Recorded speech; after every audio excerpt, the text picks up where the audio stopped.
I'm dying to breathe. All you do is strangle me. Such a beautiful relief, because I'm so drunk off tragic endings. I have to assume this is some sort of, like, lyrical thing. Abusation? Abusation? Alright. Well, that's something. Alright, well, I got the key. Hey, Jared, this is Shmooey. Can you pick up some nail polish remover and muriatic acid for me at Walmart? Now? Right now, it's urgent. Muriatic acid. Again? Guess I may as well fix the glass floor that someone broke last night, because I'm calm and collected. What is going on with this level? Okay. I guess I jump into the door. That worked. 6 parts, plus a boss, midway in each, no overworld save. The level is just an excuse for me to learn some Macedonia stuff. Oh, well that's nice. I will say that starting with SA1 is ambitious. Why? What did that do? Did that do something important? Ah! You know, just barely noticed the music block. And definitely didn't notice that in time. This is unique. Those break? They do. Should I have broken all of them? Ah! Alright, so that almost worked.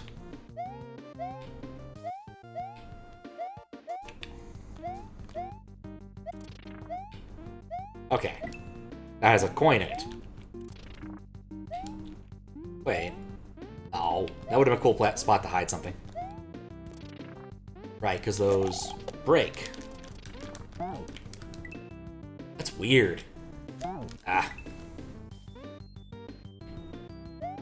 I'm not sure I like these weird breakable blocks. They take like 5 hits to kill, I guess? Why did that give me a mushroom this time? Like, so not complaining, but why did it do it this time? Well, that wasn't smart. Just gonna wait for him. Maybe I should have waited longer.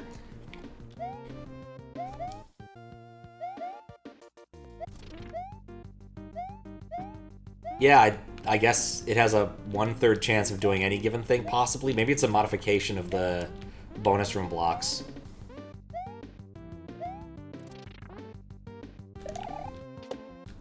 Okay.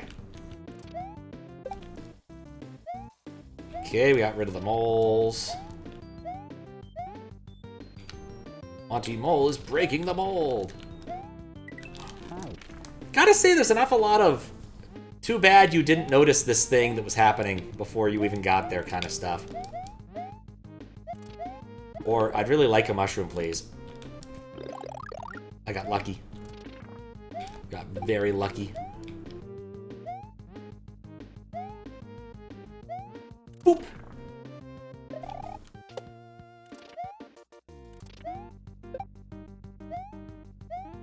There we go. Wait, no! It's a bit random, don't understand. This creator told you to play it and took his request. This one's pretty fun. I meant the question mark block, because it seems like it's not clear that it's going to give me any given thing. Like, there's a coin, or sometimes it's a bonk. It's clearly a custom block. Oh, I chose poorly there.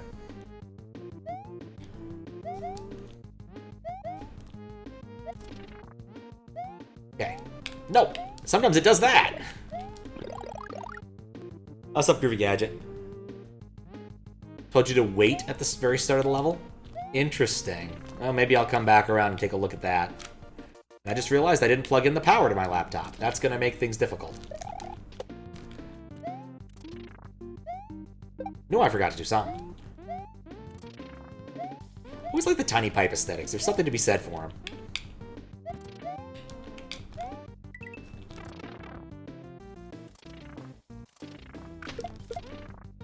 That Monty Mole looks really evil.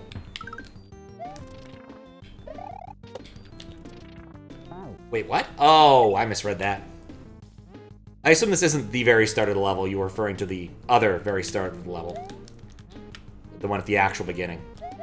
With the key and the glass floor and the muriatic acid. Oh, why I keep doing that?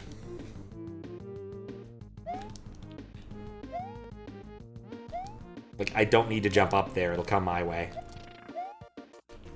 You good? Nice.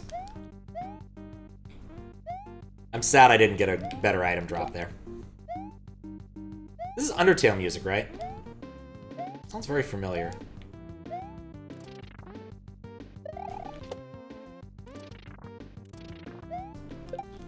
Ah, nope. Undertale.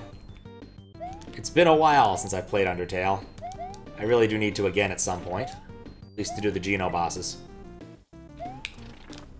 Debating whether or not I wanted to, like... Thinking about it now, it's like, yeah, would I want to do a full Geno run? Or just the bosses as was requested? And oh no. Nope. Then again, if Deltarune comes out soon... I still haven't played Everhood 2.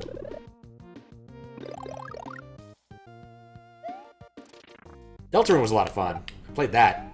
God, feels like it was like more than a year ago now. Probably because it was. I think it was just a bit after PAX 2023, I guess. Time flies.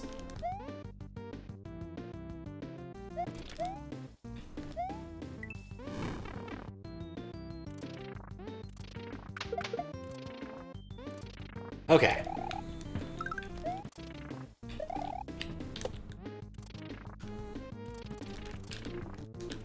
Touch it. What?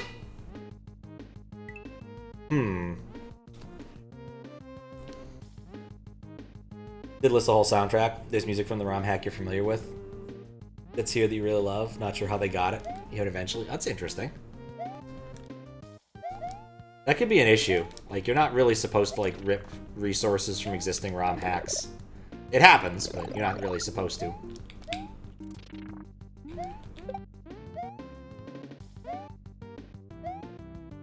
But sometimes it's just like it's a small request, or maybe it's done in a not necessarily quite as public environment. Or it's perfectly fine to share, just not in a... wasn't shared in a non-weird environment, like some sort of zip file of resources from old Japanese hacks. Kind of a common trope.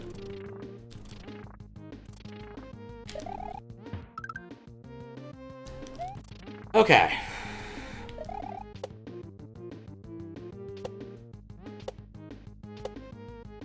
What does it want from me? Because if I break the thing that's under it...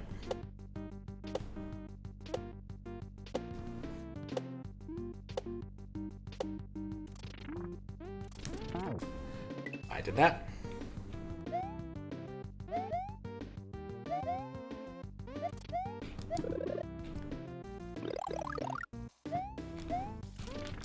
One of the things I don't really like about end-of-level trolls, it's like, okay, I got here, now what the hell do I do? I mean, not necessarily trolls, but that kind of thing, where it's like, here is a weird situation, good luck. I just like to I like to play with my puzzles.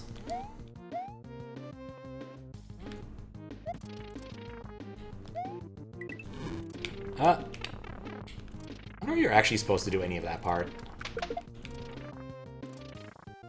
Weirdly paced level.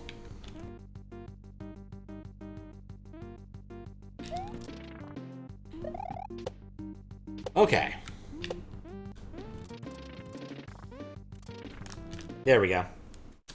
I guess I just need to touch it.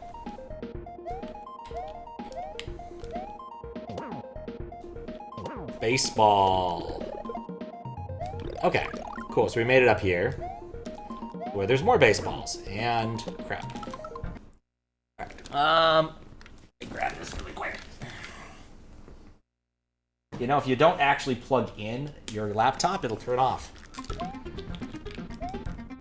Okay. Doesn't happen to give me some... Okay, key. Alright, so that's how you do this. You know what? I'm gonna just do that right now. I may have regrets.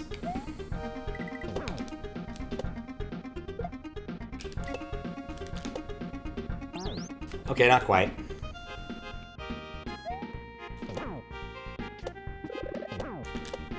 It's a nice jazzy track. Boink. Boink. Boink. Not sure why I do the ducking there. It doesn't actually matter.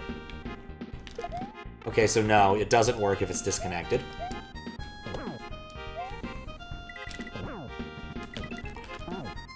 Okay, so you get bonked. That doesn't help. It only is what the key touches. That's important.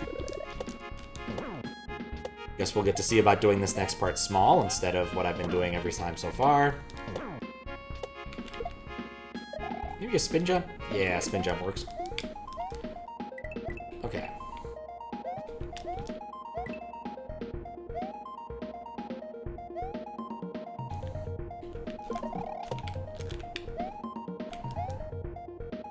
Okay.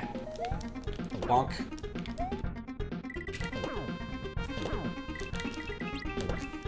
Ah, okay.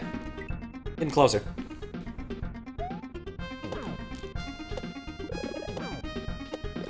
Like, that part's not hard. Definitely want to kill this guy. The thing is, I already know that if I did wait, there'd be like... There's just a certain expectation. These are all going to be 6 throwers. I just know it. Crap. Well, like I said, we're working on that one.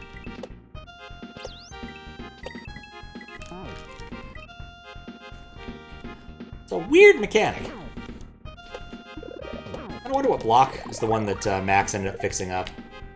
In general, the problem with SA1 stuff is people write SA1 things as if they're the same as non-SA1 things, and that doesn't work. And the reason it doesn't work is because you can't access WRAM from the SA1.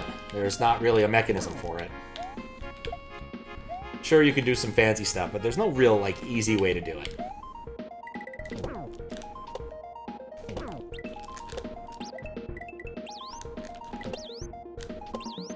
Alright. Probably needed that key. But we're gonna keep going just in case. Yep. Definitely needed that key. Alright. One idea. No, they thought of it. Oh well.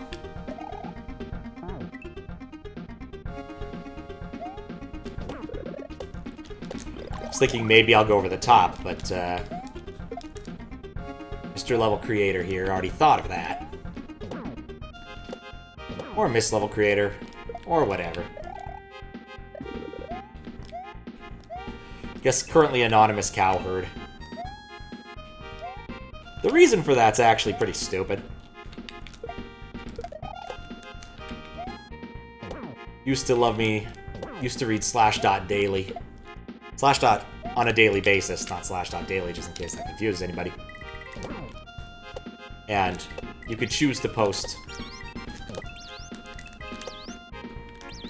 either under a name or anonymously. If you chose to post anonymously, which they let you do, you didn't have to be logged into a... Ah, man, I missed my mushroom already. An account to post at all. But you could always choose to take your post and make it anonymous as a little checkbox. But they also allowed for truly anonymous posting. Like, you just came by. I think that might have revealed your IP address.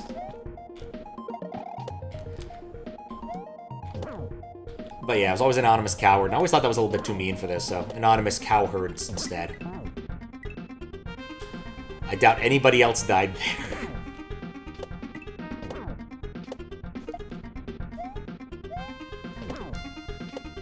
Boink. Mostly because I just need to put something in the box. I guess I could have put, like, QLDC participant or something.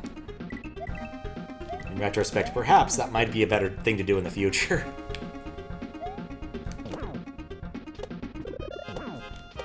I know GlitchCat liked using various forms of Charles for KLDC. Chuck, Charlie. There's like 18 different variations upon the theme. Aw, man. Oh, I got hit by the lotus. Boink. Aw, man.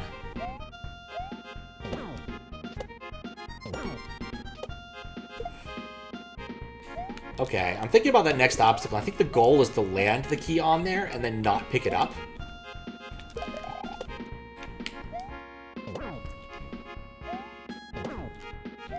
Get rid of him.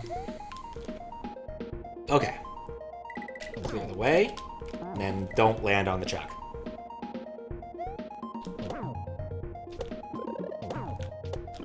I'm curious to find out how long this level nuts actually is.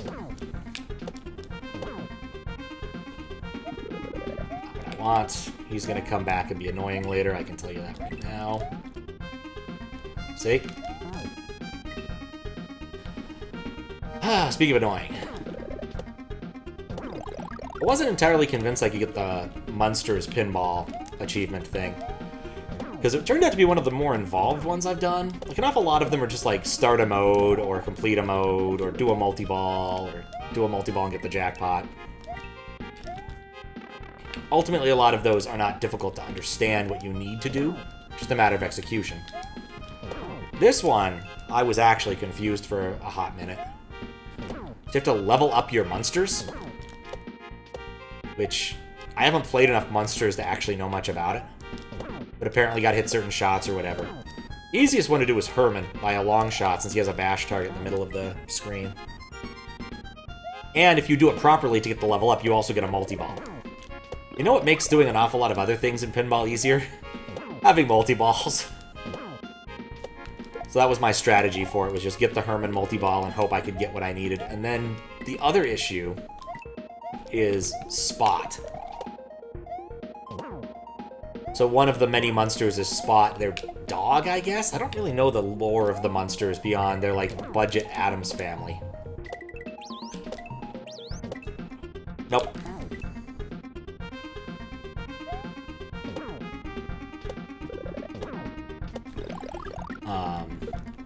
And so, but Spot, when instead of doing anything that I could possibly want, when you actually level up Spot, it opens up a small door at the bottom of the left ramp, which is the thing you needed to do. I needed to start Raven multi-ball. And in order to do that, you need to hit the left ramp 3 times. If you hit the Spot thing, you instead get the Spot target to hit. And honestly, the way that game plays, it's a very risky game. Or possibly just the version I'm playing. Because again, like, pinball machines change as they age depending upon the amount of maintenance they get. Like, some machines play real slick and good. Dang it! But as they age, you need to do, like, maintenance. They're physical objects, after all. They're not software, which can be emulated. I guess you can emulate pinball tables. There's things for that. But it's not the real same sort of thing. But sometimes this one would do things I wasn't expecting with how the ball would drag.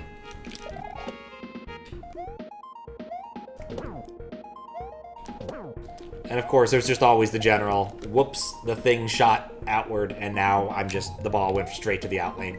That was fun. We had fun here. Right, don't try to hold right there.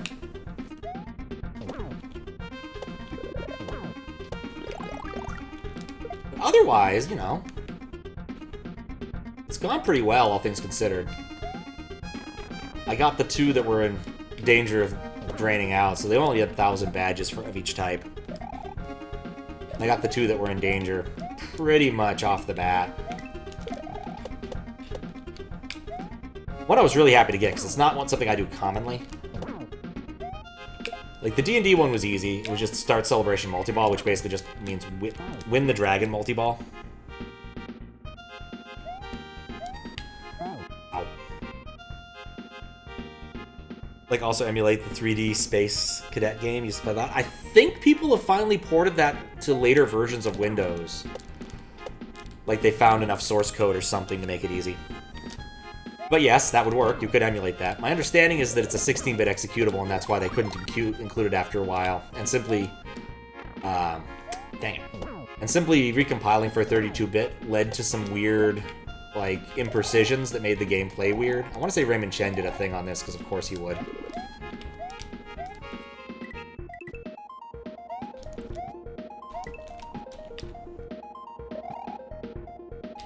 There we go.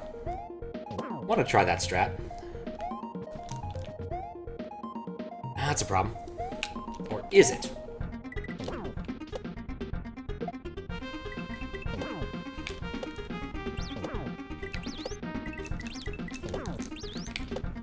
There we go.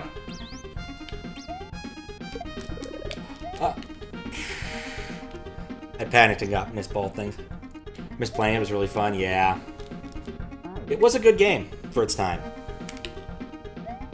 It was odd because I think it was only on like NT4 or something. Like it wasn't on standard Windows. Like you had to get a specific version of Windows to get to play it. It felt like, or find someone to copy the files for you. If I recall correctly, one of the other issues was that like it was licensed source code, and so like doing an update was going to be challenging because you'd need to relicense the code or something. Or, I don't remember. Was it on XP? I really want to say it was on NT4.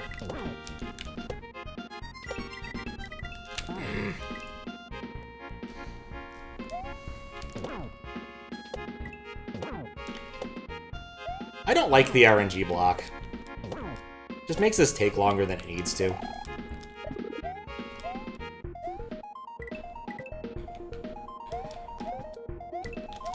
Yeah, but one of the ones I got first, you know, on Friday night was the Godzilla one, because Godzilla is a very popular machine. A lot of people playing it, and so those go really fast. And the one in question is one I don't get often. It's the... Get a destruction jackpot.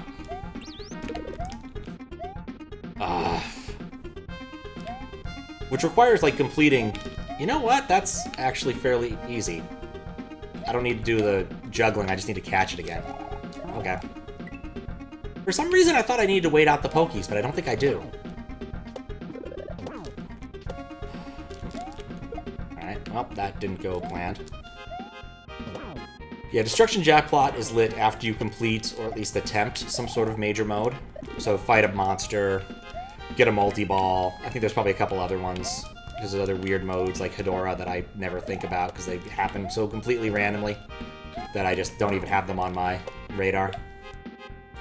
And then it locks... It basically freezes the shots at the building in case you were trying to do something like, oh, I don't know, start a different multi-ball.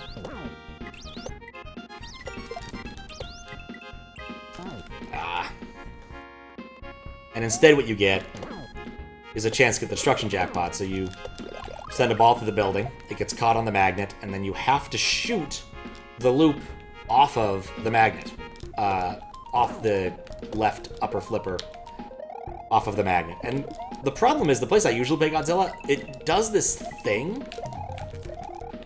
where the magnet, for some reason, will just slightly nudge the ball to the right as it's doing this, and so it makes it really hard to make that shot cleanly from the upper flipper. Okay. Okay. Cool.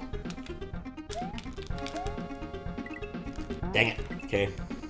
I should just Hail Mary throw it at that point. If I get on the second platform, that's fine. Because it'll probably land in the middle of the Pokies, and that... I can work with that. Or I could just run into the spike for no apparent reason. Yeah, I thought so. That was not a consistent strategy. But anyway, so I just didn't do it. Didn't do the Godzilla one at the place I usually do it. There's a place that has the most... Like, the three good machines. A lot of good machines, in all honesty, but... They've got D&D, and that's the one I worry about going first. I'm pretty sure they've made those much easier than several of the other challenges. And the difficulties are just kind of whack. Like, Mandalorian. I got the Mandalorian one in one shot this week. Mandalorian last week took a lot of work. you had to start a specific multi-ball and then get the jackpot in it. And honestly, getting the super jackpot in some of those multi-balls is fairly easy, but the specific multi-ball is really annoying because you only get one shot at it per game. And so basically, if you fail it, you're like, well, this is kind of a waste, given that's what I'm trying to do. What was the other one? Look what the X-Men one was. I forgot what the X-Men was already. I did it so easily. What was the X? I don't care about that. Oh, start to me, my X-Men. It just requires hitting Cerebro 3 times. That's, like, not hard, and in general will happen during the course of a normal game, especially if you get the Sentinel multi-ball. I finally did learn why that happens. I never knew what actually caused Cerebro to be lit before, but it has to do with some stand-up targets that I didn't even notice. One thing I'd say that's nice about this is that, like, I'm learning a lot more about these individual machines and how they work. Because there's definitely parts where I'm like, wait, that's how that works?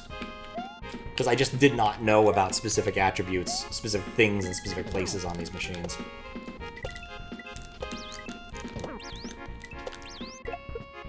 Well, nuts. Like, there's nothing to do here if I don't bring the key with me. You know what, actually? No. What if this is made on the ROM Hack Races? No, because ROM Hack Races base ROM, generally speaking, isn't SA1. At least that hasn't been. Every once in a while, someone does something that needs SA1, but like ROM Hack Races in general, I think prefers if you manage to work within the fast ROM constraints.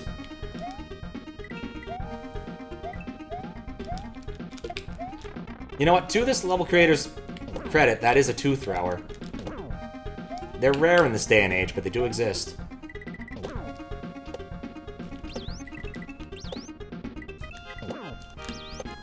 Okay, cool.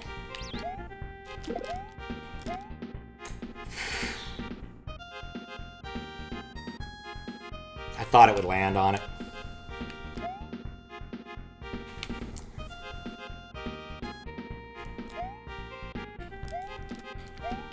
Could I drop the key instead? Would that be easier?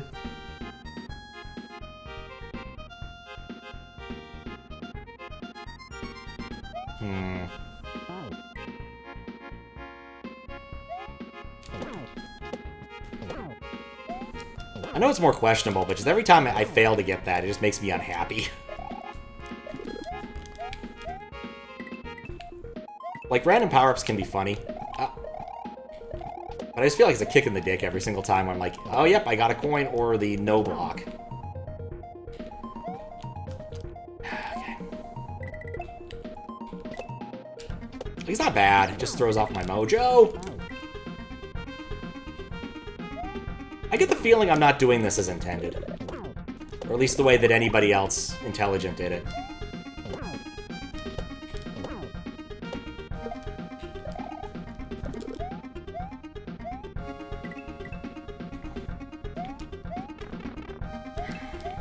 Okay. No, in all honesty, I probably don't need to kill this guy. I can probably just go.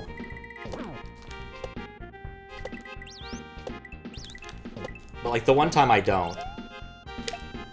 No, I kicked it.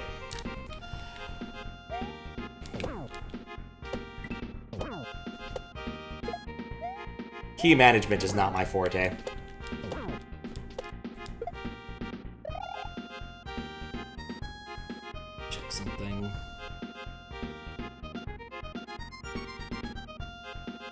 Okay, yes. That's one thing I thought.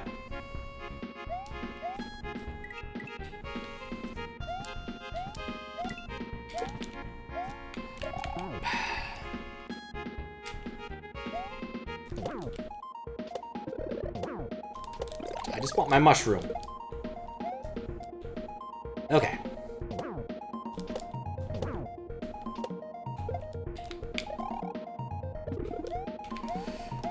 Other, like, interesting things have I learned from this.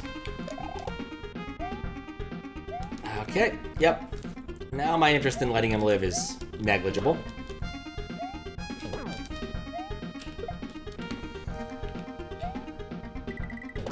I mean, the Spectre targets are probably the biggest thing I've learned. I'm like, oh. That's why that happens. No! I thought it was going to land on it. The worst part is, because it's a gate, I can't learn anything about the level afterwards. Because I just didn't bring my dang key with me. Like... Okay, well at least I learned a little bit. There's more of this nonsense, but that doesn't look too bad. If I can just get on top of it, maybe?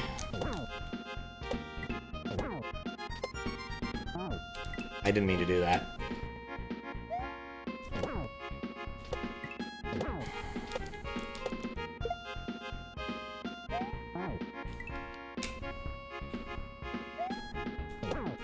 I know it probably wasn't intended, but it definitely feels like occasionally there's just something here that's just designed to be annoying. And I think it's just a function of how I'm doing it, but still.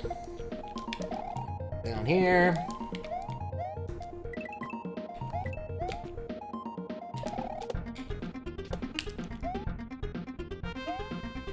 Okay, so as long as I don't land back on the ground, he's not going to change directions. Okay, yeah, he's dying. I have to kill him.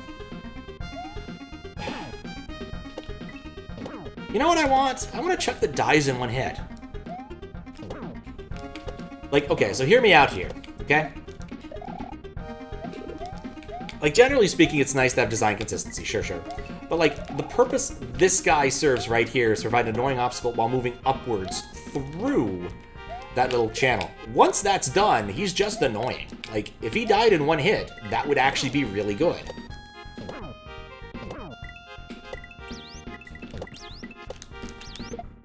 Okay.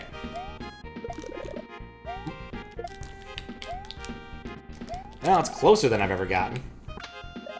Like, some for this guy. Like, once he's done, he's done. Like, it's not an interesting interaction with him anymore.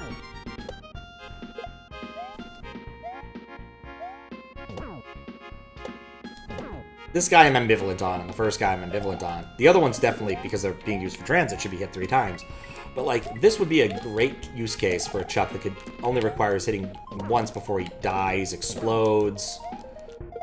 I don't know what else he could possibly do, but something else.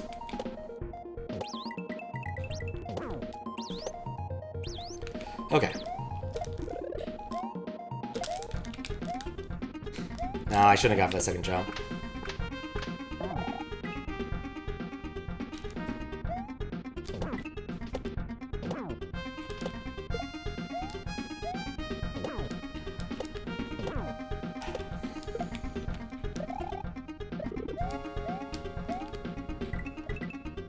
There are still some things that I'm not entirely sure about. Even after reading the rules and looking at them, I'm still very confused, even after having done some of them. Like John Wick. John Wick as a pinball machine is just confusing at times. Like, for instance, I never tried pushing the button on John Wick before yesterday. You know what pushing the button on John Wick does? Makes the play field empty. It turns off all the lights on the play field. I don't know why you would want to do this. I'm certain there's a good reason to. Like, I'm certain it provides you some useful bonus, because that's what the buttons do. Like, they generally spot you shots, or get you an extra ball, or add a ball, or something. They don't generally just pose you for no apparent reason, you know? And sure, sometimes there's extra stipulations about how it has to be used, like requirements before it can be used, and blah, blah, blah, blah, and whether or not it spots all the shots, or just like a specific type of shot or something.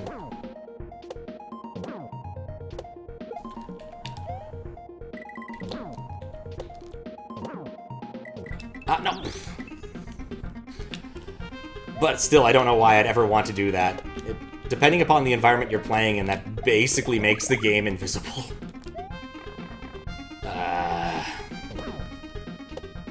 That's one of my complaints about some pinball games. It's like, I really wish they had like a... This is in a low light mode area. Please, for the love of God, don't turn off all of the lights. Like Venom. Venom loves turning off all the lights, like, every single shot you make. It's just weird. Certain games bug me about that less. Like, X-Men... Somehow it doesn't bug me at all.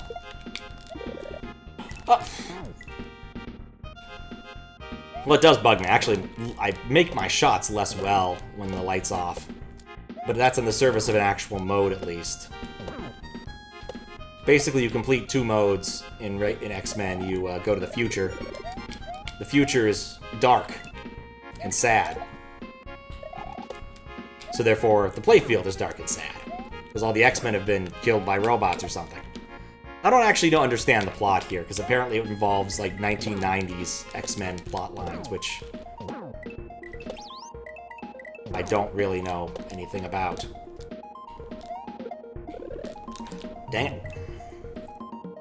Low-light areas are better for being able to see which lights are lit, but if it's none of them, it makes the table... Exactly. That's the thing. Venom makes all of them off briefly, fairly often.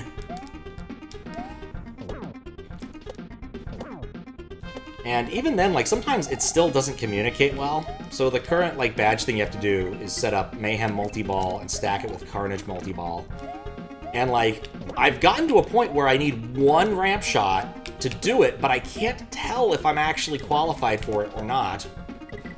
Because the Mayhem Multi-Ball uses red flashing arrows, and Carnage being available uses a red flashing arrow. And because of the way you... like, get Carnage Multi-Ball, like, to qualify for it, you have to knock the little Carnage doll up a big old cliff. And, like, it's not digital. It's very much analog. Like, you don't know. It's not like 1 or 2 hits. It's based upon the strength of, you know, how well you hit the dang thing. Because it's a captive ball kind of thing. And then, like, I can't tell if it's qualified or not. So should I risk another shot to Carnage? What? Nope. I don't know why I fell off there. Or should I just go for the ramp? Like, it's not easy to tell for me. And there might be something on the screen that indicates, but it's multi-ball. I'm not paying attention to the screen in the slightest.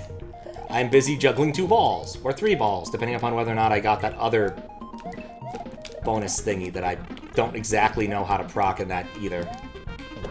Basically going into modes where they, like, stop the world to lock the ball and tell you about the mode and display a little, like, splash screen for the mode. You get to choose a buddy to take with you.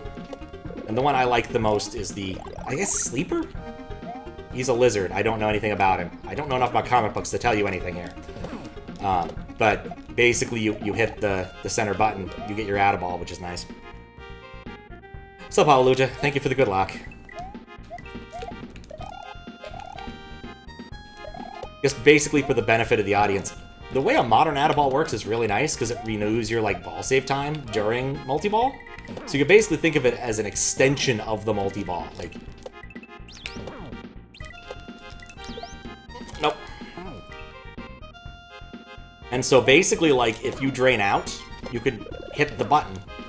Or if you get down to 1 ball, you can be like, oh shit. Hit the button and it starts the multi-ball again. So you have more time to work with what you're doing.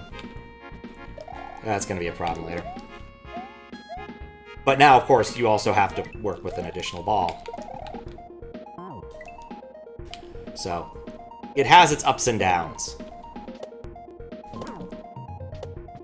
There's a good few pinball machines I know of where, like, the button does that under the right circumstances. I know Godzilla does. You have to get your buddy Anguirus of one of the 3 buddies. There's Mothra, Anguirus, and a pterodactyl thingy. I don't actually know the name. Mothra lights the left lane ball save. Lights this ball save on the left out lane, which is honestly the best one. Anguirus gives you that Add-a-Ball if you want it, which is nice. And then, oh, it's Rodan. Of course it's Rodan. I know Rodan.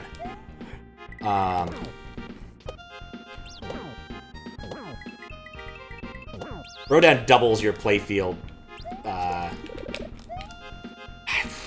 bonus. Like, basically it doubles all the things that are happening when you're scoring. So if you ever wonder how, like, someone got, like, an absurd score on something, you're like, whenever I complete that mode, I don't get that many points. The answer is usually that, or they did it much better than you did. Like, some modes are timed. You get bonus for your time if you complete them faster. Or you can complete them in certain ways to make them worth more. X-Men is big on that one. Completing modes perfectly nets you a lot more points than just completing them.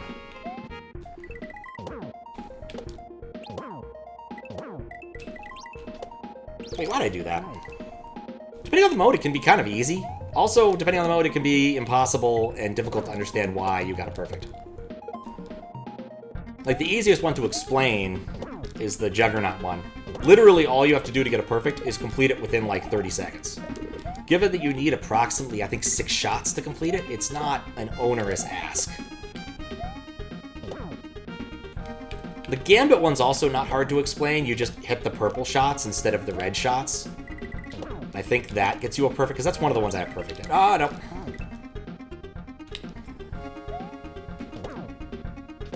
Like, Storms is easy to explain, just doing it's not easy. And the funny thing is, when I think about this, half the time I refer to it by the villain, and the other half the time I refer to the X-Men. Because the Juggernaut mode is actually Professor X's mode. Reason being is that you're trying to save the X-Men from whatever thing so that they come to the future with you so you can do future things. Which is really an interesting mechanic.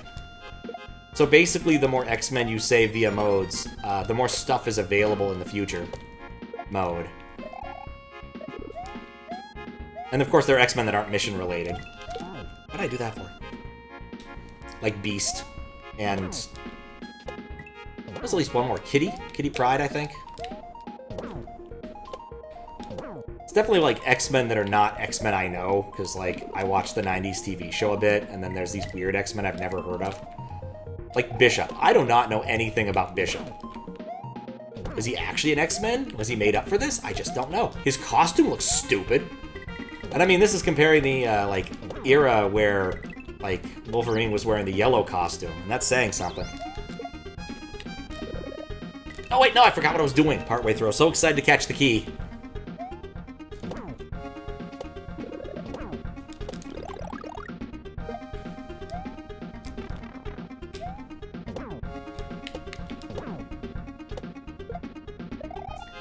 But yeah, as you get them, you get to use some of their powers in the future.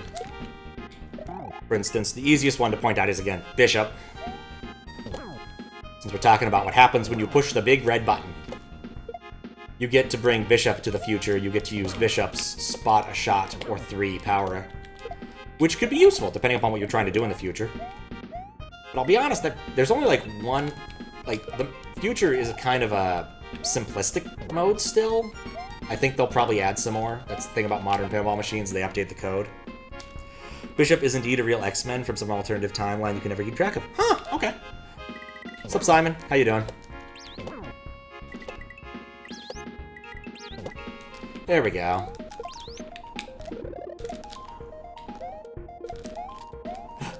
I made it! I'm dumb! Finally started downloading old VODs so you can delete them. Just downloaded Race of Zelda Mini Quest. Ah, that was good times. That VOD, I think, is the very first one that went through my autocutter system. So I, too, remember it very fondly. Though for a different reason. Also, just fun. Like, that... I never do well in the final races. It always bugs me, but I usually come up with something cool partway through, at least. I thought that cape strat for that one thing was going to win me the game. Because it was just a good cape strat. Or the cape strat and intentional death in that big maze. But oh well. Doing fine, should go to bed soon, but probably won't. Fair.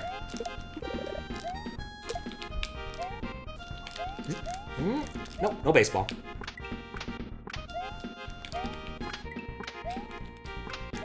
Okay. You know what I wish? I wish a lot of this wasn't so high up. Okay. Alright, what's... Oh, God. Ah! Ah! Ah! Okay. 1, 2, No! Think I won the race? I thought you won the race. So many difficult ways to the desert channel fast. Yes. Yes, there were.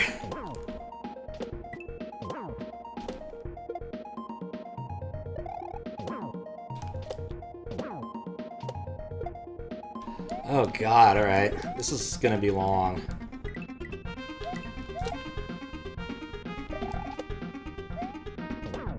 Just cannot be consistent. And that power-up is in a dick spot. Anyway, I was just thinking about the VOD issue. Of course. And I was thinking when I need to do an announcement thing on Discord again for a little bit. For a thing. Basically saying, from March 31st to, I need to look up when I come back. There probably won't be any, there unlikely to be any streams. Because I'll be in Japan. I'll be traveling with people, and I'm gonna be honest, I'd rather spend my time in Japan being a tourist, as it takes forever to get there. It's not like visiting family where it's like, yeah, okay, whatever.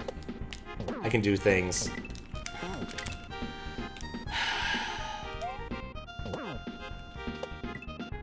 It's an interesting level, but, like, I just feel like there's an awful lot of bits that are designed to be really annoying. There we go.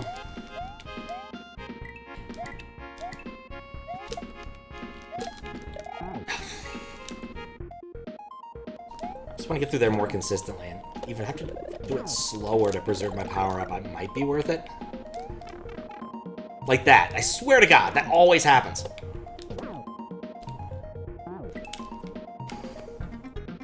Think you want to meet up with your friend with the fish thing? Oh, you know, maybe. He was a cool guy. Do you know where, just without, I guess, being too general, do you know whereabouts he's going to be? Because, like... What's up, 50 Train? I do have some amount of travel I have to do, because, like, part of it is I'm traveling with my sister and her friends. And so, like, they have a very different way of doing things than I do, which is to say they actually have things planned out in advance. When I went to Japan, I didn't plan anything in advance. I didn't even have a hotel when I landed. My first time traveling internationally in any serious capacity where I was the one planning it. I didn't realize that they really frown upon you not having a place to sleep when you show up. Thankfully, the customs guy was very understanding and very Japanese. He was just like, name something near the airport. That's fine. Just put down something. I don't care. So it ended up working out, but still.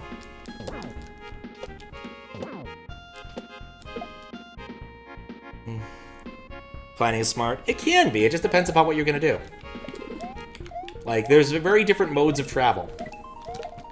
Like, when I go to New York, I never plan what I'm going to do. I check to see if some museums will be open on the days I'm there, but that's about the extent of it.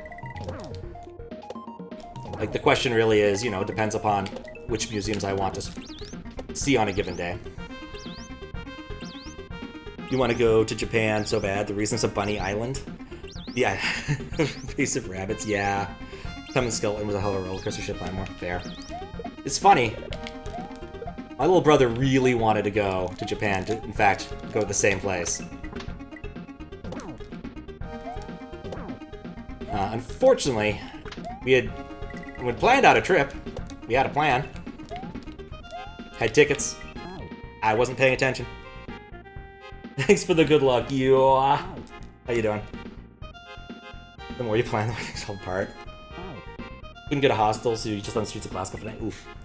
I mean, some places you can do this more than others. I would say Japan, as a general rule, there's an awful lot of, not like cheap hotels, but like business traveler hotels. And so, like, not planning there isn't that bad, but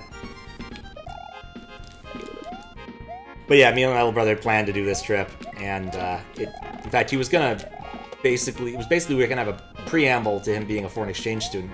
He'd been accepted into the program and everything, and unfortunately for us, that was spring of 2020, so he never got to go on that trip, and neither did I. Though, Jal, you know what? I have to say, they definitely won my admiration as an airline, because they called me up and were actually very, very nice about having to cancel my ticket. I thought it was a prank call, because usually when people call me up to tell me something, like that, I assume it's the thing, but no, actually, it was legitimately the airline calling to let me know they'd refunded my ticket in whole, and they were incredibly sorry about the whole thing. And despite me being kind of a dick, they were actually really nice about the whole thing. So, anyway, I decided I'd fly JAL outward, which looks like it should be a good call. I was curious, apparently, they do Wi-Fi on international flights now. Or like internet Wi-Fi, which is honestly sounds so much nicer than how I spent my last flight to Japan.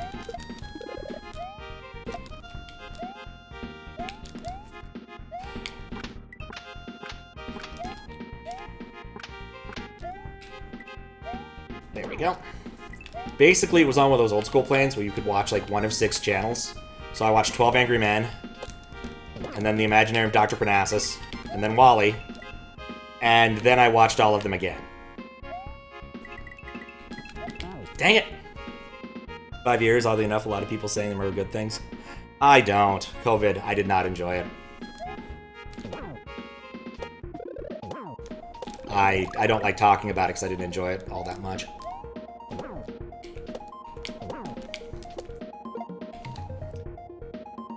Middle school brought in plastic grocery bags, extremely generous off food. Oh, that's nice. Don't watch The Imaginarium. It's a weird-ass movie. After the mystery hunt one year, me and my brother had some time before our flight, so my sister was like, well, why don't we watch a movie? So we saw that The Imaginary of Dr. Parnassus was, available. And my sister was like, what kind of movie is this? I'm like, well, it's Terry Gilliam, so it'll be weird. We watch it. As the credits roll, little kid yells, "That was weird!" And everybody in the theater just cracks up laughing. Because he was right, it was weird. It's a very weird movie.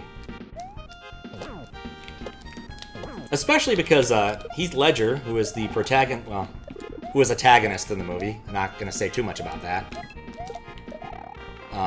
had died, well, yes, was dead before filming finished, and so they had different people play his character in certain instances. It was an interesting choice. Still very weird, but it worked. Tons of good music on Spotify. Been stuck at doing some puzzle pieces. It was pleasant. Well as graduating high school online. Yeah. Different people had very different experiences. That's all I have to say about that. But yeah, I'm looking forward to an international flight where I'm not going to go nuts watching the same 3 things over and over. Because my laptop, didn't have nearly enough juice. And this was before planes seemed to have power for some reason. I mean, still, better than the hollow tube era. At least I get to use my own headphones.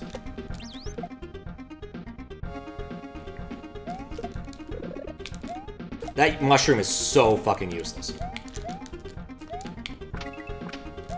There we go. Once again, I really wish there was like I really wish an awful lot of these chucks just only took 1 hit. Like, I feel like all of the thrower chucks here, their sort of raison d'etre expires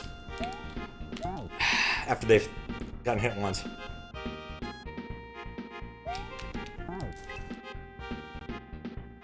Been at this section for a while now. Honestly, I don't know how much more there is either, because there's no way of knowing.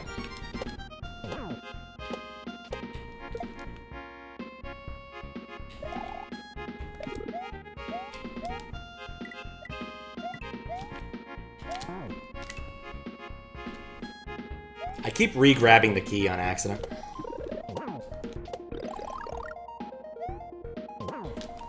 It's the little things, like that spike is truly unnecessary for what this level's kind of about.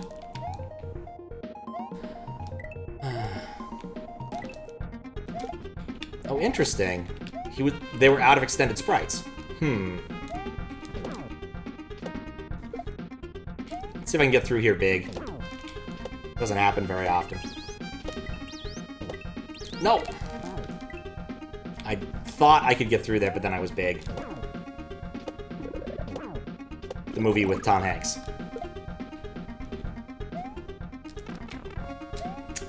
Couldn't jump again. I had a strat was gonna jump. I could have just sat there for a moment. It's gonna be annoying in a moment. Wait. Sometimes you just forget what you're doing briefly. There are 6 sections, and I've beaten 1. This might take a while.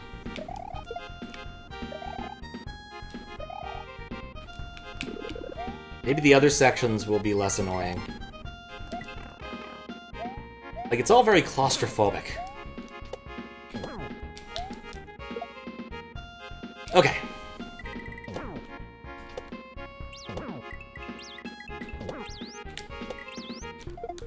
Okay, there we go.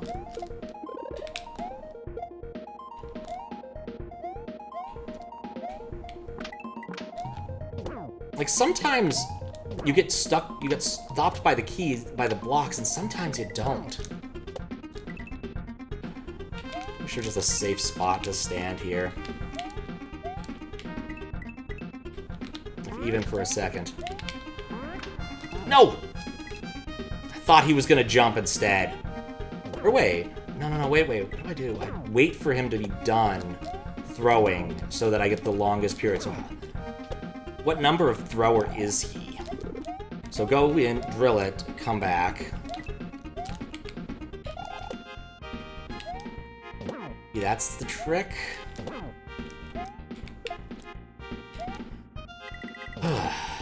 Anyway. Decided to take my car to go to do the pinball thing.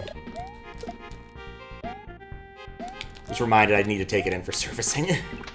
That check engine light's been on for far too long. Which, you know, depending upon how often you drive your car would be a worrisome thing. But given I don't drive mine all that often, it's less worrying.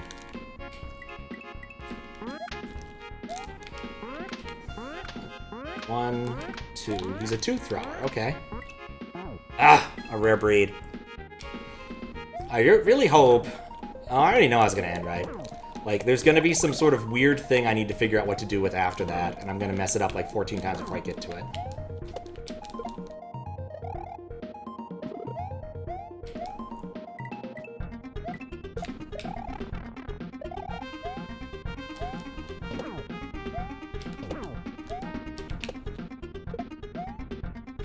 Okay.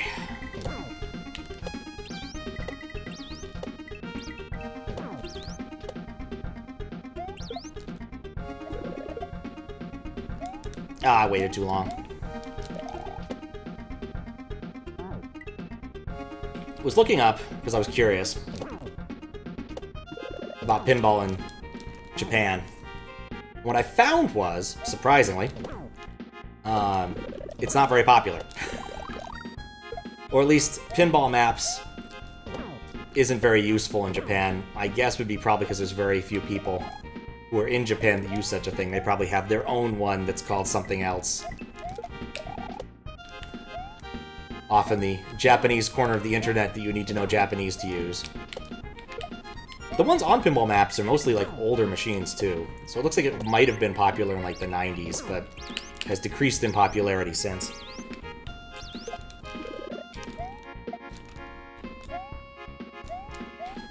But what's funny is, there's an absolutely gigantic pinball place in Osaka that's not too far away from where we're gonna be. It's called, like, the Silver Ball.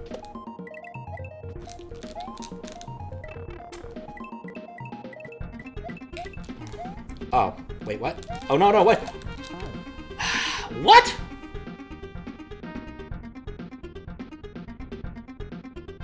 Okay, well, at least I saw what I needed to do, I guess. I thought it was an up pipe. I was quickly disabused of that. Alright, so I just need to get there big. That's the only really good option I have.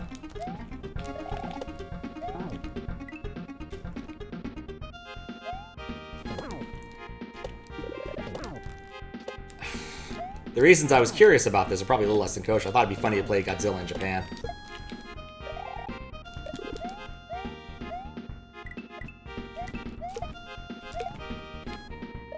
Oop. Anyway.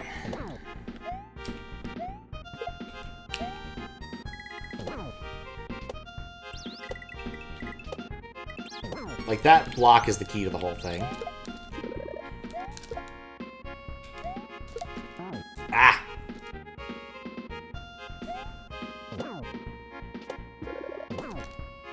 I really wish I could figure out a way to get both the key across and pick up the one-up. Or the embiggening mushroom. But I have yet to figure that out. There we go.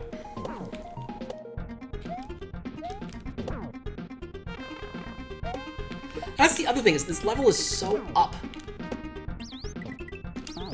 Like, it doesn't need to be this way, right? But, like, everything is just at the top of the screen. So you spend an awful lot of time with stuff off the top of the screen. It just makes it harder to time. Like, it could be a deliberate choice, but I'm not sure it was, right?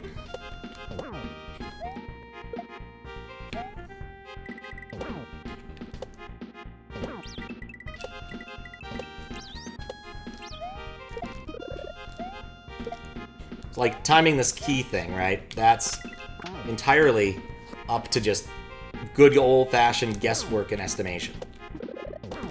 Would the obstacle be any worse if it was down enough pixels so that I wasn't throwing it off the top of the screen every time? I don't think it'd be any worse.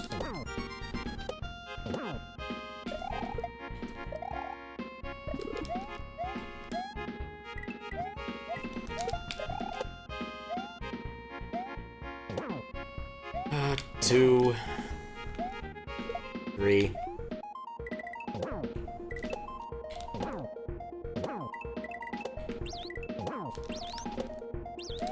Okay. Tab.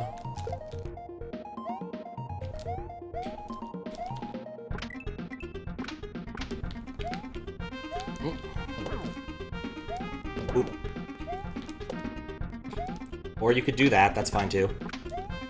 Okay, fall down. Run for it.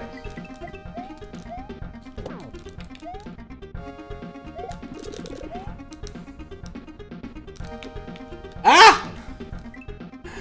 What? Why another thing?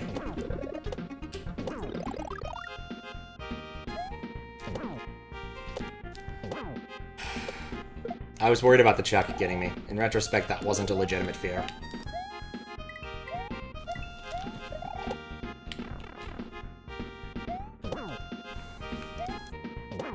I mean, just surprise Hammer Brother when you're on a vine is just kind of a dick move. Like, I had time to react to that. Alright, that's all gone too. I'm just a little salty because this level is... I'm already a little bit worried when it's like 6 rooms of this and a boss. Like, will the other rooms be things I'm better at? I'm not sure. And I've been playing this for an hour now. Again, off the top of the screen. There's not really a good reason for that. Like, it doesn't need to be that way. It just makes it more frustrating when you want to time it. Oh, I'm way off on both of those.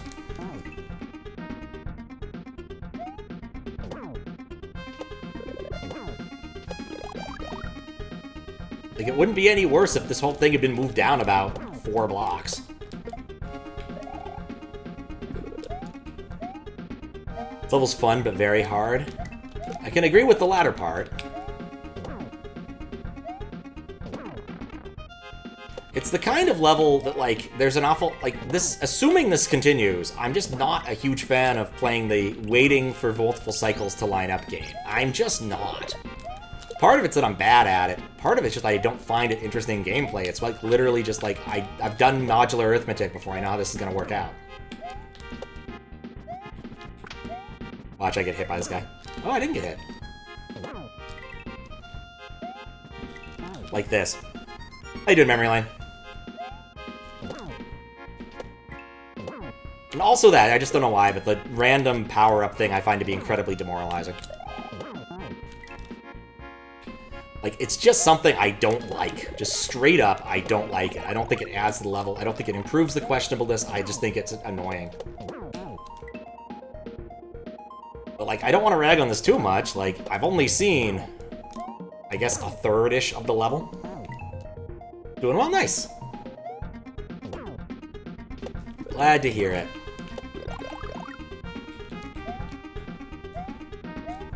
I was worried I had some food poisoning earlier, but I think I'm feeling better now.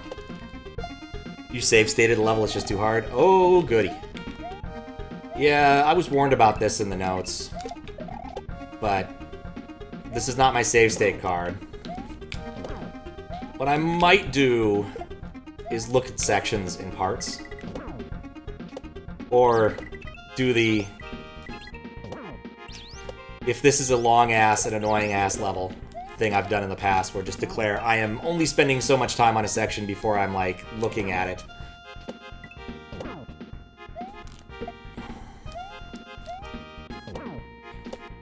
You know what? Let me grab this. I think I'm done with the RNG power-up.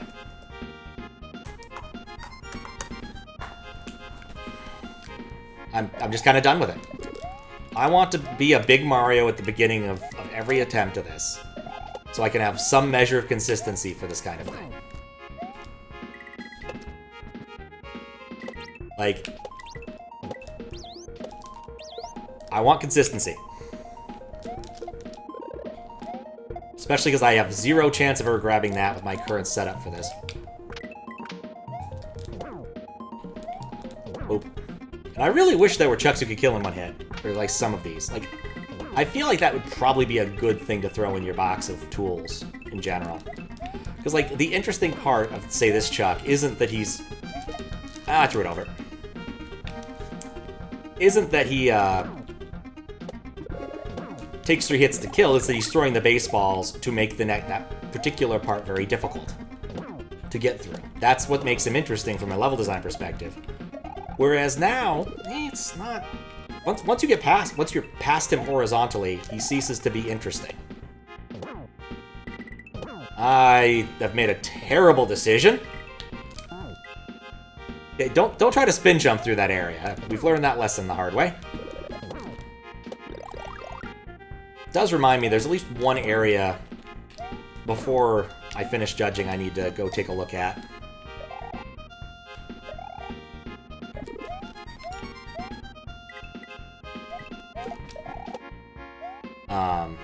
There was one area I was like, this is Kaizo, I'm done. And I realized after the fact that because of the key conceit, no pun intended, of the level, that the thing I thought was being asked of me wasn't actually what was being asked of me. Namely, I thought you had to do some block jumps. But then I thought about it a little bit longer and realized, oh no, you don't. The block jumps are actually kind of optional. Because of how it works. You grab the block, then you can jump. Not you grab the block on the frame and you want to jump. It's not required. To be fair, there were other things that made that part unpleasant, but... yeah, you get punished. I did not think of that. Also, it was already getting late. And to be honest... even if I had spent more time on that, I would have wanted to try to finish it. And that Reznor boss, I think I would have said, yes, I want my cape now. That Reznor boss was nightmarishly questionable. But don't get me wrong, it was definitely a concept. But doing that properly would have been utterly painful. I'd like to revisit that at some point. I think just some part of this just comes down to, do you like gauntlets, right? And the honest truth is, I don't really. I would rather get to see more interesting, different parts of levels than play the same part over and over. Like spending a Mario minute or two just to get to the next interesting pit does not excite me. I know some people love it, but I just don't. Something, something, something. I've gotten over it with the Depraved Stronghold. I don't need more of it. Like, what is that? Like, it's 3 or 4 minutes between checkpoints in that? If I remember correctly. Depending upon how you play, of course. There's parts you can at least speed up because it's not an auto-scroller. But you can't speed them up by that much. Oh, it's been a long time since I've died there.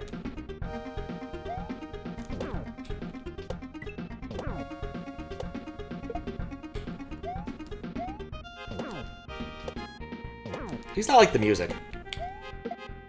Just imagine if this had the Spider-Man meme pizzeria music.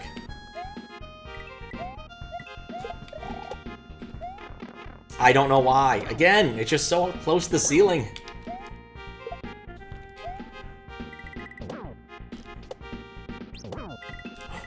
Right. That thin wall up there also just throws me off. Because you can just drill right through it and then you're done. Also, what is with this block? Like, why does it do that? Why does it sometimes just transit me way above? I've never seen that in another block. Alright.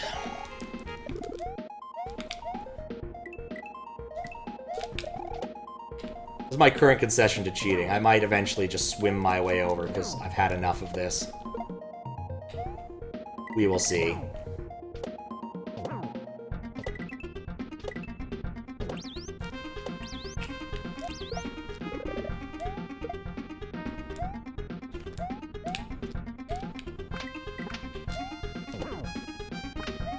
Boop. Boop.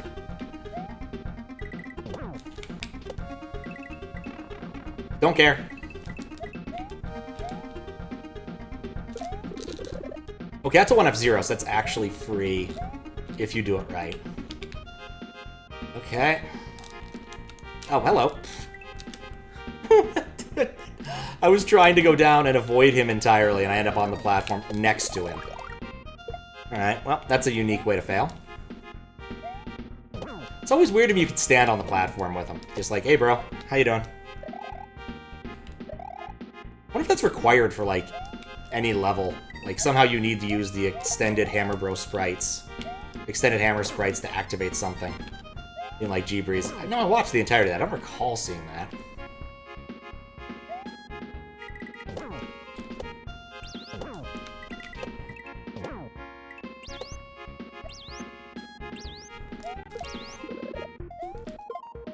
It's one of the central conceits of this stream in general. Coming up with new and innovative ways to fail. That and snatching defeat from the jaws of victory. We're really good at that here.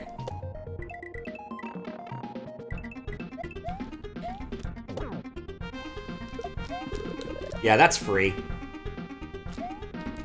Nope. And that wasn't.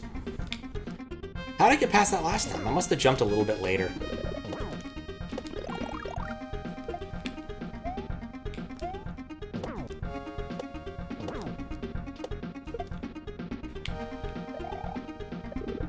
But I think I'm finally building the consistency I need. Namely, because I stopped doing that. Was how that sentence was going to end.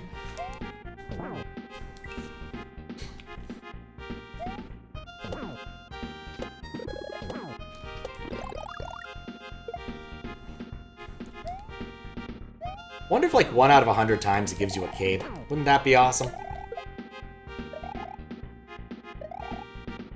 Be Bill Murray tier, no one would ever believe you kind of thing. Oh, that timing was terrible. Oh, I remember 3 deaths ago, I was like, yeah, I'm building consistency. I'm getting this down. Okay.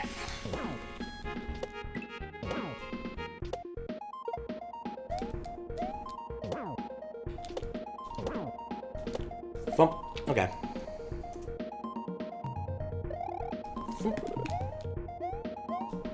Okay.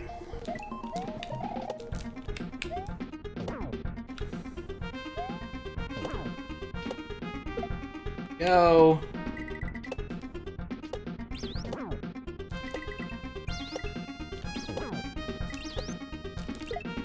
was worried that one block would get me.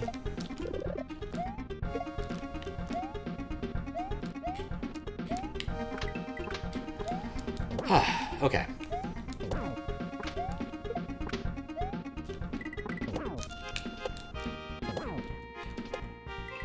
I'm starting to wonder what the next week's pinball challenge things are going to be.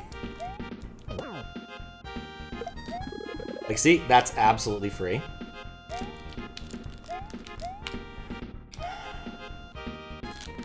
What? I went through the door! I was holding up. What am I supposed to do there? There's no ground.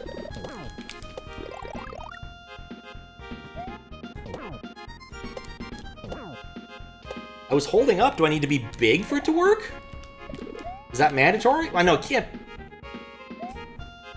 Can't be mandatory, can it?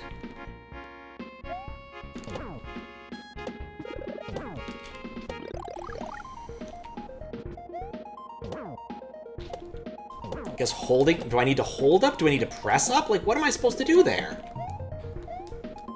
Like, there's not even a platform. Last time. That was weird. Oh, whoops. Well, no. Press up near the door? I thought I did.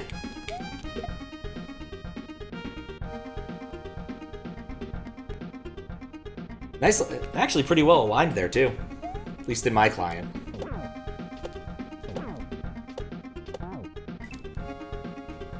But press, not hold, yeah.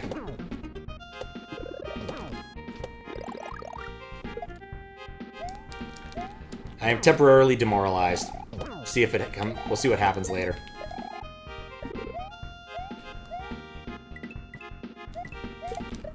Like, it's just one of those things. Like, it could have just been a normal pipe. It could have been a sprite that when you touch it, teleports you to the next area. But no, it has to be a whack door. Like, I think that's just my problem with this, is like, just frequently... Oh, whoops. Just frequently, it's like, you didn't need to do it. Like, what is this block, anyway? Who does that? I just don't know.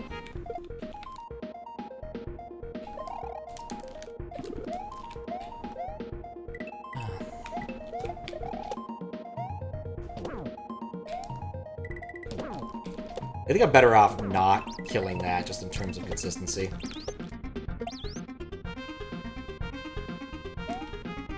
Played 39 the other day.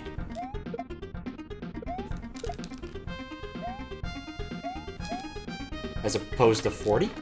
As opposed to 52 pickup. I have no idea what 49 is.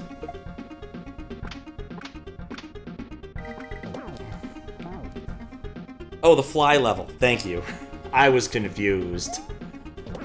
I assumed you were talking about possibly like some like weird indie RPG, pen and paper kind of RPG. 39. About the gold rush, possibly? That's 49. Never mind. I don't know. Should you refrain from talking about stuff later? Yeah, I would say so. Like, I'm still doing judging. If I wasn't doing judging, I probably wouldn't care. But I need to get to things as I get to them. Kind of.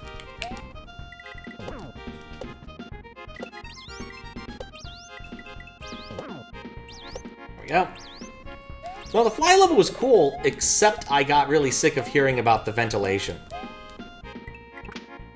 Like, I've really warmed up a bit more on it since I finished it. There are definitely parts that I really wish were done differently, but it was still a really good level.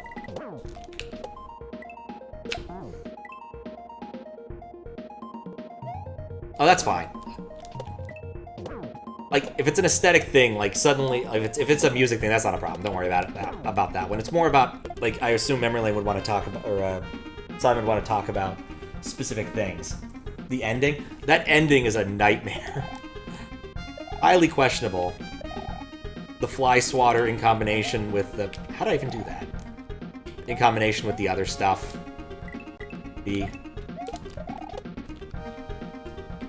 What was it? 2 chainsaws? Like, it wasn't bad. It just took some doing. Especially because it was a relatively lengthy auto-scroller. No! Oh, I could have saved that.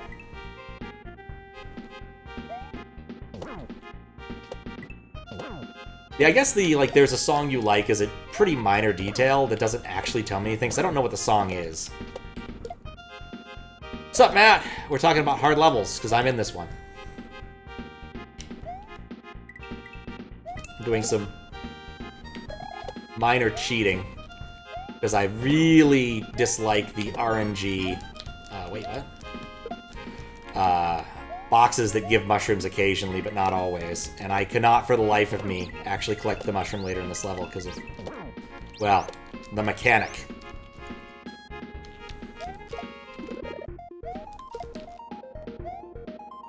If I'm holding a key, these blocks get destroyed.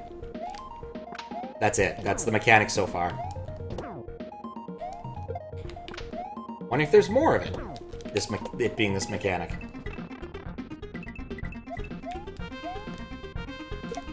At least that's free. Nope. Okay. I dodged it. I dodged the thing.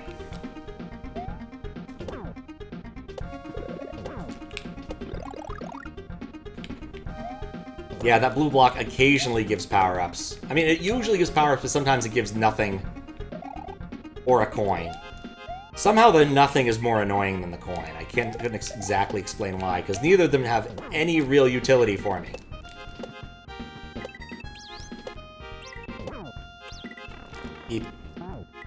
Swim time? Not quite yet. It's a gnarly door. I don't fully understand the mechanism behind it yet. It's a case where, like, I wouldn't have minded a little bit of a, couple of easy rooms to get me used to the idea. But, I managed to get through the prior room with it without fully understanding what I did. And even the first room, it just seemed like it just kind of worked. I don't know. It was hard to see all the tiles.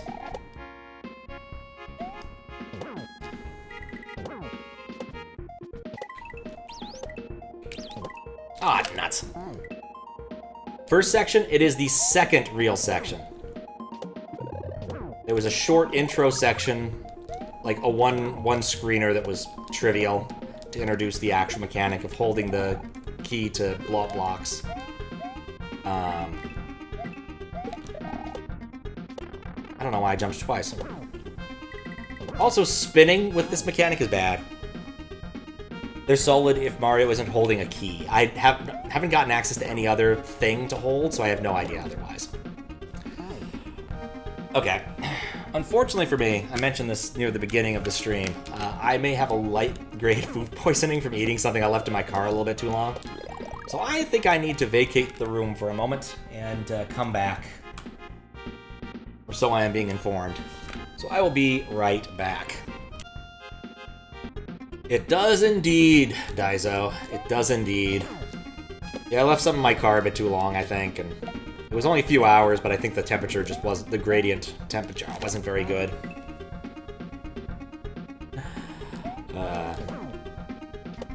But like I said, it seems like it's a low grade. A little bit of intestinal distress, otherwise not so bad. It could be, oh right. It could be worse. Barely trust anything that's out a few hours. It just depends. But sometimes you roll the dice, you don't get lucky. Just watch me get hit by one of those baseballs. Hey, I didn't. Woo! Wait a second. Wait a second. Haha! Well, so much for that. Nope.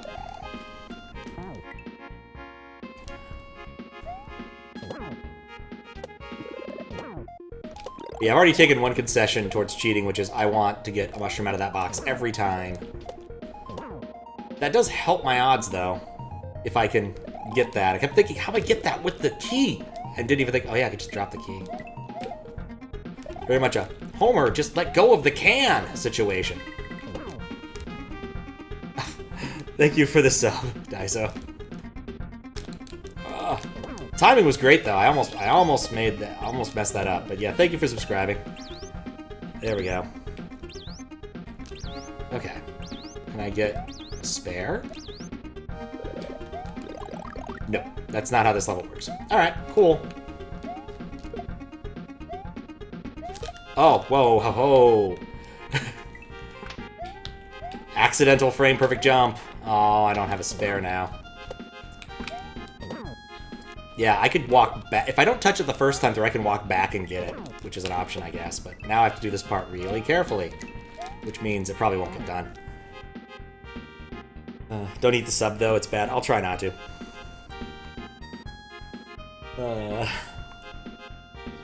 Questionable milk recently. Heat up and brought and left in the microwave. Oh. Building resistance. Questionable milk. That's one I'm not touching. Actually, questionable milk would actually probably be a good level name. Or a QLDC level. Maybe more of a narrative-based one, like Mario goes to the store because his milk is spoiled, and there's a secret ending where you just use the milk anyway to, like, make some cereal. And Mario just outright dies.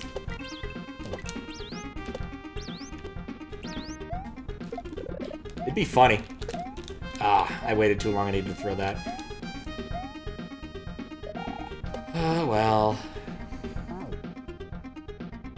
Eggs that float. Definitely don't want that. Died of dysentery. One of the classic early computer game deaths. You died of dysentery. You have been eaten by a grue. It's just so easy, you know? The light turns off, bam, grues.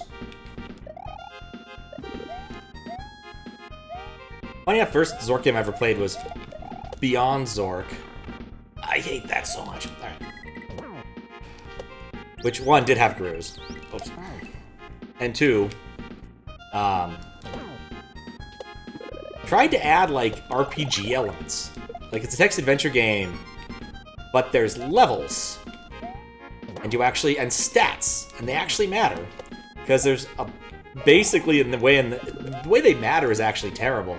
Because you need your stats to be at a certain level by the end of the game, or else you're hosed.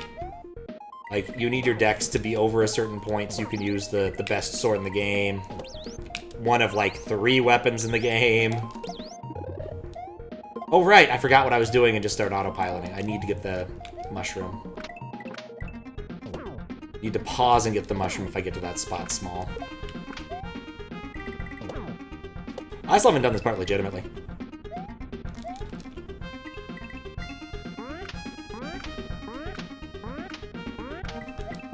See? Alright. There's a part where I can actually read chat, and that's not this part because he throws baseballs. There we go. We're in the kitchen for some reason. People keep looking at milk cartons for some reason. You. Only one person complained about their milk tasting weird. This was when you first began. I was only smart about not leaving milk outside the fridge because no one wants milk. No one wants milk that's been left outside. Yeah, food has a danger zone. I want to say that was the real problem, was like that was a danger zone temperature in my car today, because like I really thought like that's kind of cold outside, but the more I thought about it, it's not cold because it's cold because it's windy. Just bad decisions abound.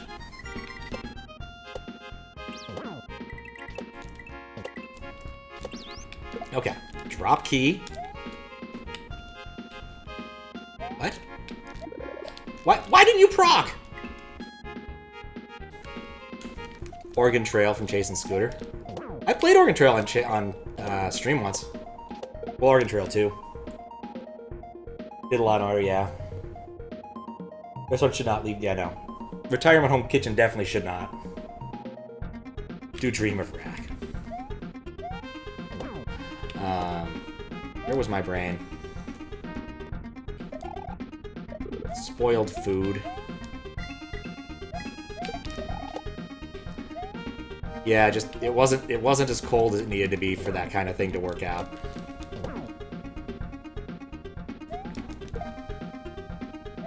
But oh well, you know.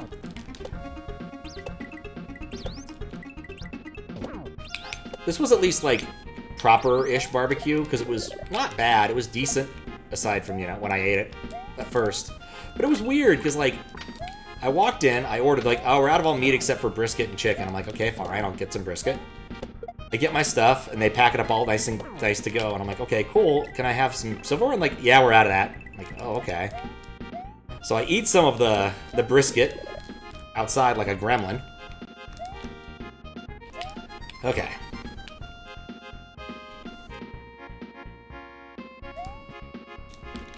No, I held up, didn't press up.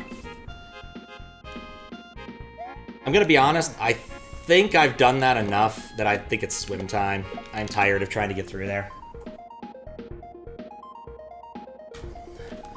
Like, I get the conceit of this level. It's cool. But, like, I've done that a whole bunch of times, and that door... oh, I guess I do need the key to be able to any chance to get through this. I don't know if swimming's gonna help me that much.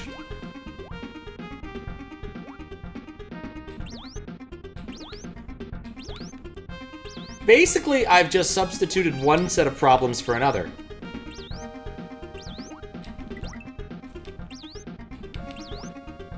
Admittedly, it isn't more interesting set of problems. Oh, I'm getting that. Oh, hey, there is a whole bunch of level up there. That's cool.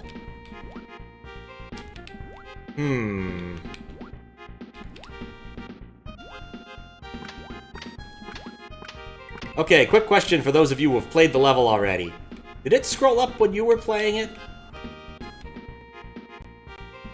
Okay. This is fine. There we go. No? Okay, cool. What now? That better hold it. Okay, those are solid spots? Alright, alright. New gimmick. Does it happen anywhere a sprite touches? No.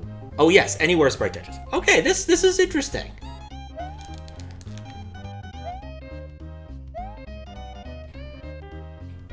Track sounds oddly familiar. Oh. Well, that's fine. We can always clone him. Oh, never mind. He died in lava. No, we can't. I legitimately have no idea. I feel like I'm in a casino.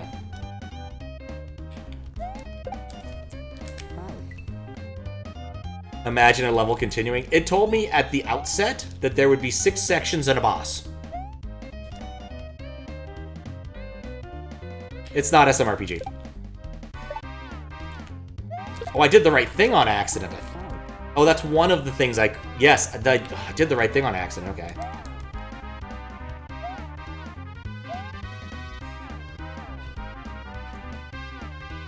Is this the level you're thinking of? It's numbered 8. It easily could be. Oh, it didn't touch the... SpongeBob music? Huh. What's up, Curtis? High rolling music. You're at the casino, too. Well, good luck. Don't play too much roulette. Blackjack is decent odds. Poker can be even odds if you're playing against other people. Tip your waitresses.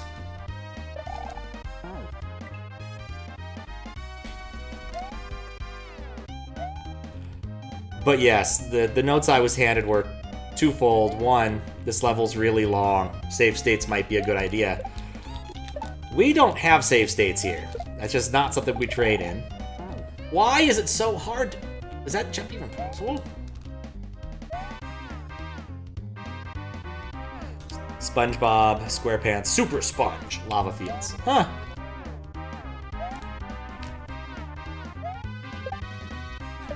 That is an absolutely bizarre track. There we go, that's to have for Lava Fields. Oh look, RNG baseballs. Also that. I don't know why that's there. Oh god. What? Okay, well, we'll take that trade, I guess. See, there's a saw that's gonna come wreck me? Okay. Oh, I did not see that at all. Game Boy Advance? Okay. I have not ever played a SpongeBob game. I don't see that changing anytime soon.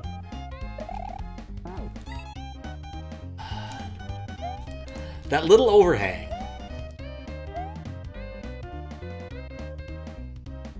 Played one SpongeBob game, it's on the GameCube. I seem to recall people really like that one. It's not the song, it's the next one. Ah, okay. I will keep an ear out when I get there. However long that may be. Yeah, I've heard the GameCube one is the one people really like. It was like Battle for Bikini Bottom. I think it got a re-release recently-ish. Nope. Few beloved SpongeBob games. It's one of those things that just, SpongeBob, culturally, I definitely just missed the boat on it. Like, it was just at the after the era where I kind of, like, stopped watching cartoons because I was busy with college and whatnot. Played Racing SpongeBob on the Wii. Your brother had Bikini Bottom on Switch. I think that must be the re-release. The remaster, whatever. I like speedrunners were excited that there was a remastered version of it. I cannot believe that is the thing I'm having the most trouble with, is that jump. Rehydrated? Yeah, that was it.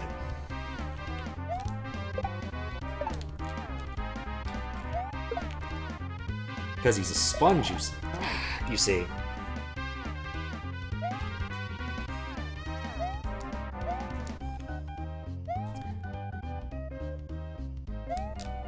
I think I'm going to be looking forward to finding out who made this level.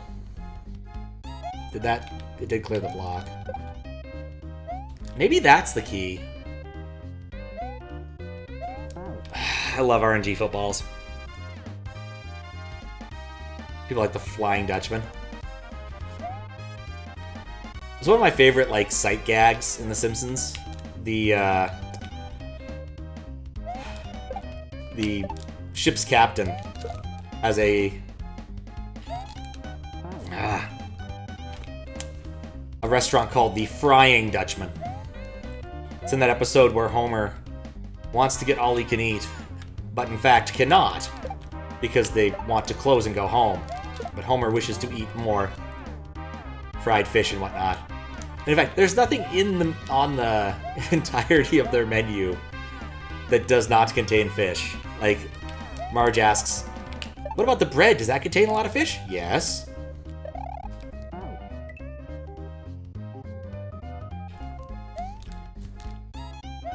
There's a great courtroom scene where Lionel Hutz is interrogating. We're cross-examining Marge. And he says, okay, so after going to the restaurant, what did you guys do? Oh, we just went home. Remember, Marge, you're under oath. And she's like, okay. We drove around looking for another all-you-can-eat fish restaurant. Did you find any? No. What did you do then? We went fishing. Does this sound like the actions of a man who had all he could eat? God, that little jump is surprisingly difficult. Alright. The answer is, it was not! No! Like I've mentioned earlier, the one concession I'm making in this level is I want my bigs where I can get them. I don't want to deal with this RNG bullshit. Well, that was lucky. What? Oh, the saw was intended. Are you... Oh, well, those are death blocks? They're not hurt blocks, they're death blocks? Oh, Christ on a cracker.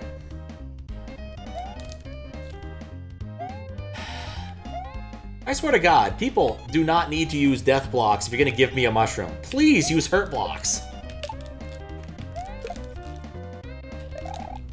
Yeah, that's death.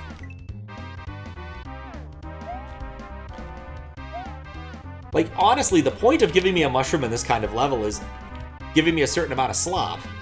Death blocks prevent slop. That's why they're endemic in Kaizo. And I'm host here, too, because I need to be on that block to make the jump.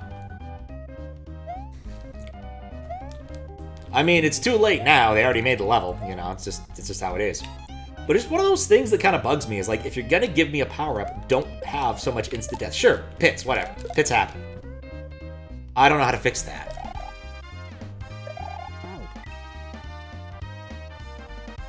Mega Man Spike and I mean, honestly, I might be annoyed, but the only way I'd be happy about it is if Mario explodes like Mega Man does. I would be definitely okay with it if Mario explodes like Mega Man. Like, that's the key to the whole thing, is he must explode. I did see in one of those 4chan hacks, they had a bit where they did the Mega Man thing. Went so far as to having the jump noise be right. That's important if you're gonna have a boss. Good point, though. So much insta-death, the Mario becomes more of a hindrance. It's true! Like, making me bigger and harder to maneuver is not a benefit. Like, this soft setup is actually really cute. Ah, nope, missed it. Like, this is one of the problems I had with Return to Subcon, is like, the vast majority of the time, you have a mushroom, you get to make your one shot you can call, right? Like, Glitchcat offers that leniency, which is nice of him. But there's one level, I want to say it's like 4-2 or 5-1, I forget, it's pretty late in the game, where just the mushroom is more of a hindrance, in all honesty. Basically, if you get hit in that level, it's already over, because it's the shell riding level, and the shell doesn't stop. You're done. So being big doesn't help. Also, shell riding in Mario 2 is another kind of bonkers thing.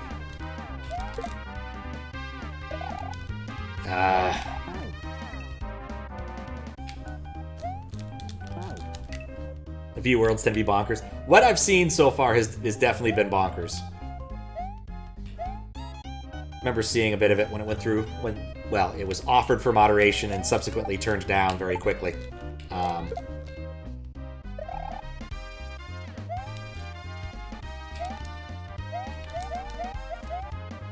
It's like, what is up with this block? It is so weird. Like, does it have 4 possibilities? Coin, bonk, mushroom, and shift you a few pixels to the left? Okay.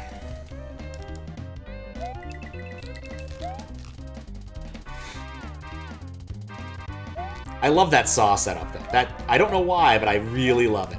No, oh no, that was unnecessary. Wait, that's a hurt block? Why is that one the hurt block?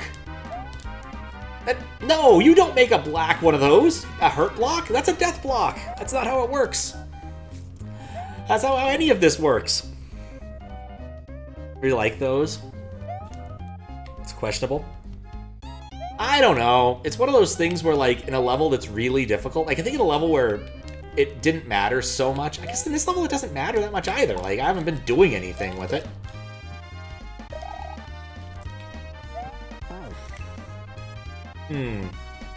Yeah, yes, I had one of those earlier, where I wasn't sure if anyone got the joke. So we were walking out of D&D. A friend of mine recently started working for a French company for reasons that are beyond the scope of this stream. But he's like, yeah, they send the emails in both French and English. I'm like, they shouldn't send them in French. They should know that English is the lingua franca. And he has no reaction whatsoever. But the guy who's our DM was like, I got it.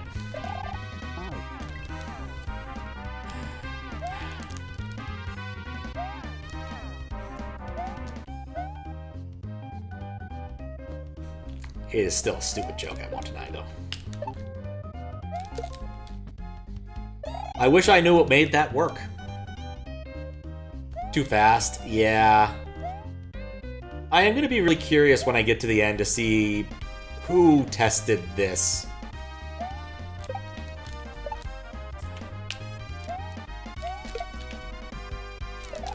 Like, I'm not that good at throwing shells at different speeds. Like, what is with this block?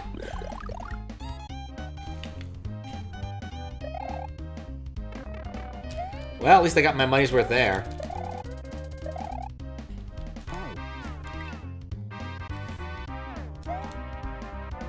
It's one of those things I probably should know, but it definitely strikes me as a bit of creator bias, where, like, there is one throw that works. You better find it. Like, being big there would suck.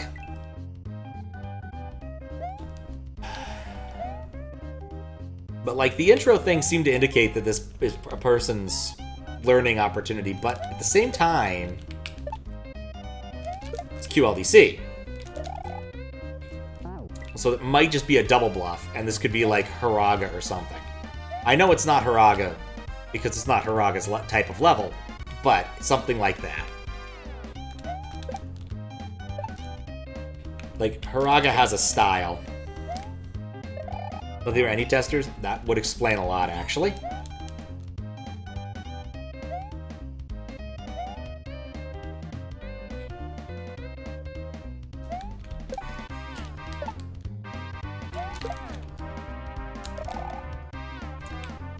Like, again, this is one of those things where, like, their setup could have been done in a way that I think would have made it more interesting and fun without losing the soul of it, but, like, yeah, testers are too good at video games.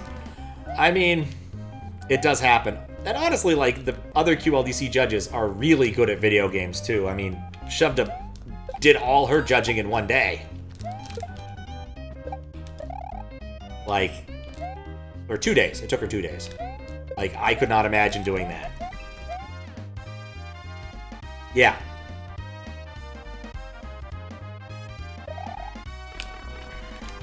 Alright, well, take our time with that jump then. But, like, it just would not happen. I'm just not that good. But there are people who are that good in this world. People who are that good in this world. That is a tight jump.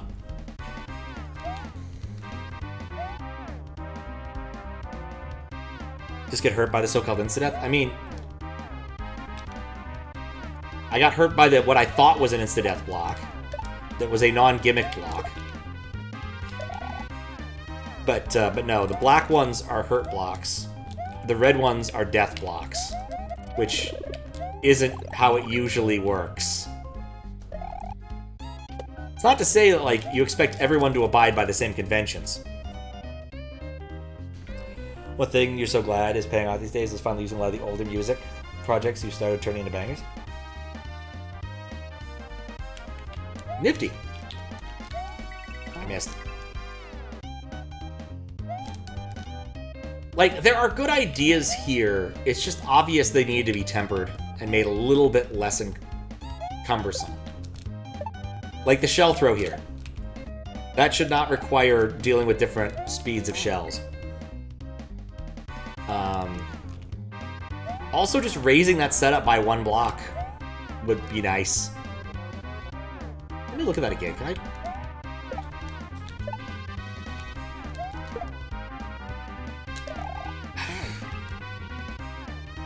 Say pretty much anything cool, remotely cool sounding. Didn't know how to flesh them out until now. Ah, gotcha.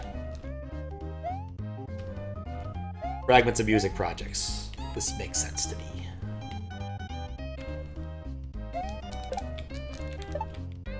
Like, I feel like making it... Like, I feel like there's a core of a good idea here.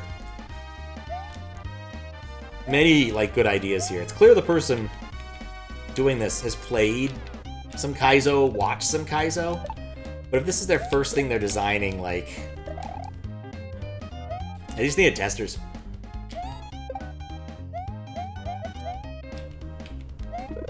I mean, also the SA1 thing would have definitely been noticed if they'd run it past anyone who used a different emulator than they were. Which includes, I think, modern SNES 9X, because I'm pretty sure Donut got them to patch the WRAM thing. Because that's been a problem for forever. They're accessing WRAM, or system WRAM from SA1. Oh, that was bad. Older draft of Go into Nightmare, your WLDC. A 4-year WLDC entry that you started. Didn't know how to continue, went with a different idea. Finished the first draft, but it was worth waiting. Ah, nice. He's been in some other contests, mainly Kaizo. That would explain a few things. Kind of odd to be entering contests and not have at least a few people who would be willing to test for you. Like, I'm not impugning their character or anything, just it's a little bit odd to me. Because typically... did ask you to play it. Interesting. I mean, assuming they asked you to... He asked you to play it after the contest packet went out, I assume. Not a preemptively. Hey, wait, what? I miss when I could do that consistently. That... Yep. After, yeah, okay.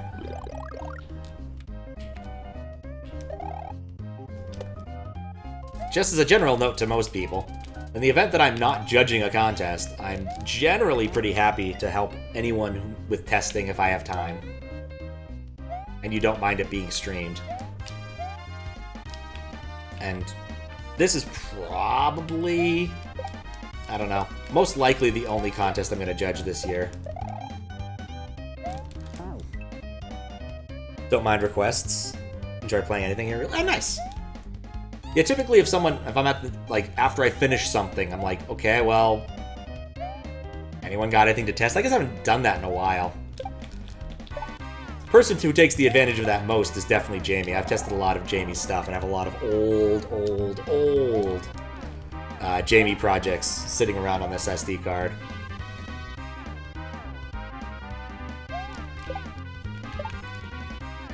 Let's see you play Unity Evil's Hack.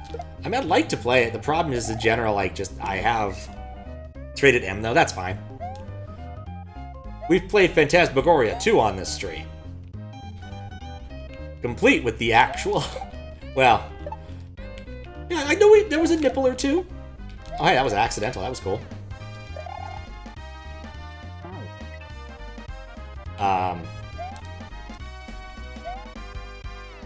Yeah, that was a pain in the butt. For whatever reason, I just kept getting the censored version, and I had to, like, go in and manually change the video files links. That was silly. 3 or so sub-levels long. That's not very long. I will definitely consider that for, I want to stream Mario, but I don't want to stream something that's going to take 6 hours and require me to do extra work.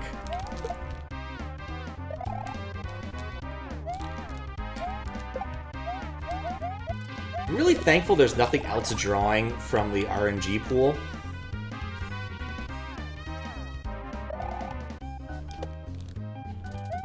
There we go. But yeah, I've got enough, like, really long-ass projects that I need to finish up. I've been doing Baldur's Gate since last year. It's looking like it might actually lap me on a year.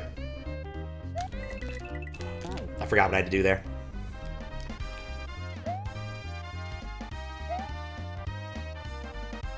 But, like, it's taken a long, long time. And I don't imagine UFO 50 will be a fast one. For some reason.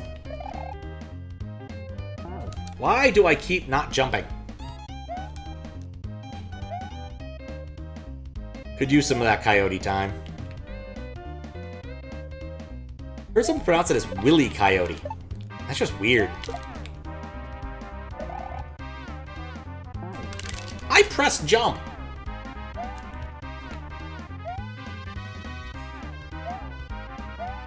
Speaking of coyote, you found something hilarious? Alright, lay it on me.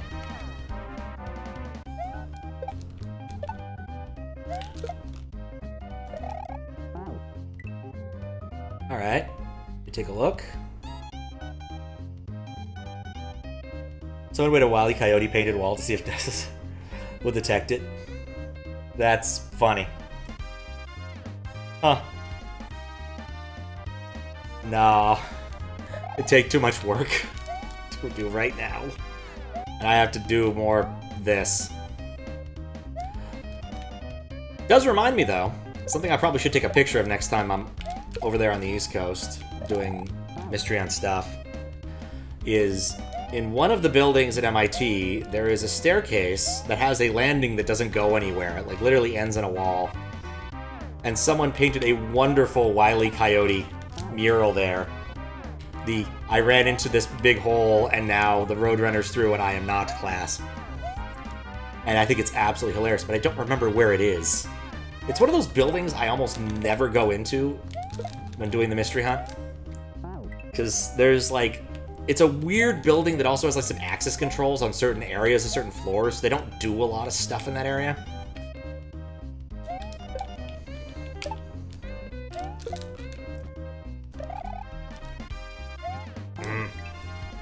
What was funny this year is they didn't have a traditional scavenger hunt. We always wait for a traditional scavenger hunt, because it's just part of the mystery hunt. There's always a bit where you have to find a bunch of things that match this or whatever.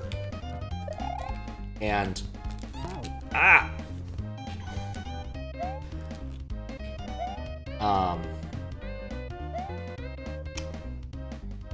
bunch of weird stuff. The one year I participated really hard was, one of them was the first year, was the spy-themed one.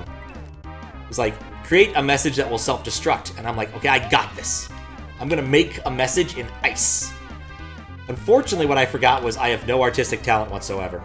And so I cut some styrofoam into the word run, and we put it in a little mini fridge. And it never really solidified enough, but like, yeah, I guess. Because bullshitting is, of course, part of the mystery hunt. The scavenger hunt, at least. You get a certain amount of credit for just trying. Amount of credit is somewhat subject to how late it is in the hunt and how big your team is. Another one we did was the coin heist year. I helped get some of that together by finding specific coins. We had a non-trivial number of old mystery hunt coins, or at least things we could claim were old mystery hunt coins, because prior to the change over from the Indian head penny to a different... So now they just make a new one every year. This year's one was actually pretty cool. The proper coin had a... how did it work? It was like detective noir themed, and so the goal was, there was the missing gem, and in the proper coin they found, the little bit of metal that represents the gem is all actually missing, because I don't think you ever actually found it. We solved a murder mystery, but we didn't actually find the gem. I mean, Codex never got close to getting anywhere near there, but you know.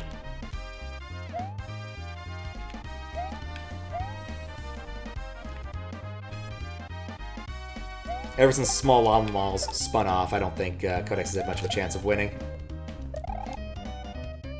They took a lot of the heavy hitter meta people.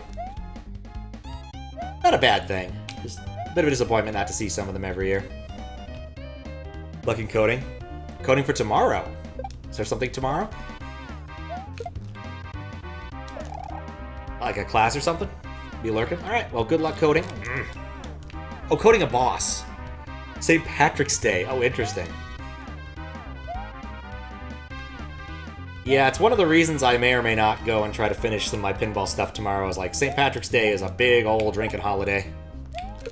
It could be a pain. I especially did not want to have to drive anywhere. It's a theme, yeah. It's honestly just an excuse, really, for people to get drunk. All about getting drunk? Good call. Good call.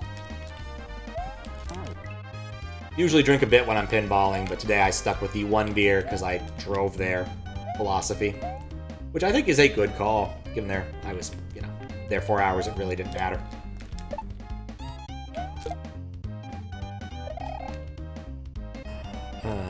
Don't even like alcohol, but it's fair, fair. So you're feeling green, not sick green. Rum and Coke. There are definitely some drinks that are easier than others. I do like me some whiskey. But it was not exactly one of those like, oh, I like this the moment I tried it. No, it's definitely been a... I am very specific about the kind of whiskey I like. Ironically, I don't really care much for Irish whiskey. It's okay. Haven't had one that's made me said, yes, this is what I want. This is what I like here. I think that was too fast. No, surprisingly not. Oh, I just wish that was one block taller.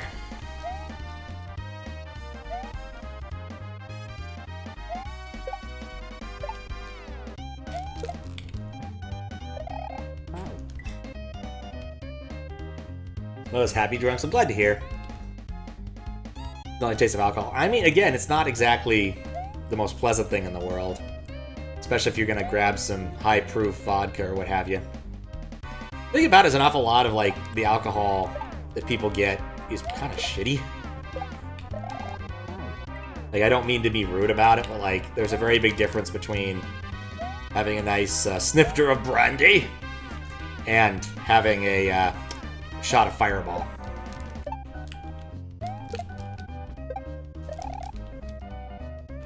Beer is gross. Beer depends. Beers can be nice. I'm generally a beer guy. Had some Mezcal recently, and I was like, I remember why I liked this stuff. Still do, but you know.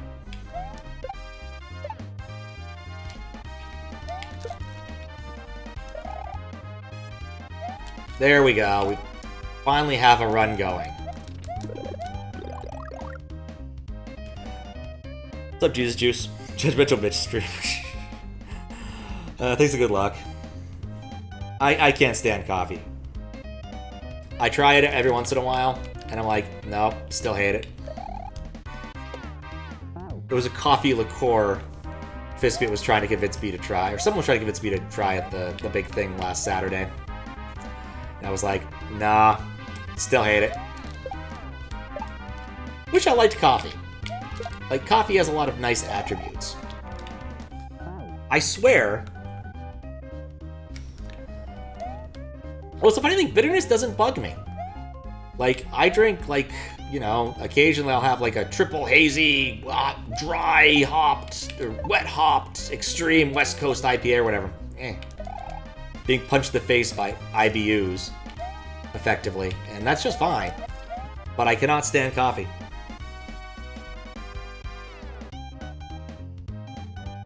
Tea can be fine.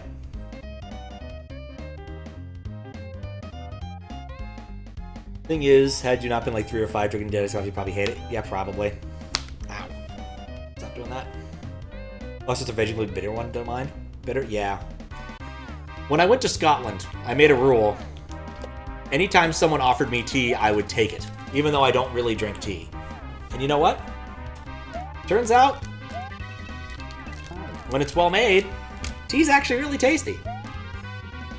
Whereas I think the path for most people for coffee, at least is what happened to both my sisters, possibly all 3 of them, I never asked, was, you know, they start off with the coffee milkshake kind of phase. You know, you go to Starbucks, you get your whatever. And then you slowly taper off. In fact, my sister's excuse for stopping doing that, adding creamer and sugar, was so she could drink more coffee in a day. To be fair, she went to law school, which, you know, kind of makes sense there.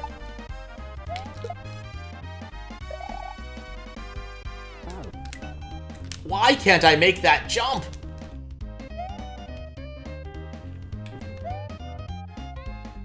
Like, I legitimately don't think you can do that, right, that jump over there without doing some nonsense.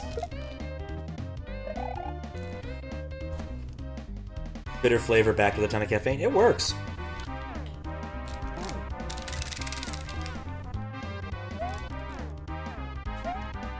It works. I think the weirdest drink, especially non-alcoholic drink, is like a barley tea. I was in Japan. I visited a temple or something. I really just wanted a drink. Period. I can't believe I got under that. I ended up, I think, getting barley tea on accident. I was like, yeah, this is not for me, no. I think it was very much an old colonial drink, or like colonial times drink. Wait, what? The side of that? Oh, I see what someone was trying to tell me earlier. It's only the top that kills you. The side is just fine. Thanks. Thanks, game. Hold left. Imagine it be one of your jank ones. I'm so happy it's not. I would say outside of that jank football, I really enjoyed that level, but the jank footballs were not fun.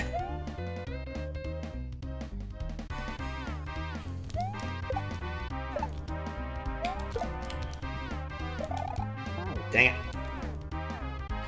Glad you hate it, yeah. Again, it's just the, what? I killed it and then I died? Thing. Means everyone else enjoyed it. I don't know if that's been the sign so far. If everything I hate means something someone else enjoyed, but it's very possible. Like, I really... The invisible saw level, I got kind of miffed at. I respect it, but I do not ever want to deal with that again. There was definitely some jank in how it worked, because there was definitely cases where I was hearing saws I shouldn't. And that was driving me up the wall. Also, like, it's a hard level to stream. because you have to be quiet to hear the saws. I watched Java Brew do that one for a little bit. He didn't fare much better.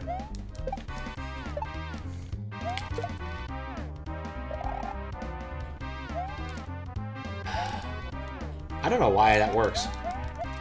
I don't think I've been killed by that football yet, which is kind of awesome.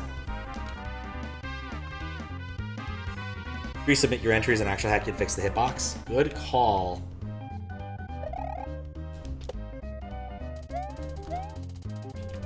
Like, I definitely enjoyed it to the point where it showed up in the moderation queue. I'd probably play it again, knowing that the football boxes have been fixed. But it comes down to timing. Like, I've got a hard deadline for QLDC stuff. I've got to finish it in the next 2 weeks, which you think would be easy.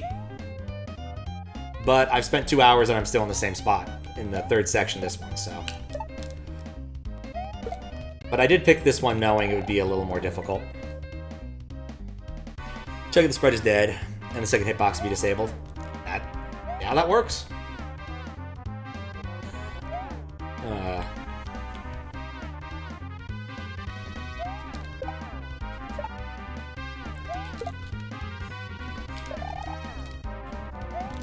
I love the way that it works is you get the sprite index in the X register. That's just part of the calling convention. Thing with the hitboxes, in the level made by Daizo, because it was obvious. That's why I can say I know who made that level. There were these weird footballs that had awkward hitboxes, and yeah, sometimes you would kill them, and then they would kill you, and it was awkward. You touch both hitboxes, you can kill it and still die. It'd be the same frame though, wouldn't it? Yeah.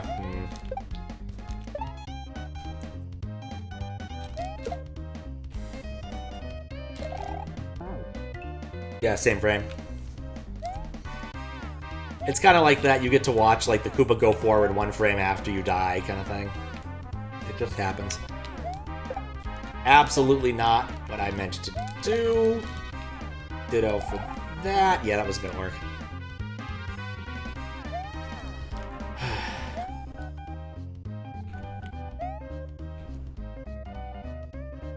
I think the thing that's getting me most about this level is there's just an awful lot of bleeding, interspersed with things that are really annoying. Same.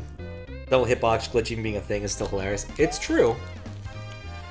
But it made that area so stressful. Like, every time I got close to the top, I was like, oh, am I gonna make it, or is the pretzel gonna get me?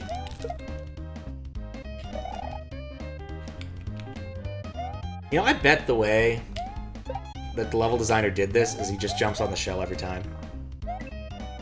Entry didn't end with that? Yeah. I definitely would have left with a much less happy view of that particular level had that been the case. Get over there. That is a... I think I need to just not turn back.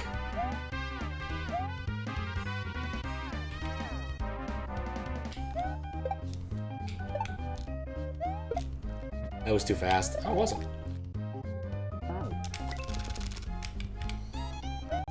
I don't know why I can't jump there.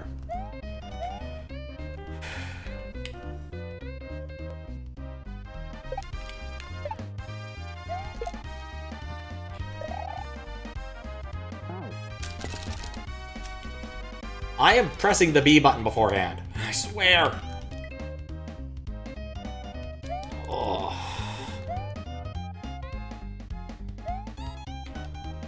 Alright, I'm debating powering up Mario so I can see what's ahead so I have a better idea of how to handle things. Since I'm not getting a lot of good attempts forward, I'm being really filtered by that jump. Which... I shouldn't be. You don't have to use momentum to do that kind of jump. Okay, I'm being filtered by that jump. That jump's weirder. Full disclosure there.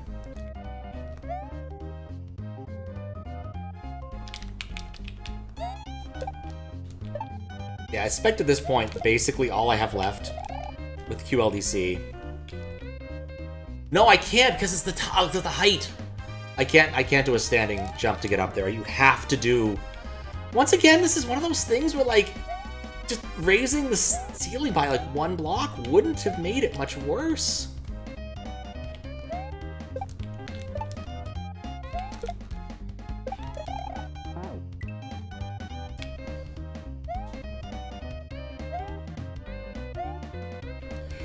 Alright, I want to be able to see what's coming up. Let's take a look at what's going to be required of me. Because I have not seen past that part. I think it's probably worthwhile to at least begin conceptualizing what I want to do there. Here's our friend the Saw, but he's flowing differently. I like this. I like the respawning the Saw does everything. Like, it's really cute. Can make that jump as Super Mario. The jump block around, even at that height. Oh, I didn't notice him before. That's great. So, like, I do that, somehow that works out, and then jump up and over. And then, what is this nonsense? Also a door. So you have to... You need something there. Do I need to keep the shell?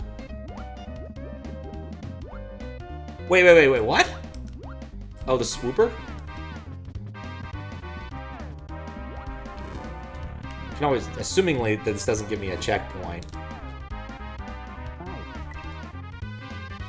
Of course not, it's not a checkpoint door.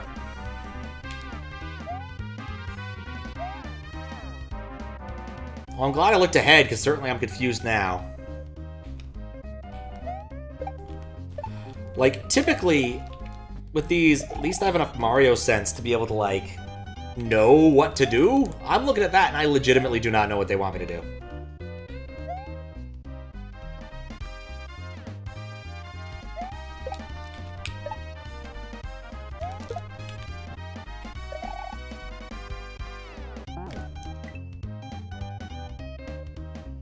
Carrot platform is the second one. Safe. You have to make the super fall on 1 block. Oh, you. Okay. Like, the cool parts of this level aren't here. Like, if this entire part was eliminated, like, I think this would actually just be a better level. It's kind of Kaizo. I mean, I can't disagree. I mean, already, like, right here, I think there's probably a way to make that that jump there without re-grabbing, but I don't know what it is.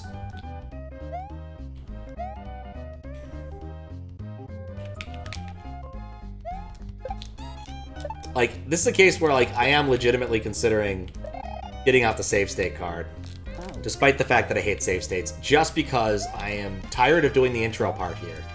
I want to get to the meat of the level, which is interesting, but the first 2 obstacles involve waiting forever. Like, and that. Like, it extends your level, but it doesn't make it interesting. Like, I don't know, I'm just getting kind of down on this level because I'm just tired of waiting. The correct answer here is just get good, but at the same time, like,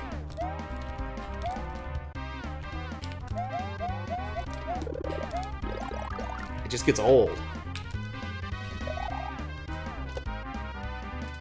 Like, it's been forever since I've been over here.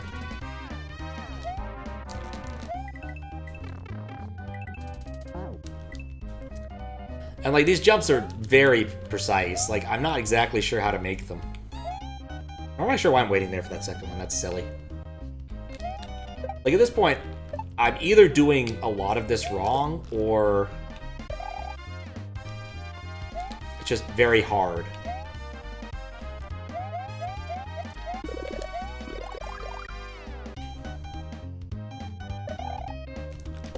There we go.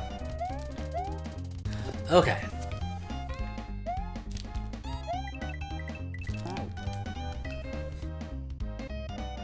Why am I getting the shroom? Force of habit, to be honest. It's probably not doing... Well, it's not really doing me not any good. In this case right here, not I don't think once I've gotten past there, I don't think the shroom has been my problem. I've occasionally had it make my life better.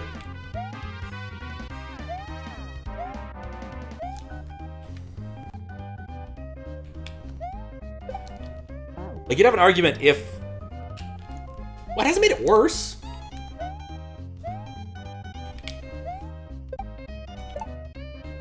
Okay, at least let that speed up a little bit. Ah! Also, it saved me a couple times when I spin jump badly off the pokey. Or off the fuzzy.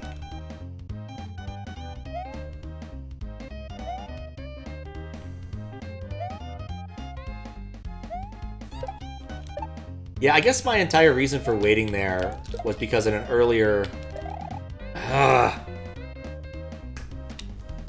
for an earlier version of my strategy... Nope, you can't just go. Okay. You always have to wait.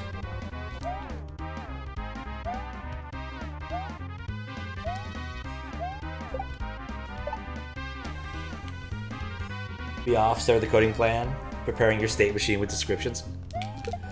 It's kind of amazing how many things in video games boil down to, let's just use a state machine. And state machines are so convenient for that abstraction, provided, you know, there's a good way to do it. Anyway, good luck with the boss coding. I'll see you later.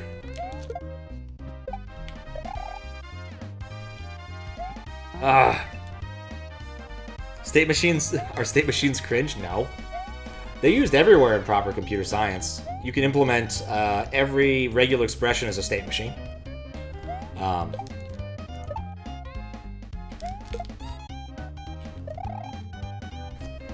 They're very convenient. The fundamental issue is, for most programming languages, they're not well suited to express state machines in a compact and not irritating way. Oh, it's from SpongeBob. It's a lava song. What's up, Fries? Elden Ring's a state machine?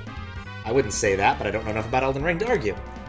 Where was I going with that? Yeah, but like implementing state machines in a regular language is difficult. Because what you really want isn't like a state machine you've implemented explicitly. What you really kind of want are continuations. Because those are so much more convenient. You really want a function you call and it understands where it is in the state. You don't have to explicitly code it outward. Some languages allow for continuations. Every Lisp ever. And other functional programming languages like in the ML and Haskell domain.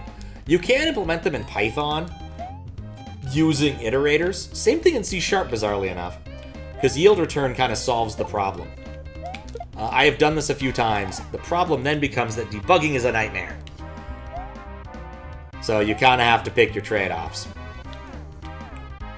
I did this for one ICFP. Nobody was happy with it.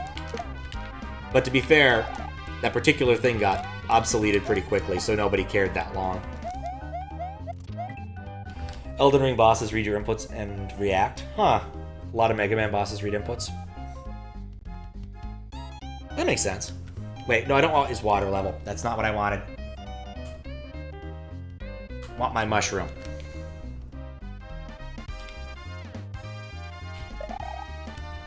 There we go. Yep, later. Good luck. See? Mushroom made my life... Oh, why did I do this? Mushroom made my life better there. Wait, what?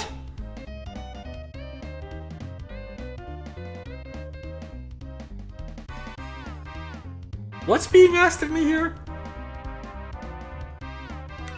Yeah, good luck. Good luck, good luck. Yeah, I am about... I'm getting close. I'm getting close to I want save states. I don't usually feel this way about most levels. Like, usually I'm happy to use my own cheats, but, like, I really just don't want to do this over and over to get to the part that's mildly interesting. Like, I am just this... There's so many parts of this that, like, it just nerfed slightly would actually be really fun. Spin jump on the flames, you have to be fast. Exactly. Like, it's already an iffy jump. So, I expect you to die and it to be a cheap funeral.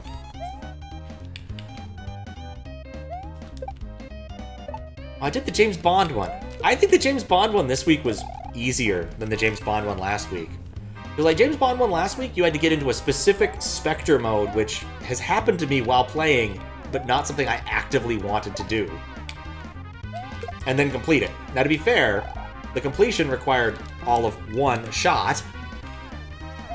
And I think it might have been missable. So like, if you jam on the button fast enough, you might have been able to get it, but I don't know. This one was just get a super jackpot during the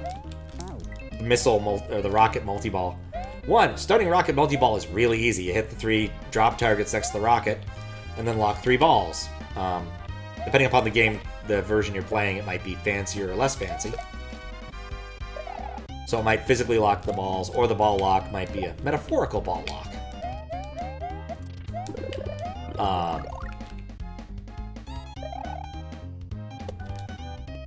But then you get to do the thing, and then you just have to hit 3 shots and then shoot the rocket. That's it. Shooting the rocket's actually really easy, though the drop target part's annoying. We landed at the same time.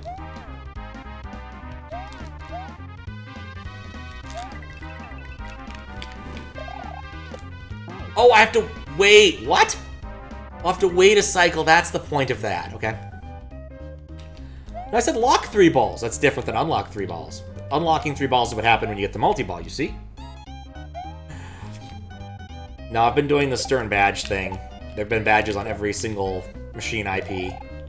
And so just finding the machines and playing them. I got most of them for the week. I'm debating how much work I want to put in on some of the other ones. I think I get Venom. I think I can get Rush. I think I can get Foo Fighters. I don't think I can get Avengers. I don't think I can get Jaws. Avengers requires starting Iron Man multi-ball, which requires hitting the tower shot 3 times. And I'm garbage at that shot.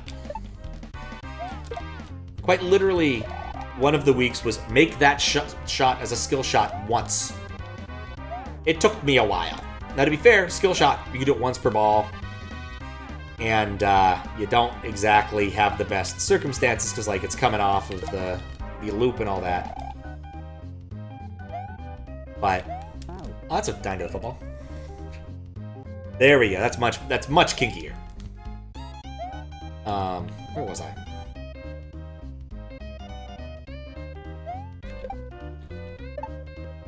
Luck 3 balls. But yeah, then you have to actually not just start the Iron Man multiple, you have to get the super jackpot, which requires getting 2 shots and then making a 3rd shot. 3rd shot I don't think is hard. It's the 2 other shots that, depending upon where they are on the board. But I've got to go back to that area to play a few other things. Jaws requires playing a wizard mode, which would be cool, but I've never actually gotten there. So, wizard modes, named because people who build pinball machines are nerds, are when you achieve a certain number of things in the game, and then you get to play a really cool multi-ball or something. I click the badges at Visual Station. No, they're virtual. Not NFTs, thankfully. There's an app.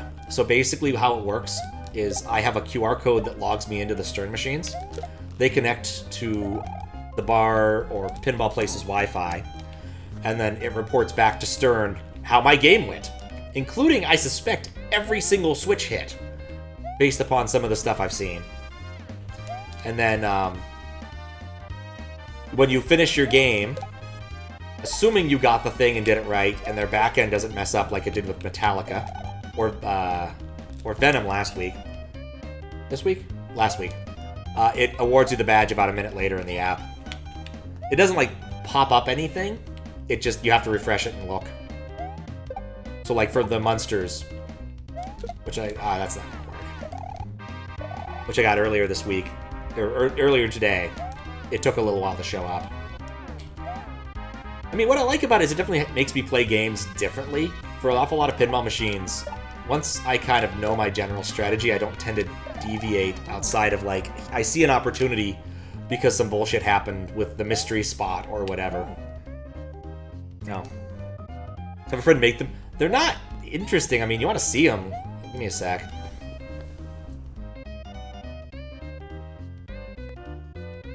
Flaky. Oh, there's Flaky. Oh yeah, if you want to see the... Is that really how that works? Is that a link? Jesus. Those are ugly links. Here's what the badges look like.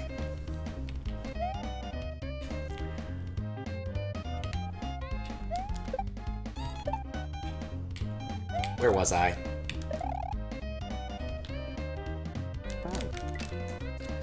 But they're just little things in the game, in the app. They're fun. And I've been enjoying just trying to go around and find machines and do the things. Some of the machines I'm just not that familiar with, like Star Wars. I've only played. That's not even all of them. Those are just the ones in week 2. I got most of them in week 2. I'm still sad about Metallica, but I'm debating whether or not I want to put the effort in to do Metallica. That was a very nice mat. Oh.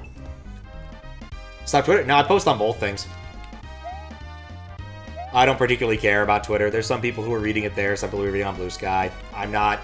I don't care enough to do one or the other, specifically. I've just been doing both.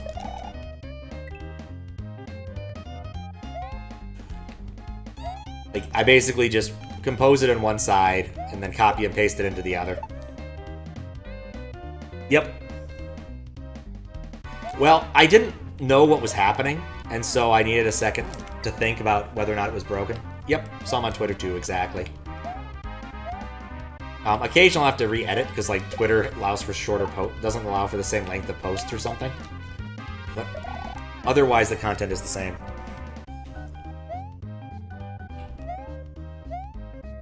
Okay. I'm thinking about this.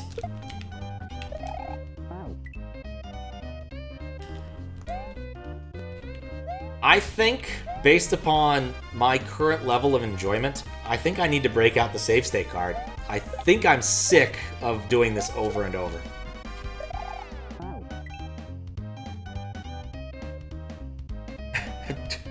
Still have Twitter because half of the sequel community is Hanagas and stuff. Sequel community? That's odd. I mean, I know that the sequel light people are interesting fellas. I like their code of conduct. Which was like something about... It's a code of conduct from monks? Like a sect of monks? I forget. It was something interesting. You want to hear the next song?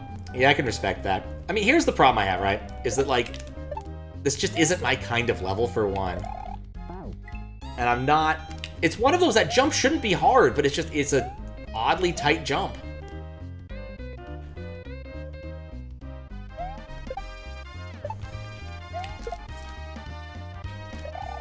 What'd I do there?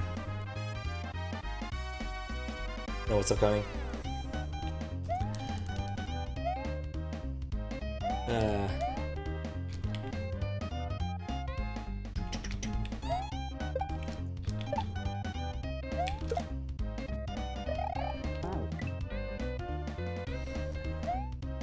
That's possible to do without a regrab. I don't know how to do it.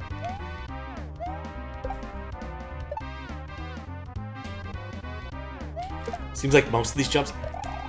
I'm gonna be honest. Given what I've heard here, and that there's no, like...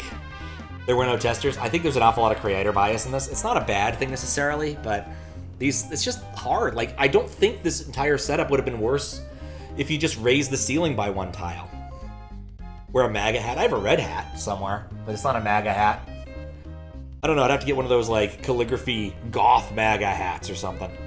Just to go full irony or something. Anyway. I'm gonna get up, have a stretch break, and I'm gonna find my other card so I can put it in. I'll be right back. Yep, it's happening. We're gonna use it. Alright, let's set this up properly. Chunk. Replace it. The thing I don't like about the newer SD SNESes is they use the tiny cards. I know people like the tiny cards better, but I find that they're really irritating. Put this one away so I don't lose it. Put it right next to the die. Pick that up. Put her in. Wait a second. No, I'm an idiot. This is SA1. This isn't going to help at all. Literally all I did was just waste time. So put the other card back in.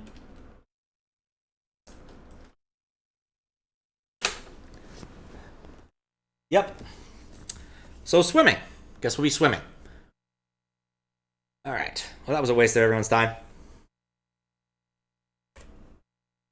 Not a big deal. Oh, right. That's not going to work because I killed the interface. Mistakes were made. I'm going to be honest. I suspect an awful lot of my feedback for this is just going to be you just needed testers to tell you to back off a little bit. The thing is, I think that some of the setups are good. Oh. A refund on what? Oh, yeah, oh, right, it's gonna loop. Rosa reinstated, fine. That's fine, I can do that. Blueberry Bunny told me to stand at the beginning screen because there was something that happens there. So we're gonna do that now. I'm standing here. It just breaks? Is that it? That's it? I was hoping for something a bit more exciting than that.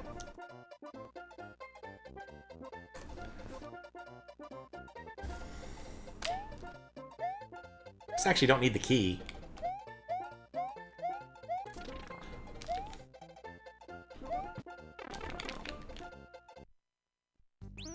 That's what he told you? Alright. Alright, now, because I am an impatient man,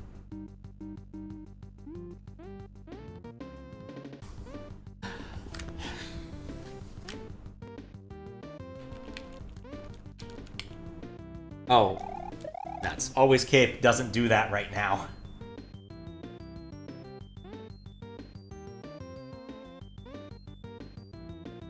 At some point I need to fix that to just take the argument and be just always power up.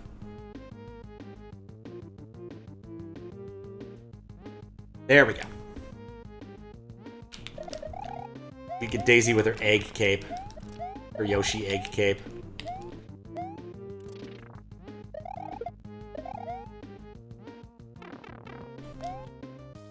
I've already screwed it. This isn't gonna go.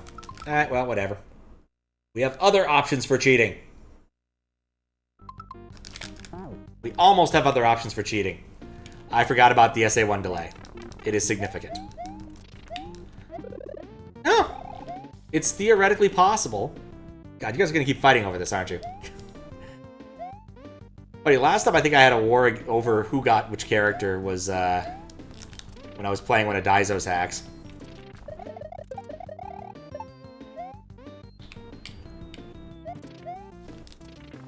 I legitimately do not know how you would get through this area unscathed. It's gonna make it difficult if it pauses it. Oh, Pokey! I like Pokey. I mean, everybody likes Pokey. He's like if SMW actually had a mascot, it would be Pokey!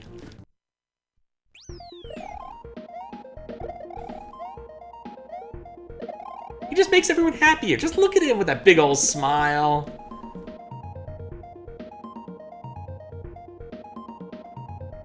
Alright. Come on. I'm gonna rise above it.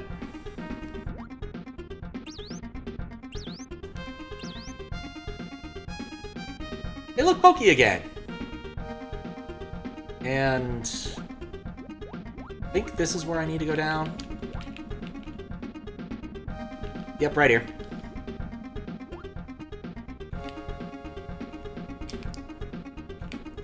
Alright, we'll try something else. I'm not sure what to do here, because, like, save states would be really nice. I doubt we're getting it. Pauline. Pauline's pretty cool. Gets kidnapped by large apes. Isn't afraid of anything.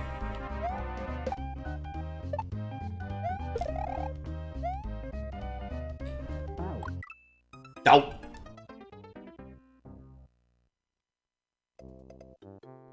I still haven't 100%ed Odyssey. Every once in a while I'm like, I should do that, and then I don't. If I wasn't already behind QLDC stuff for Mario Day, I might have done it, but... There we go. Even with a cape.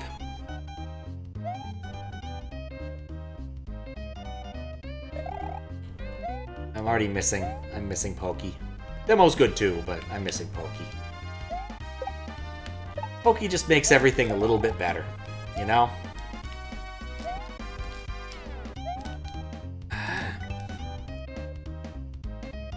Get from the library long enough, you 100% it, it's really fun.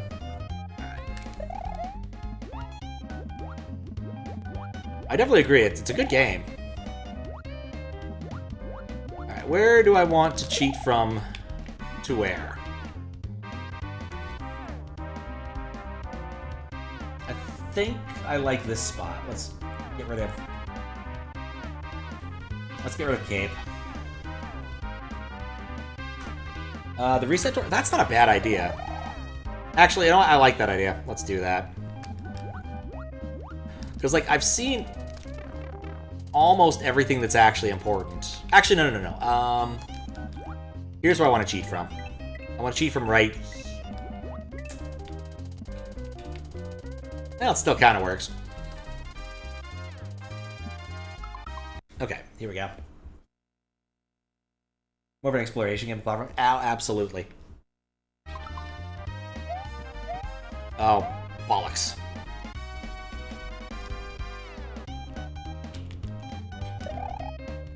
Alright, well. This is what it's gonna be. So I want to at least get past that obstacle legitimately once.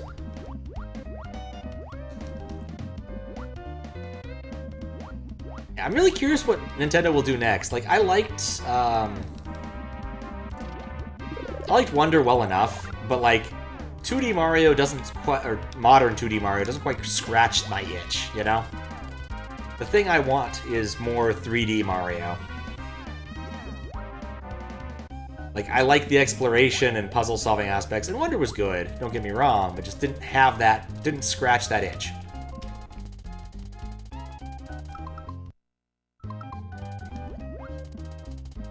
Isn't Mario Vert? That's probably fine. Oh!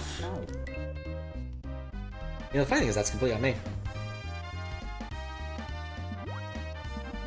Oh, Mario Versus is pretty soon. I want to say they already had a big one recently.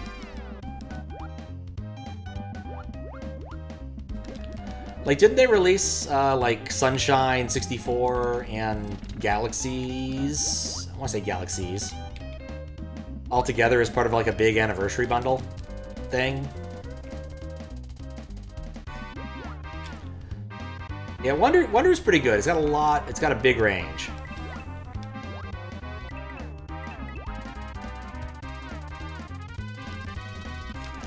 There we go.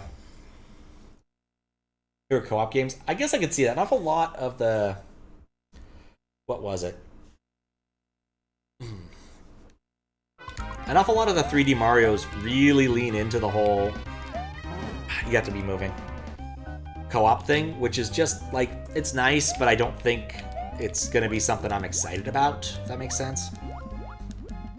Like, I was pretty happy to get through it on my own, so that was fun.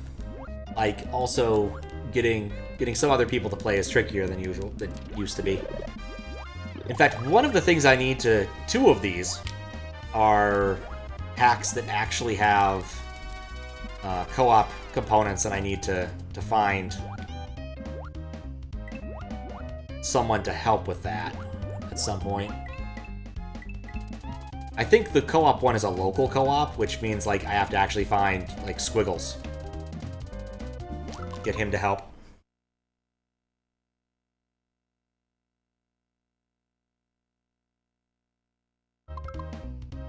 What? No! What? Oh, I set the water level to... Do carrot platforms respawn? Let's find out. They do. Oh yeah, I can do that now. Okay, cool. Trick him, say you're going out eating. No, Squiggles, we're going to Disneyland!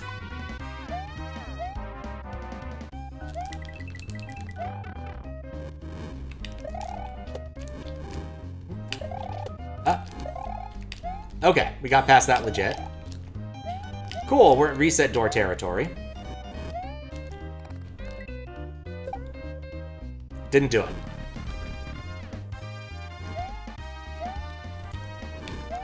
That's just a matter of scheduling, Squiggles. Oh, I like how the coin doesn't respawn. Fuck. Alright, cool. I did it legitimately. I'm happy to do that as my reset now.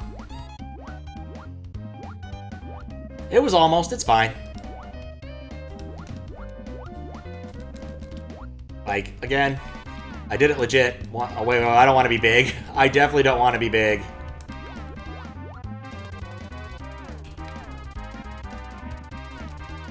How did you not die to the flames? What flames?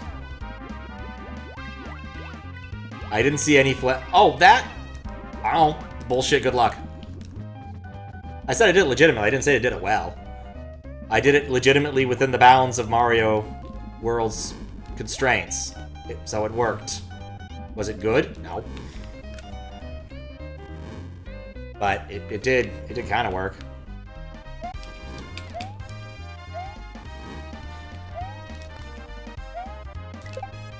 Okay, like, that challenge was kind of cool. That pencil is... Oh, God, I need to... Those pencils are dickish. Can I even... Nope.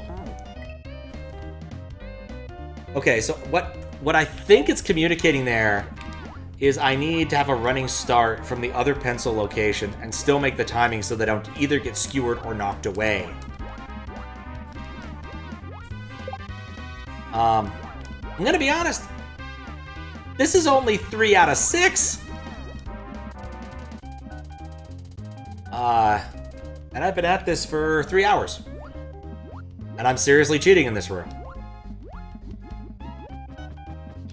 To be fair, there was unserious cheating in other rooms, but you know, it's not quite the same thing.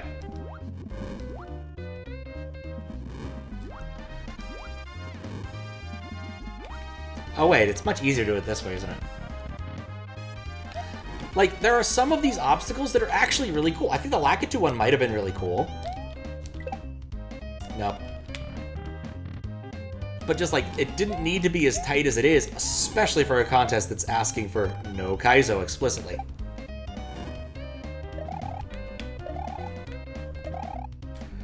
Okay.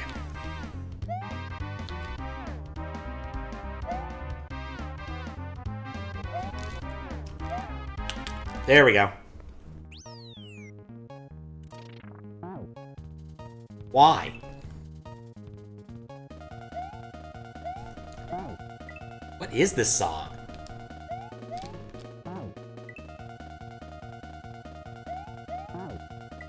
It's not Kaizo, there's no shell jumps. There's plenty of Kaizo's Sans shell jumps. Okay, that didn't help me.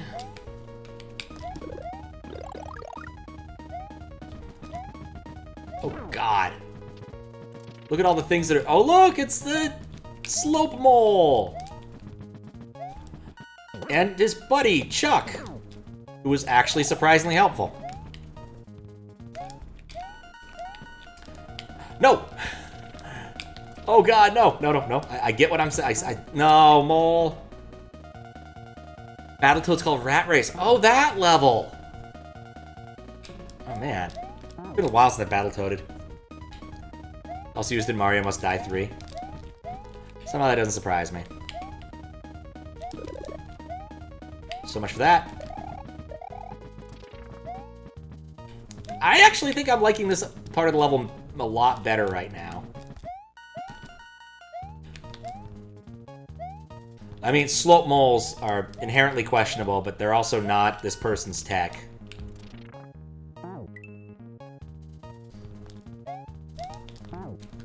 Pretty sure slope moles came out of last year's QLDC? Or was it earlier than that? This is one of those, like, I really should know who made these, because they're silly. Oh, great. What? No, stop! Is there a wall? No. Don't know how or when the creator got this. This sure got rejected. Jeff? That does not... wouldn't surprise me, but I don't think he made it.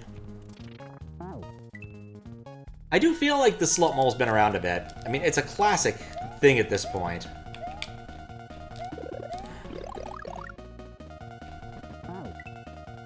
I know Jeff made the pinkies, the movable triangle blocks, and diagonal green beans.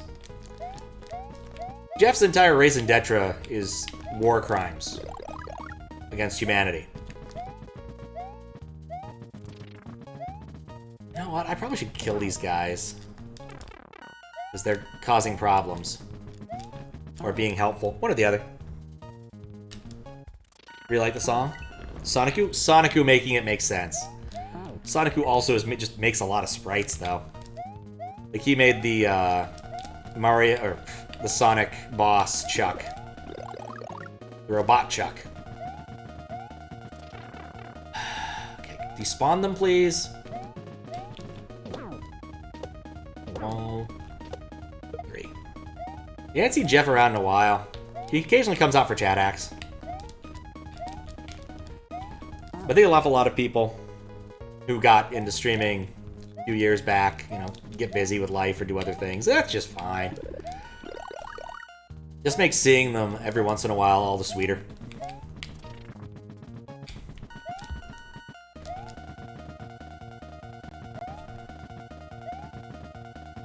Like, I really wouldn't mind seeing Xandro around again. It's been a long time. I think last time I saw him was last time I did a May the 4th stream. No, they don't work like proper slopes. They're sprites, so therefore they must be weirder.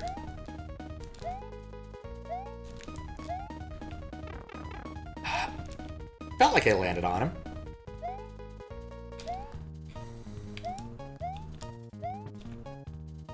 Oh no! Right.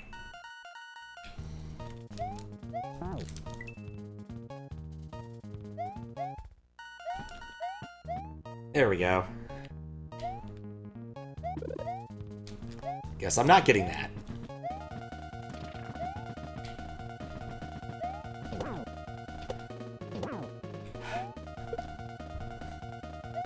It does feel very appropriate, like looking at the slope ball stuck in his little cage. Dang it. Slope mole jumping is a hard process. I appreciate that this section has a not RNG power-up. Not that it's easy to get, mind, but I appreciate that it's not RNG.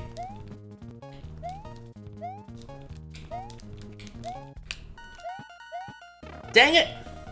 Okay. It's okay.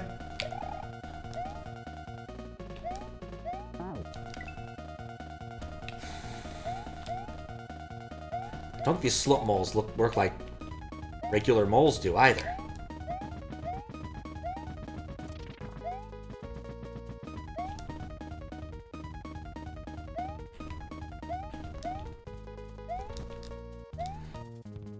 The mystery of the slope mole.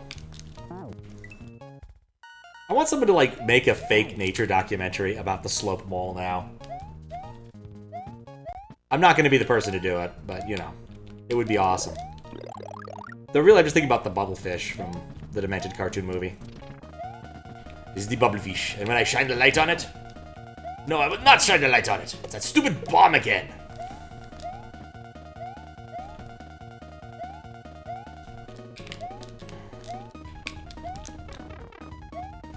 Okay, well, maybe one day I'll get past that point without burning my power up.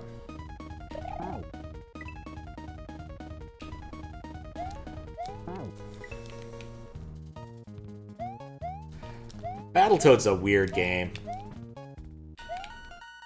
I'd say it's a little known fact that you can't actually complete it if you're playing 2 players. But I'm pretty sure everybody knows that now because of the AVGN episode from a million years ago. But basically, one of the levels is programmed such that it ignores the inputs of the second player. And so the second player can't actually finish it, because it's an auto-scroller of sorts. You just kind of hosed. Alright, well, this is progress. This is a PB, if nothing else. Thought I broke that in time.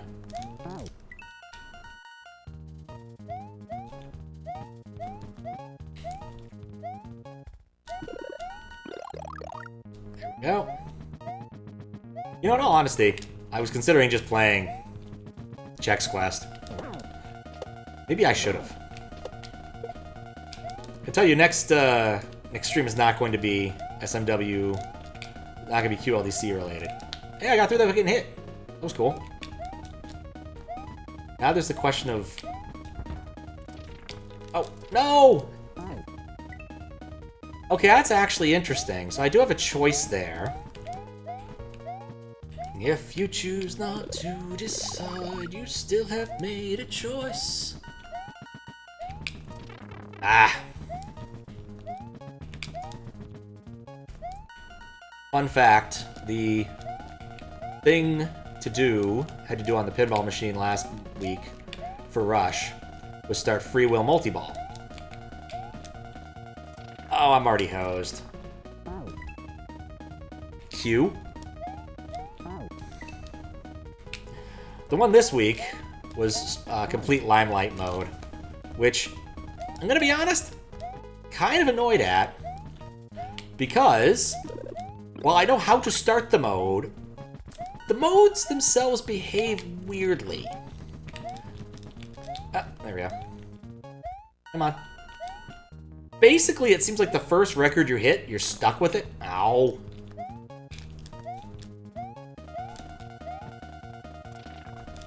Nope, didn't press enough. And so, like, I kept getting other ones, and I was saying, no, I don't want Tom Sawyer. And the next one was like, oh yeah, Tom Sawyer, it's a great song, you should want it. I'm like, well, one, I can't hear it, because loud bar. And two, any ball I spend trying to do Tom Sawyer, I'm not getting Limelight done. And I still don't actually know if, like, your mode stuff persists. Never quite figured that out. It took me too long to figure out where the mode information was on the display. With these banned ones, there's usually a lot going on the display. Most of which isn't interesting to the player. Okay. Like, it took me a while to find, like, the fame thing. And when I last read it was like 70%, and I was kind of surprised having read how it works now. Because you have to make certain shots, and you only get 5% per shot. 15 or 10% if you do a hurry-up after hitting the shot. So I'm not really sure how I got 70. But I do think I procced that one during a multi-ball, so yeah, whatever.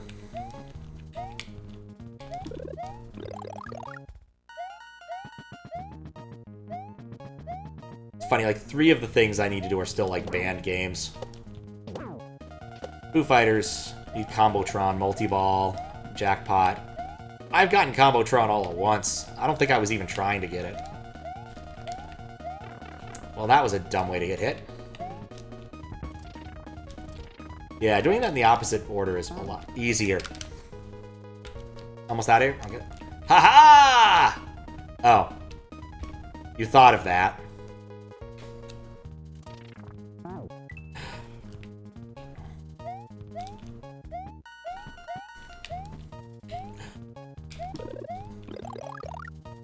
Now, at this point I'm just rambling because there's not much else to say about how the level creator kind of does his thing at this point.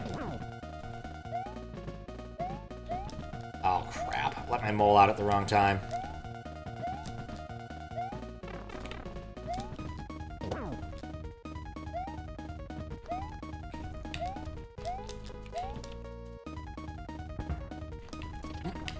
Oop.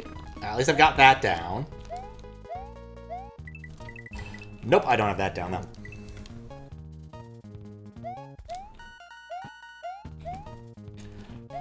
Like, this style of thing isn't bad either if you, like, just make your level shorter. Something I really appreciate about Maddie Thornton's sense of level design is that she'll make things that are hard, but, like, also lots and lots of checkpoints.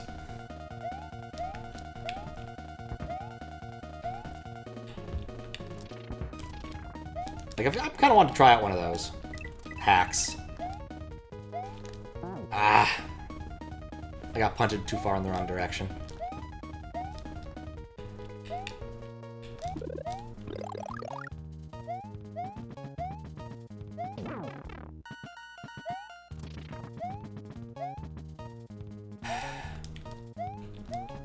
Yeah, I actually really do not like the Chucks being there. I wish that it was a Sprite Killer or something. I think the interesting value they provide is already gone by the time we get to that spot. Nope. Boop. Boop. I'm pretty sure if I get a mushroom to this point and not flub that jump. I don't know. We'll see. If I don't break the note block, won't the Chucks? They jump, yeah. I mean, basically what it means, I'm playing games to see if I can get them to despawn here.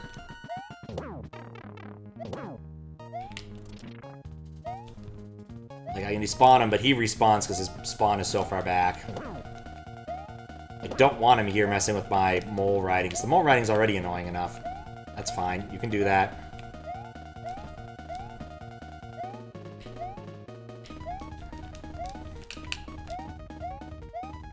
Okay.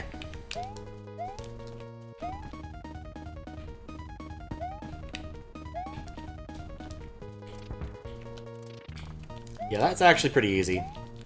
Once you have a guesstimate on the time. Oh. Don't want to spoil the surprise. I appreciate not spoiling it. No, I'm feeling confident about breaking out of this room, depending upon how much more there really is. But... Boop. There we go. You know, he can live as long as he wanders off the other way.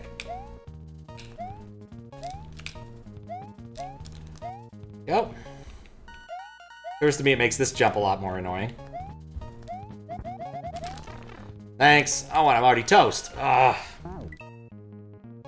I have been at it for 3 hours. I mean, when I've done QLDC levels judging in the past, I don't think I've spent that much time on a single level. I again think that, like, this year's crop of levels is definitely a lot harder than prior years. I know Howluta disagrees with me, but I think legitimately there's just a lot more hard but compelling levels. I've also, like, compared to when I judged last, I haven't used save states once, though as we've noted here, I did want to. I had to use them when I did the 72-hour one on, I think, Howluta's level and a couple other ones. But it wasn't common. I'm just bad at save states, honestly.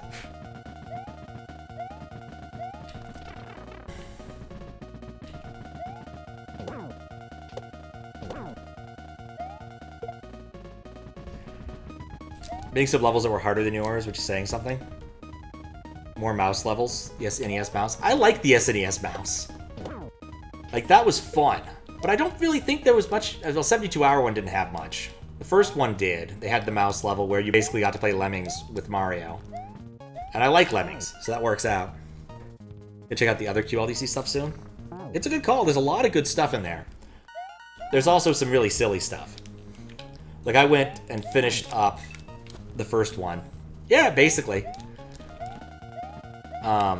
You had no control over Mario. Mario would just start walking forward, and your goal was to place the things such that he could do this. And of course, like just like Lemmings, it was real time, so you had the ability to change what you were doing as you were doing it. And it used the SNES mouse, which I own one of, so I did it legit. Oh yeah, I guess I did also save state that other SNES mouse one, which I don't think was in the 72-hour year, but I'd have to check. But yeah, I do remember save stating that one, just because, like, the requirements for me to use the SNES mouse on that one, it was really painful because of the amount of scrolling you had to do. Basically, people who test things with laser mice aren't going to understand why it didn't work. Like, you had to do an awful lot of scrolling in a relatively little amount of time, and with a ball mouse, it turns out that that's, unreliable. I think I told the story then. Tell it again.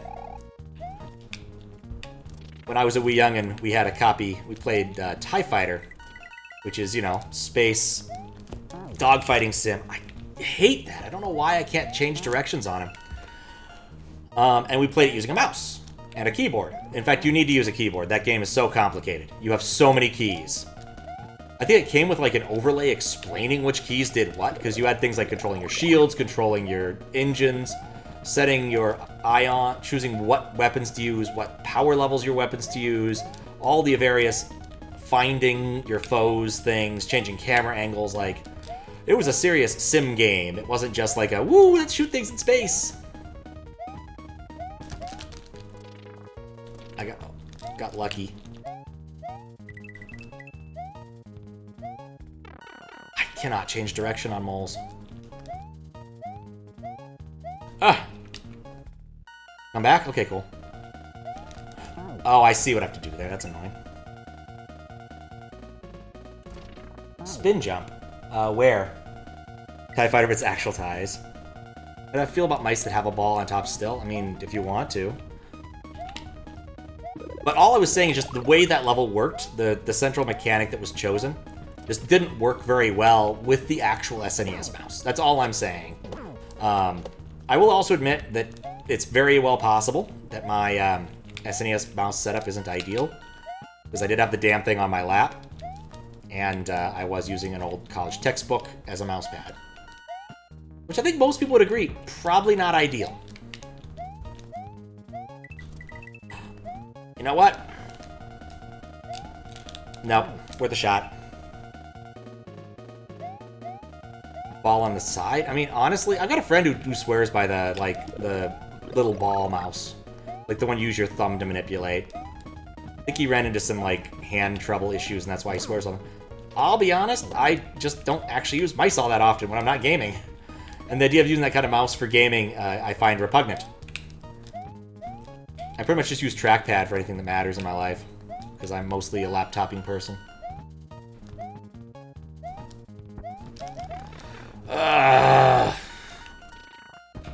Thank you, RNG component. You were lots of fun.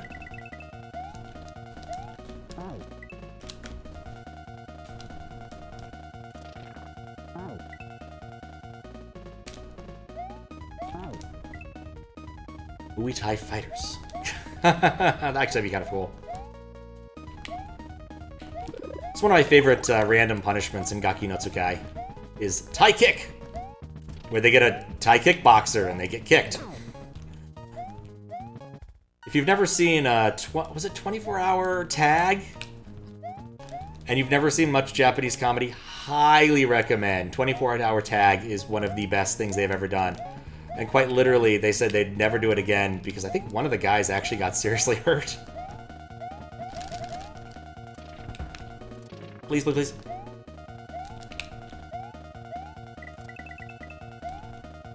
Basic premise. The three Japanese comedians are in a gymnasium. And sort of random events happen to them. There we go. What? Okay, it's one of these. I win! Oh look, I'm winning so much, I win again! And again! I'll get sick of winning. Handbrake. Something pops up. There's a literal, like, thing that shoots people up, and car CO2 cartridges go in places. What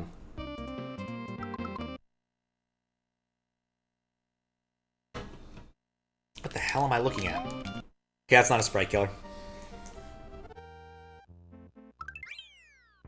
And then they'll have a thing on their chest saying what they are, like TIE Kick or Pie to the Face.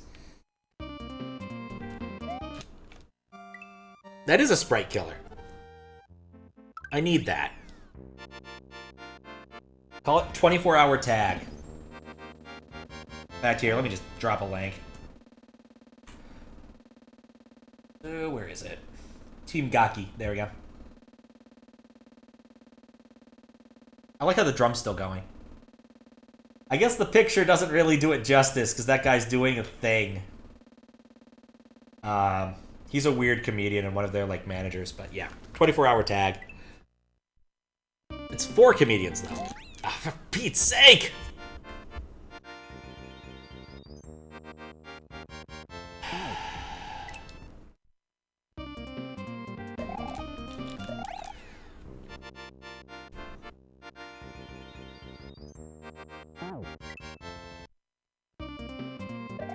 Nope. Okay, what do I do? I'm gonna pause next time this starts. But yeah, they stayed in the place for 24 hours. No! Okay, let me look at the lay of the land. Maybe there's a spot that's safe. There's no spot that's safe.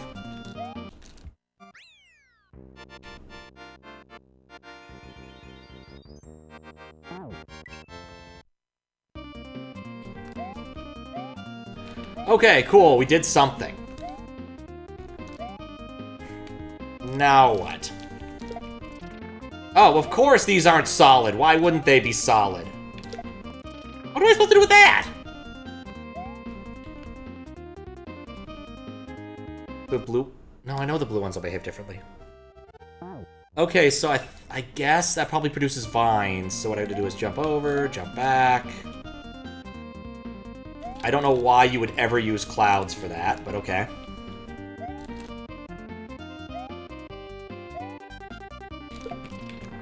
Alright, that drops them out. That's good. Cloud is solid for me, so bop that. They drop incredibly quickly. All sprite killers will only have 2 practical uses until it despawn. Destroy all yellow orb and collect the coins behind? Oh, okay. Of course I've seen 24-hour Pie Hell. That one's also amazing. Where one of the guys lost a bet and therefore had to have his entire day narrated. Basically, he woke up in the morning and they told him what to do while striking him randomly with pies and having other bad things happen to him. It's similar because I think both of them involved the sports betting thing they were doing. Well, sports, quote-unquote. But basically, the crux of it, they were making bets on who had to eat a punishment game based upon how well they performed in a... What's the right way to phrase this? In a relay versus one person. So one guy, Matsumoto, I think, basically says he can beat all 4 of them at whatever it is. And the thing is, they have to participate as a unit, and he gets to participate on his own. So I think in the case of either 24-hour Tag or 24-hour Pie Hell, it was the swimming challenge. They had to swim, do a relay of 100 meter. And he won, they won, I think. No, he won the swim. I don't know what they did to...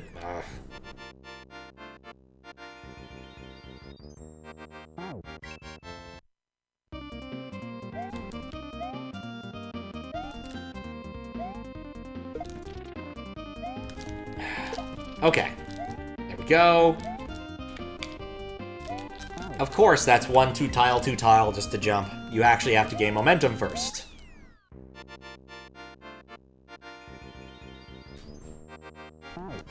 I'm gonna be honest, if you're gonna do the orb thing, it's gotta be a really good level for me not to be annoyed at it.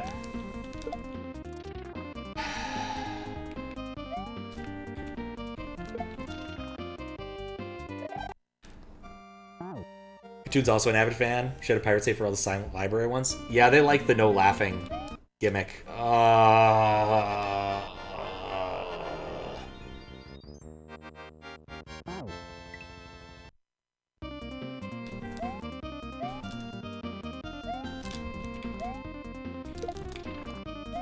You know, I'm gonna be on the lookout for a way to cheese this. If I see, like, a sprite near a wall...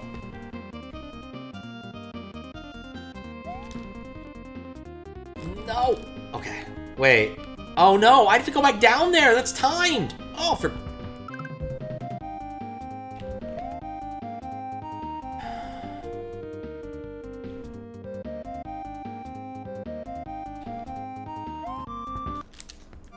Okay, I need to get back to the diaper teleporter. Thing. Yeah, I think that's where I'm at with this. Like, for standard, it's just bring things down a block.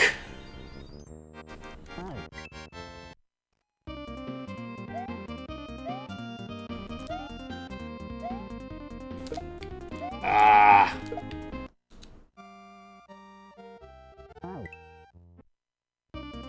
I've got to say my interest in doing this is waning very fast. Like I said, if you're going to do an orb level, like, it's got to be really good, because sitting through the walk of shame every time is not my cup of tea. Especially with the intro there. But, like...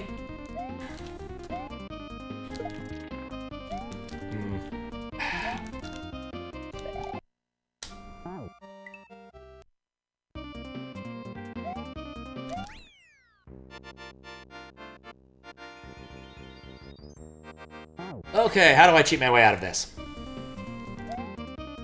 I don't think I even want to even try this room. I'm gonna be honest. I liked the last room. That was fun with the moles. I had fun. I'm not having fun now. There's a clear reason I'm not having fun.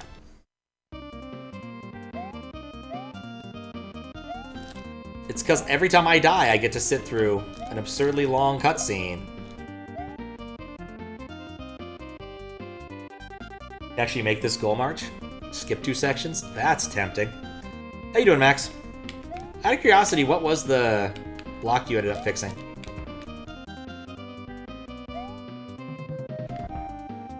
I got 1 coin.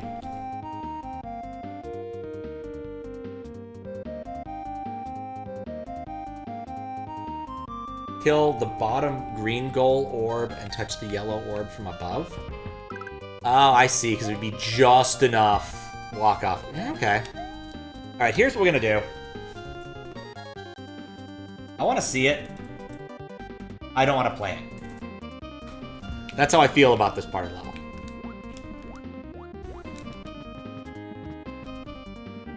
So we're going to do a little cheese. So I just want to explore it. Because honestly, like, this level is long. Obscenely long.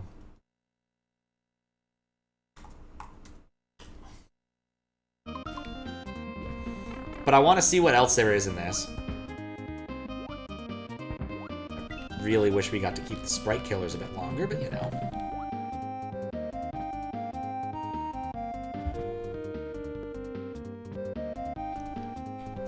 There we go.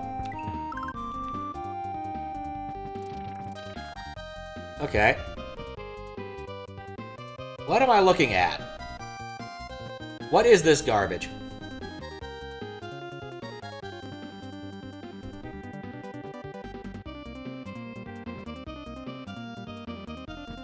Are these blocks solid? Then what's the point of going down there? This isn't a shell, you can't kick it. Like, well, I guess it does drop straight through. I don't know if that was the right move. Oh, that definitely wasn't. Wait, what?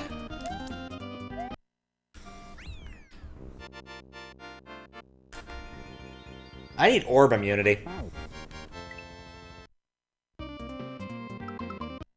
Okay, actually, I've got it. Nope, I don't got it. I think I know what my plan here is. Because I want to see the level, I don't want to play the level. I don't want to play the level in a weird, degenerate state. Let's orb immunity? Not eating a shot when there's an orb there.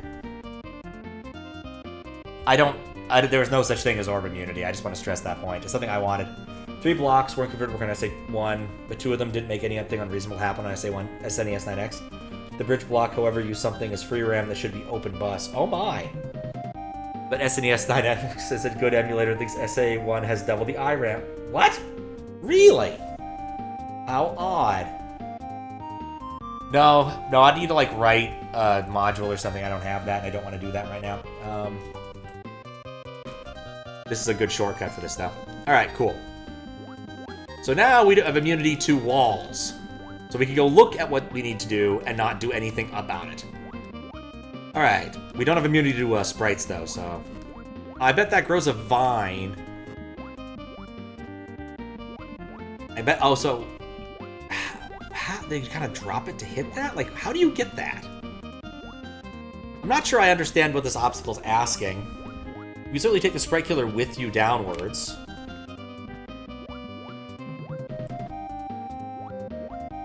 Let's try to put Demo in a spot where it's not going to be a problem, and then I need to look up the actual name.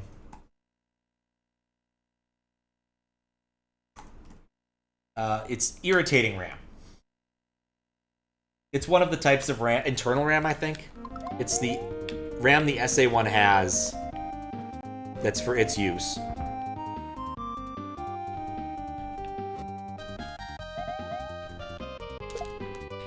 Like, this is the only thing I could think of. I don't think it works. Clearly you need to break that. These aren't sprites.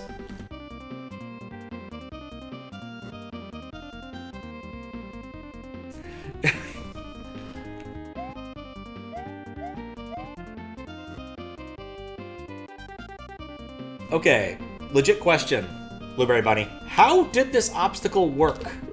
I guess that way. But then I don't have... But what if... Yeah, okay, that's it.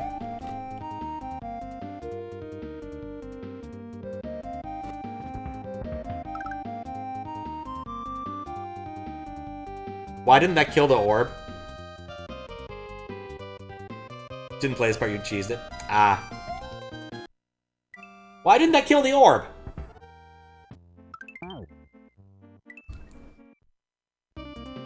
No, I figured it out, I think. I think you just have to throw the orb, the sprite killer just the right way. 2 uses. Oh, okay, that makes sense. Wait, what am I doing? I'm not doing that. In fact, I want to chain both of these together.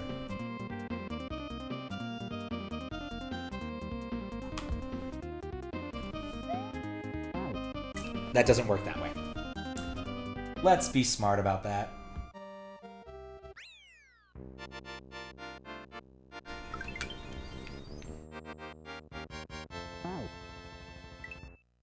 Alright, everything makes more sense now, at least. Okay. Now, do that. Okay, cool. We're now in the state where we can swim through things. My goal is at least look at it. Like I said, I don't really want to do it at this point. Like, I get it. And my question, I guess, is if I did that and it despawned it... Oh, whoops. I want to chain those together again. Like, I want to at least understand... Nuts. Guess I wasn't where I thought I was. Oh, God, why is the intro this way?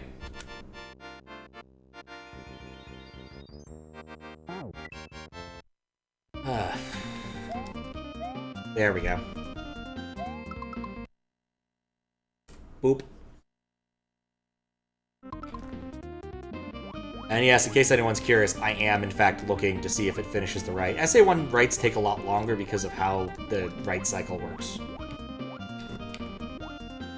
Okay.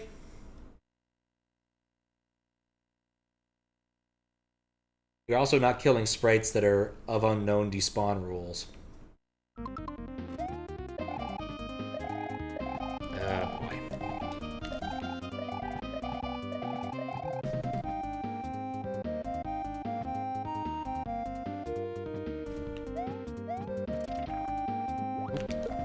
Okay. Well, that one I can't respawn. Well, I can.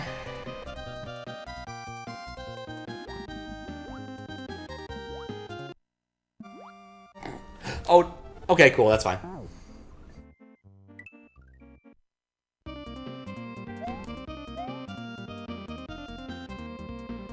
There we go. I guess also, second question, does this area only end when you have a certain number of coins? Is that the shtick here? Or is there like a coin gate?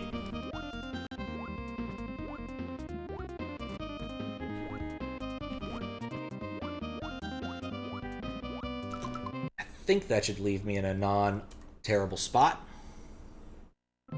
Okay, cool.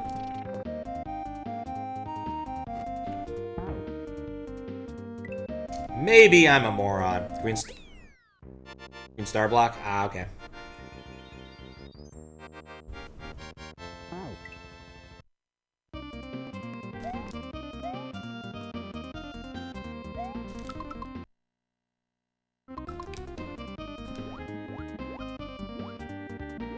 Just check how SRC is handling the whole VODs thing.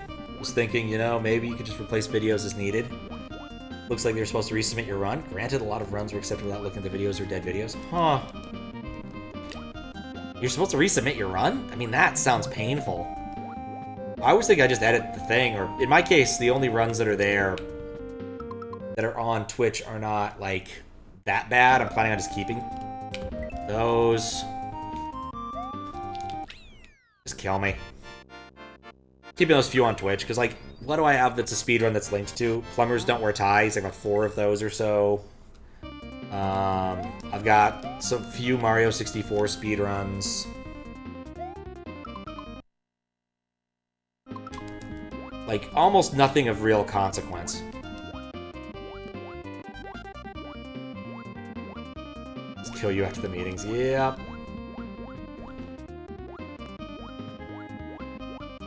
Yeah, I think that's better. More for the podium runs at a world record. They don't have a system for replacing videos just for resubmit it. Ah. Interesting. Nope. Wait for it to go.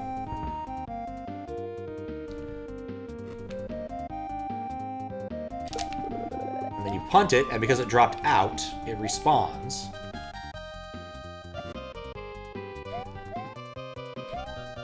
Oh, in fact, I bet I understand what this is. You're not supposed to use it for that. And you're supposed to dodge the Potobos with good timing and luck. And there's this guy here for some reason. What am I looking at? Oh, green bean. Okay. Oh, wait, what? Was I supposed to have another sprite killer at this point?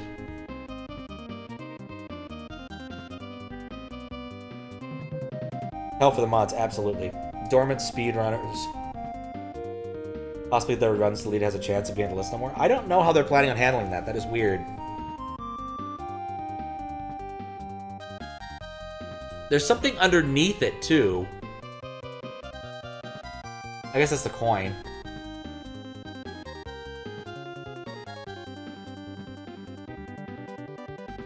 What's the point of this other football?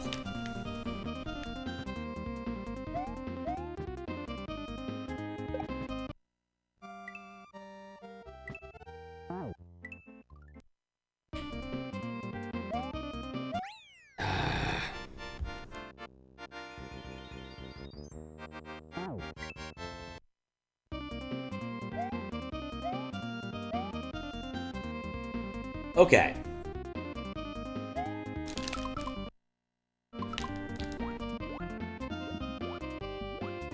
Yeah, I don't know what an execution plan is.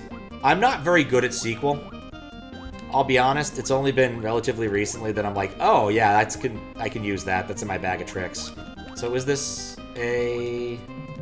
That is not. Okay. I think I see what's being asked here. Oh, you. Okay. Oh, okay. I get it now. I hate it, but I get it now. I hate it. Okay. What is expected of us here? Also, that thing had despawned consistently, so basically... Are you kidding me? Ah. A lot of runs with dead links already. Hopefully that delist. Yeah, there was a big deal a couple years back about unlisted videos on YouTube. The long story short is that the way that they were generating YouTube IDs was actually kind of unsecure. And so you could actually guess the IDs if you knew a few key things. No pun intended here, actually.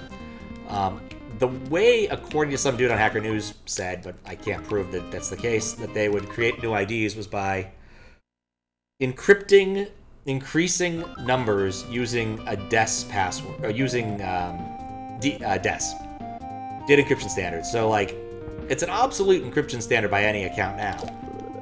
But at the time, it was, you know, the hotness back when, like, you were using an IBM machine. Should play the original. I like it. Database engine orders the operations to retrieve data. Very common to use for optimizing query. Oh!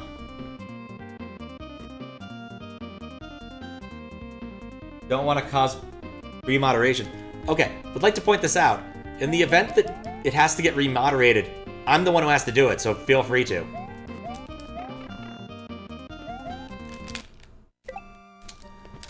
I was hoping I could stop that. But, like, if the process is resubmitting VODs, just do it. It'll take me all of a minute. I know you're not cheating.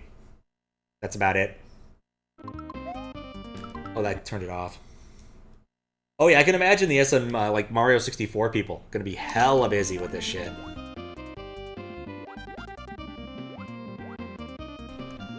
But honestly, outside of, like, podium runs, like, you can literally, like, complete and utter disclosure. The way I've always done it is I just look at the starting thing, roughly where they start, look at roughly where they end, subtract the two, and see if their times are roughly correct. That's all I've ever done. And to be fair, the boards that I moderate are that Zelda one and, what was the other one? Oh, I own the Plumbers Don't Wear Tie board with JSR.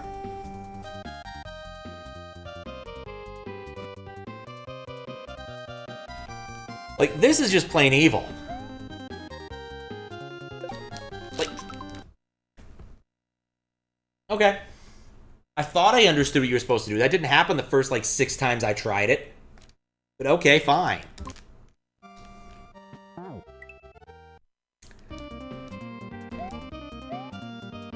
Okay. I do not understand what you're supposed to do there. A little late. Like, the only thing I think is you jump with the sprite killer and hope to land on the football and then drop it below you and hope the Podobo doesn't get you. Like, I know. And then you do that. You come through here. You need your sprite killer. You jump on the 2 footballs. You walk across this expanse of beautiful blue coins. You hit the star block, which creates a sprite, so you can walk across all this nonsense. Okay. That makes sense. I'm at a point where the fuck is all this shit?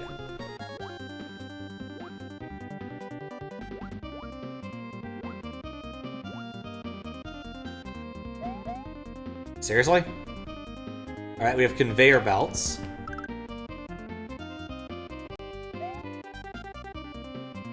That's gonna kill me. What was the point of that? Why would I want that? Oh, it doesn't kill you. It's annoying. The switch thing was funny, I guess.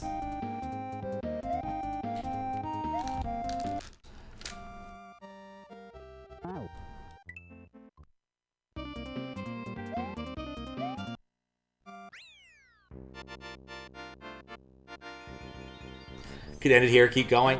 I should keep going, because I'm judging. I'm at 4 hours because it's taken 4 hours.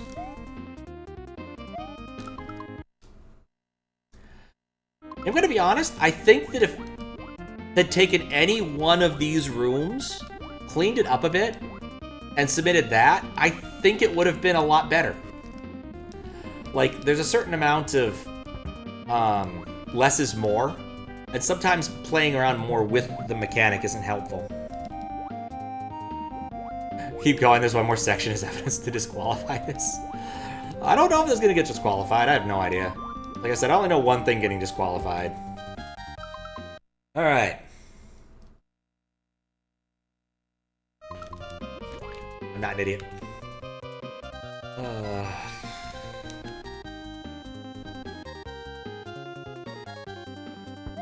It is still funny, though.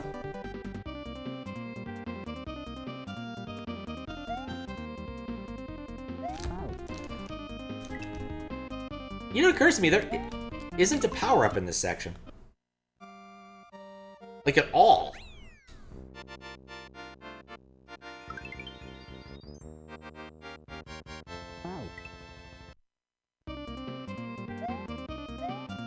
What does it take to get disqualified from QLDC game design-wise? I don't think anyone's ever been disqualified from a... There were a few last time, and the very first one that were disqualified for being painful. Max has his thing. Unless Kaizo against the rules. Still ambiguously that. Yeah, I think that especially that second section had a lot of Kaizo nonsense going on. Or, not second section. Third section? Third section. Honestly, the mole section. Mole section was great. I liked that. I don't think there was any Kaizo nonsense. I think it was perfectly reasonable given the constraints provided. I think it could have used testing. The first section was fine too. Like, that was fine. The problem is, one, there are 6 sections, of which this is the 4th? 5th. And then the boss. I'm not sure how I'm gonna get to that. I want the sprite killer.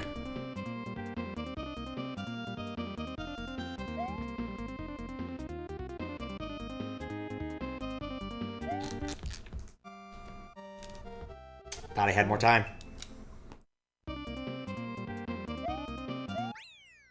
Somebody the heck you're working on right now? Oh, it's painful. I mean, basically the restrictions on this should still be within like the realm of standard difficulty.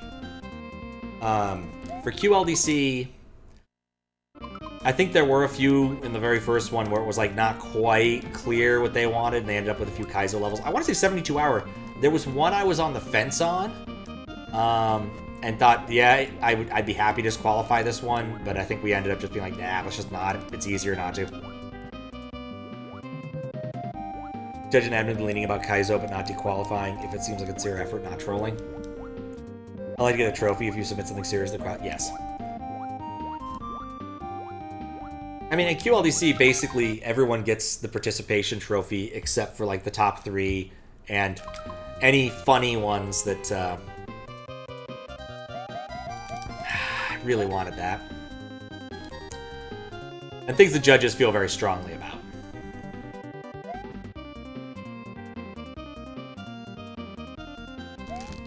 I did it again!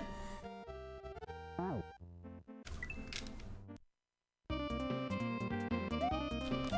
already late. I might just force the damn door at this point.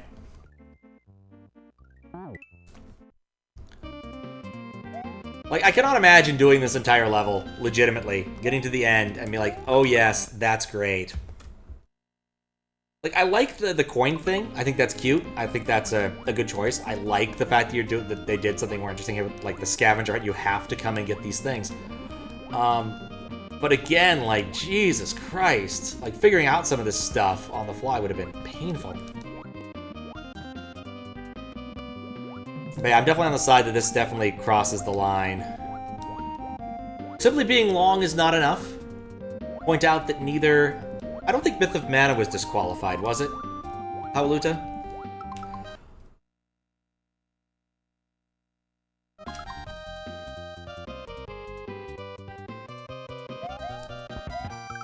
Nah, we didn't get it. Okay. DQ for crashing. Okay. But it wasn't DQ'd for quality control issues, which was the thing that was the form on front of my mind. There we go. God, what? Okay, yeah, this is Kazoo.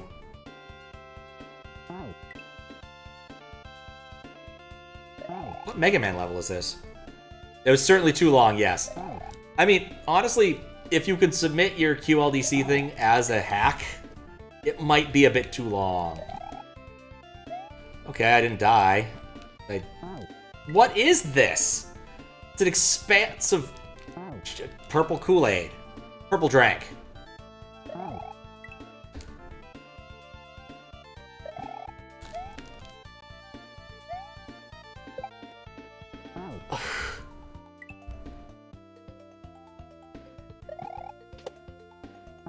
Oh, that's probably an easy way to do it.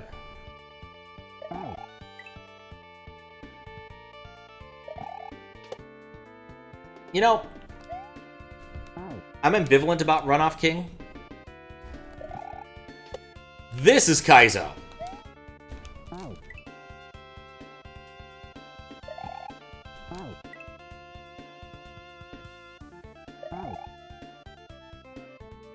Pretty neurotic, not going the way of design. Just feel like you need to make level complete, which usually means a stint of jotting down ideas and making all these ideas a reality. I mean, it's fair. It was a full cohesive idea. More of a heuristic for how to handle a QLDC thing.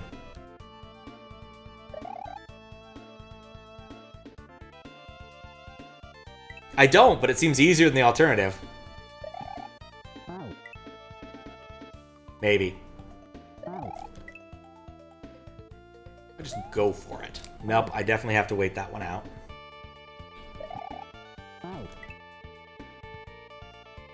Don't think you... I didn't know you had a level. I thought you didn't. I still have 10 to beat. Wait, I'm on the dolphin. I'm not on the dolphin.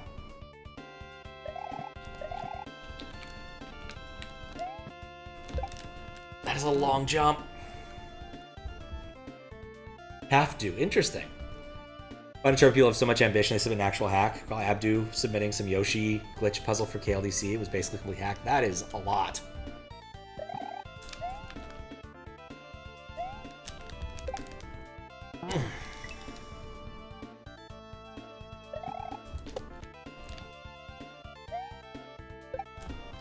You need to be holding right, and it needs to go. I see the creeper, yeah.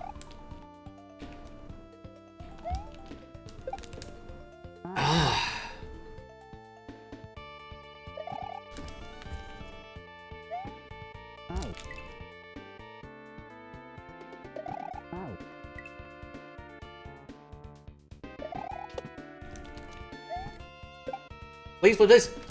I made it. Fuck. Does he respawn? No, of course not.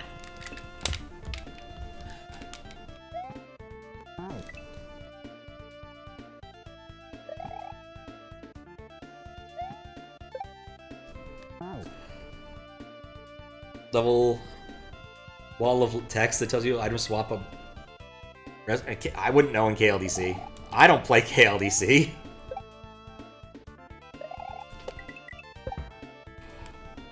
Okay, so now what?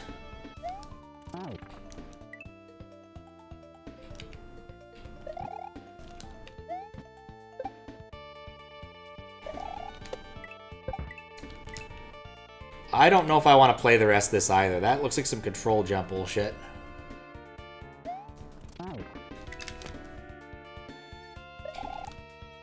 Don't remember.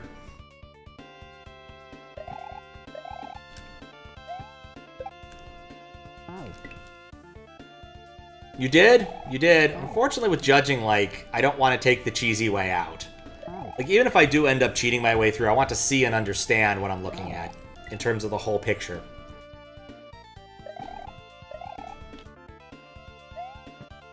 Ah, no. Way too low.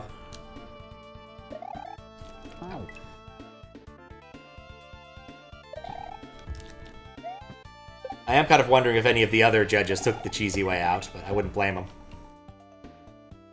I think I've suffered enough. No, I'll probably turn on the swim thing again and, like, start, like, looking at this. It's like...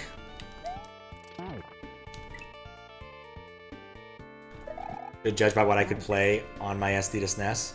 I mean, I've played all of it on my SD to SNES. For certain values of play.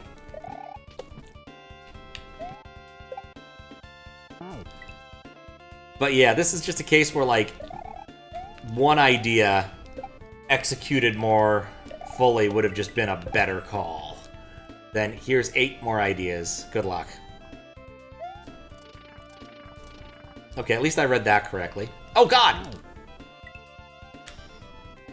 Not the... Oh, okay, I see what you're saying. How far would I have gotten since you would know?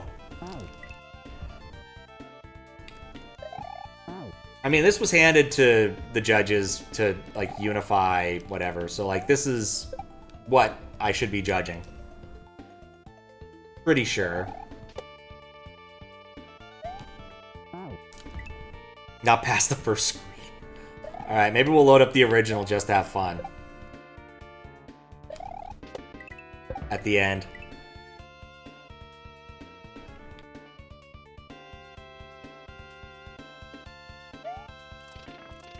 I was too good at jumping that time. I mean, I definitely feel like we're getting more in the Kaizo domain the further the level's gone on.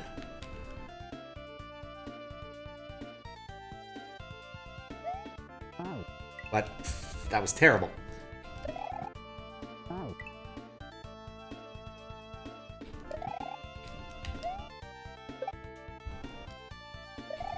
Boink. Boink. Would have sucked if I'd accidentally hit the wrong thing.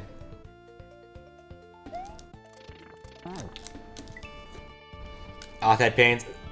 That's impressive. He got past the orb section?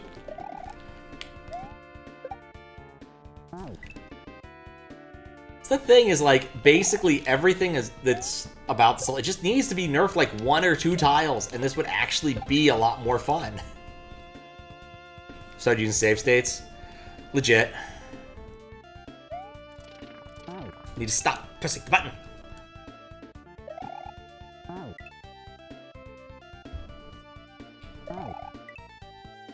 Just keep skewering demo through her head.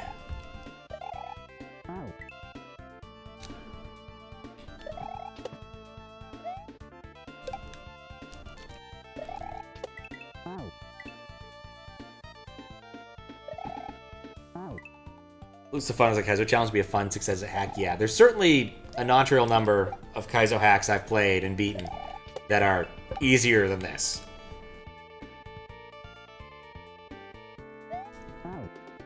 It's the first time the dolphins got me. But yeah, my interest is waning, and there's still a boss. And given everything else this level's thrown at us, I've got a bad feeling it's just going to be Undine. Like, a normal, nothing's changed Undine. Oh. Wait, what? What was I doing? Why did I do any of that?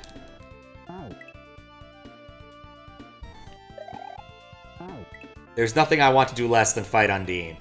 A normal Undine. There's only ever been one good Undine fight, and that was the one Yogui made.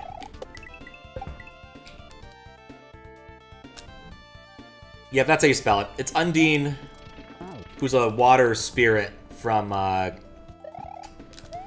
Secret of Mana. Not Undine from Undertale, or the mythological creature, or the one that's in Monster Rancher 2.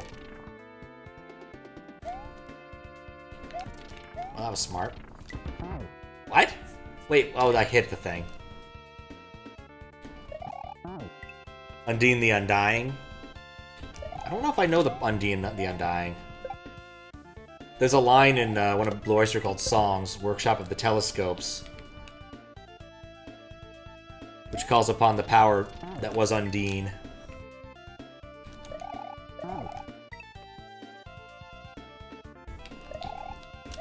Oh, is that her actual name? I forgot. It has been a long time since I Undertaled.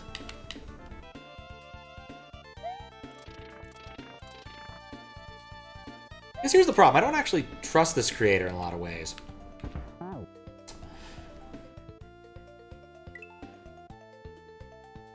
It's one of her forms. You see in the genocide battle. That would be it then. I have not yet to do the genocide stuff. I was gonna say Zocati, but Olga requested that a while ago. I think we reshuffled it because I really wanted to play Deltarune.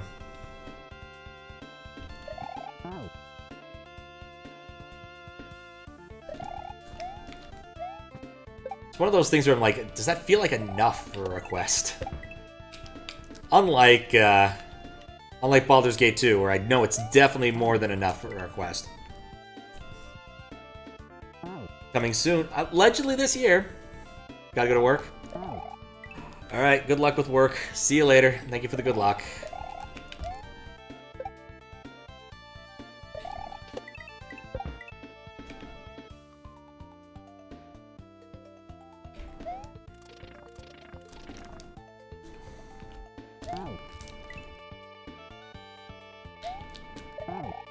But yeah, I'd play that. I have a short list of things I'd like to play that aren't this. But I'm not willing to start presently. Vengeful Mario? I have not seen anything about Vengeful Mario. Is that, was that also easy difficulty? I know he did Spiteful, right? Or am I thinking of a different thing? Your next request won't be as long. It better not be. Okay, wait till he stops moving. Oh, right. I can't stand there. Easy difficulty? Honestly, there's something I find very happy about the fact that easy difficulty has finally, like, found his feet. And isn't making the same hack over and over, complete with that stupid Bowser boss that nobody liked. Right first, then left. But, like, the sheer number of, the tower thing and a few other stuff, it was always the same thing. A bunch of, like, not terribly different or remotely interesting, to be completely honest, levels. And then a ridiculous ramp up in difficulty, and then that stupid Bowser. Like, it was... You could have set a watch to it. And I'm really happy that, like, he's found his footing and is making stuff that, like, pleases him and other people.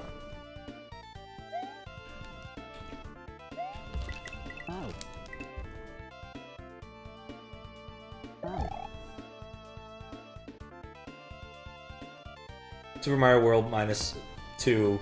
Eldad beats it too quickly. Spiteful Mario, Vengeful Mario, that's only tagged as Kaizo. Got it. Community believed in him and he gave community. Yeah. I have not seen... I've seen very little. I've watched... Who did I watch play some of that? I watched Glitch play some of one of those. And I watched someone else play a non-trivial match. It was a water level with lots and lots of thwomps.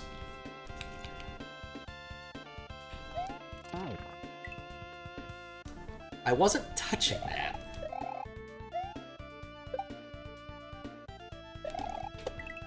Boop.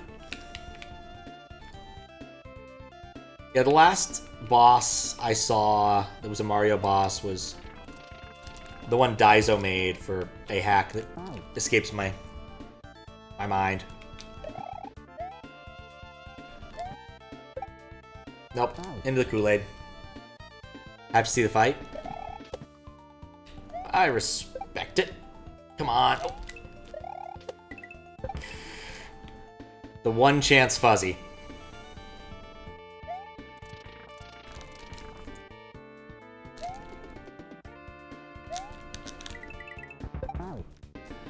Right, gotta get out of there clean.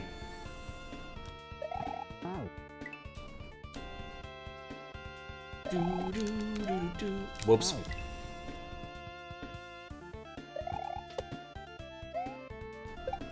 Okay.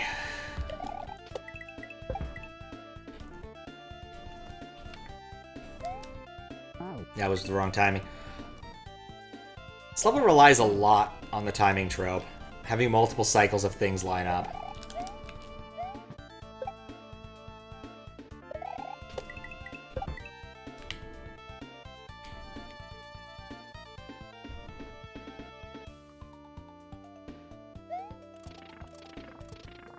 Okay, wait.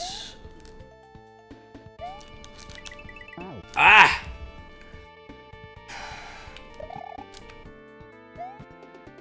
Wish I had one more tile of leniency. Which is everything I've been saying repeatedly.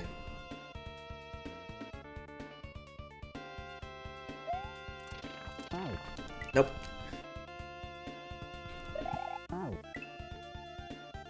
Oh boy. I'm not really sure.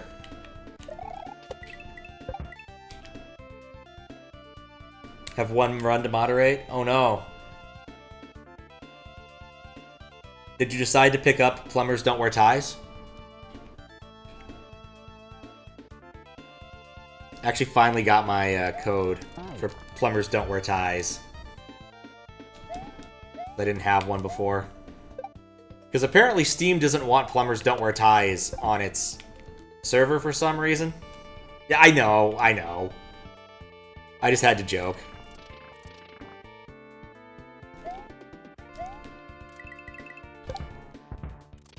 Oh, wait, what?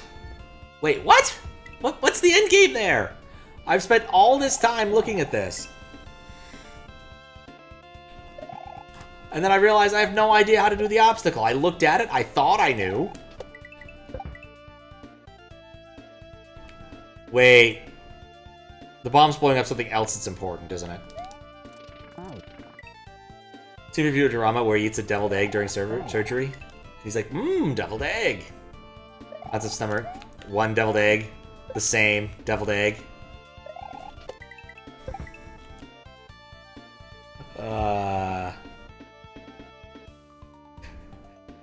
Yeah. Good handbrake time.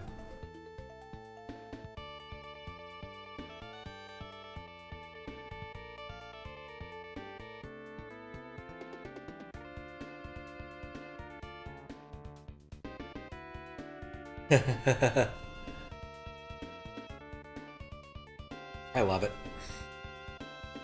Especially the bit near the end of the autopsy where he's like, no, don't take that out. I need that to talk. And they start sawing so much faster.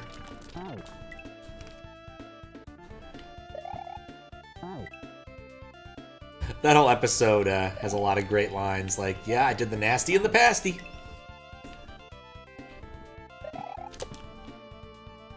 I waited too long. I think I'm hosed. Yeah, old Futurama was pretty good. I didn't have the heart to watch the new stuff. It's kind of like watching old Simpsons, you know? You already know what's gone past, and it never will be again. To be fair, I felt the same way about newer Futurama, as opposed to newest. Newish, whatever we call it now.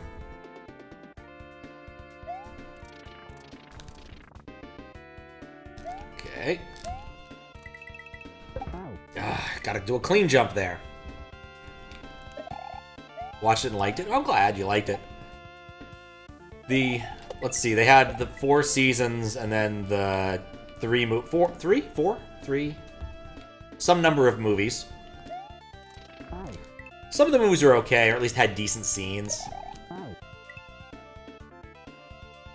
For, what was it? Bender's Big Score, I think they drove that joke about executive powder into the ground. That got old quick. The Beast with a Billion Backs had its moments. It wasn't great, but it had its moments. No, not Bender's Game. Oh, yeah, I gotta go faster than that? Into the Wild Green Yonder kind of sucked. No, Bender's Game was the D&D one. The D&D one was the worst, without a doubt.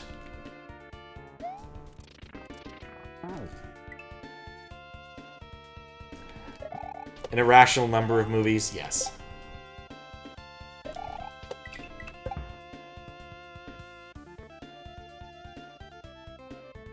How about Hulu? It's very self-referential. It's the kind of thing I just don't want. Like, oh, that's not working.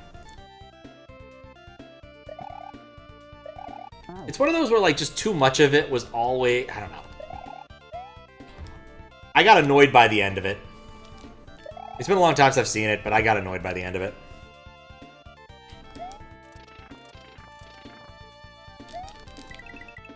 Okay. You already have a timing challenge there. How much more there is? You know what, actually...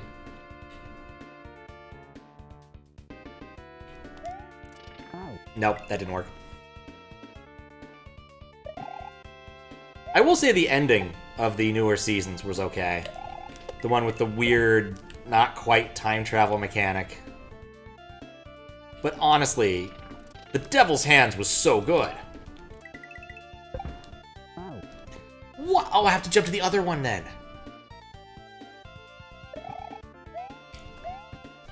I mean, like, there's so many parts of this that are actually really cool setup-wise. Like, I like that gate. I wish that the fuzzy was on a platform that came back, so that if I miss it, you can have another shot at it. Oh, I'm already dead, because I waited too long.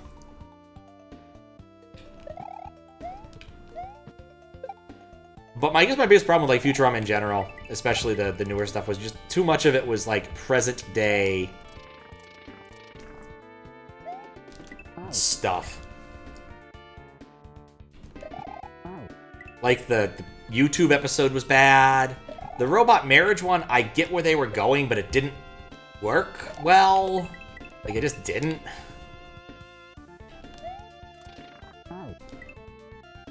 Your OLDC with Blackjack and Hookers. Blackjack and Hooker LDC.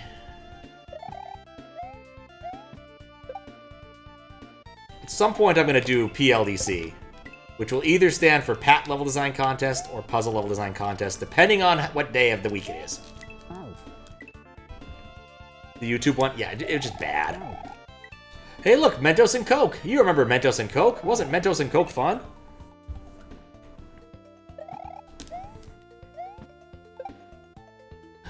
Man, I loved Mentos and Coke.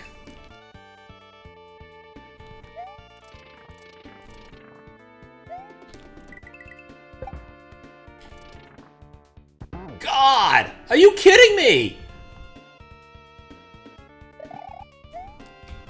I thought I did that pretty good. Like, that one obstacle is the only thing that's really keeping me doing this. Oh, right, I've already messed it up. And maybe when I get back from Japan and I'm done with QLDC. Because I would love to see people just go and do puzzles. I love puzzle levels. Completely honestly. Like, I loved Fire Quack Jam Submission. I have to get my jumps in a lot of spots there. Yeah, this section I think is legit Kaizo. Like, the precision demands have ramped up significantly.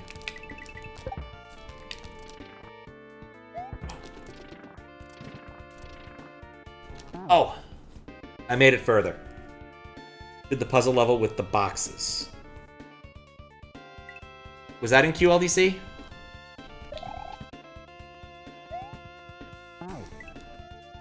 Oh yeah, the one that I was like, this is recursed.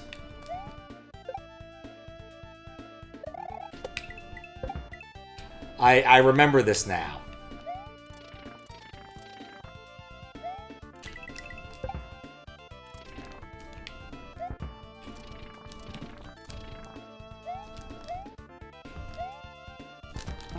Oh, I needed to kick it.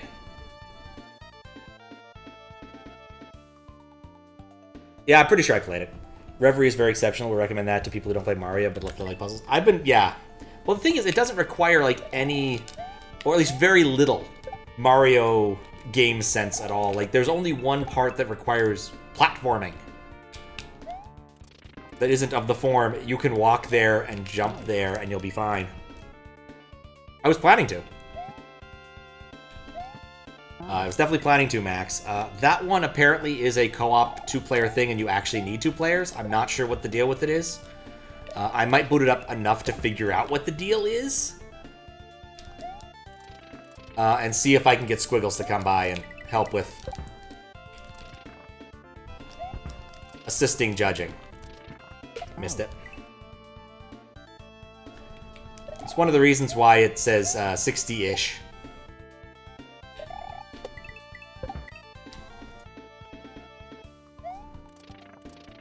I'm starting to see the way they did it.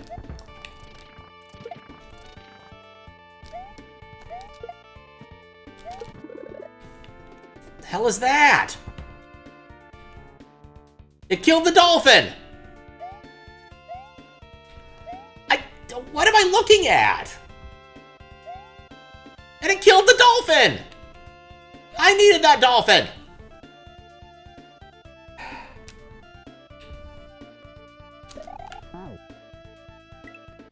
Cripes!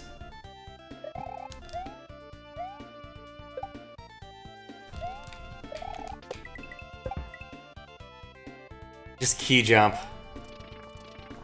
LDAT advice.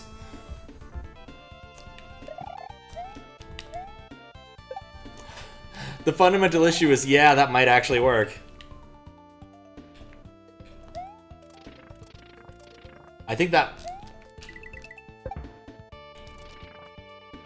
Again, the timing on that is tight.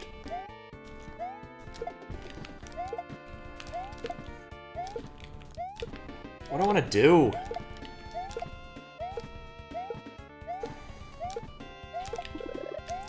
I was too late. It killed my key!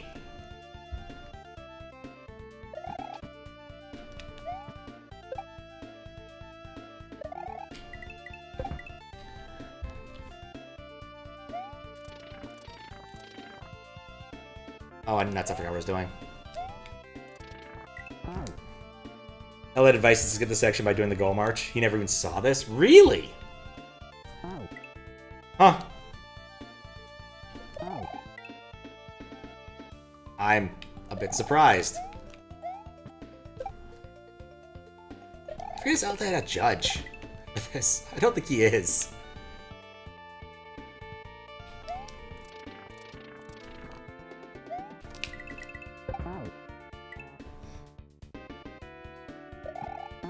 As a general rule, as a judge, I try not to skip anything. This can be difficult, because some people like to hide a lot of stuff in their entry. Including someone who was here in chat earlier.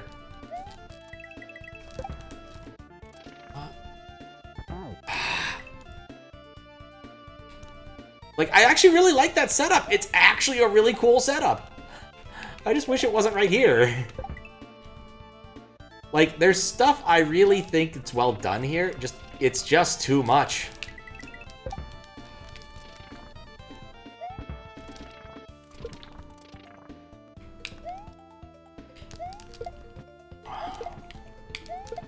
Okay. The dolphin is... Nope, that was a bad time for the dolphin. Well, I got the star thing. Like, you really have to do all that at once, and the block has to cooperate. That's a case where I think that's where I would take my save state if it was possible. Because, like, the star run there looks like it could be fun. Assuming that's what's happening. Oh, whoops. Alright, I think I've spent enough time in this section. Let's take a look at what's up ahead. Goodbye, dolphin friend. Okay. Goodbye, other dolphin friend. Like, if this wasn't SA1, I would absolutely have started using save states. It's SA1, therefore I can't really. Alright, so after the dolphin nonsense here, the star run looked like it could have been fun. I'm just not enamored enough to continue this. You then need to do a lot of star running. That's going to explode. You have to get through there with the key. And I don't know... I can have SA1 save states? I mean, true if I'm willing to not be on SD to SNES.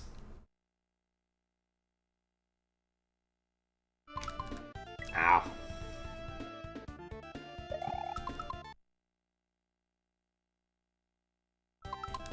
But I like my setup.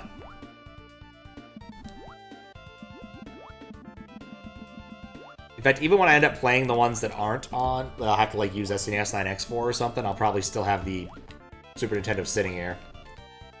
Mostly so I can produce hack event things for my auto splitter. Unless you're talking about like some new SD to SNES or FX pack firmware, which would be cool. Okay, so you have to run with the key. You have to get past that. I think you also need to like not touch these with the key because the key will explode. There's not a lot of time here. Green bean jump again under star with the key. I don't know how to read this section. Gotta blow some stuff up, I guess. There's a bomb stuck in this wall. Good for him. The explosion seemed really big. Where's the exit? Is this the exit? I mean, I guess we'll see if it's the exit. Keys are sprites, which makes this convenient.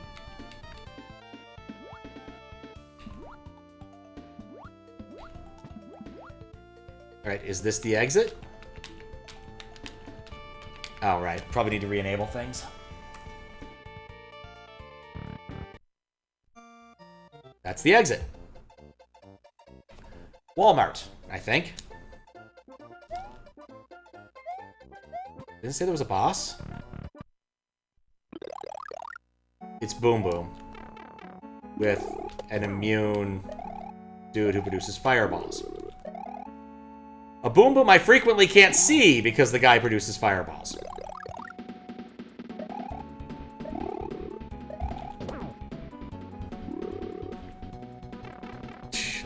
I thought ducking would work. Probably did.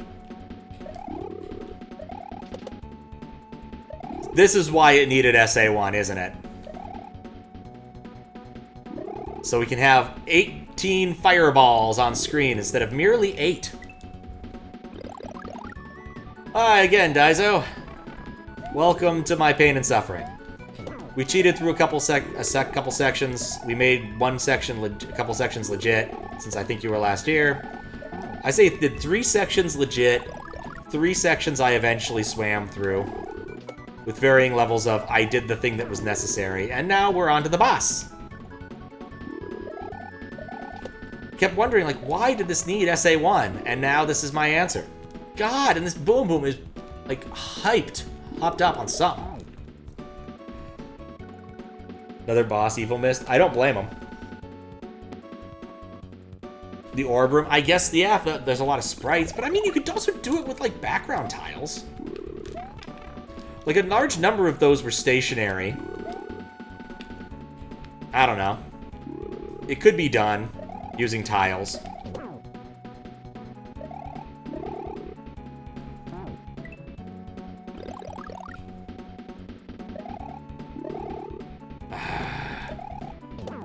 You miss Boom Boom. Like, this entire room is a ticking clock.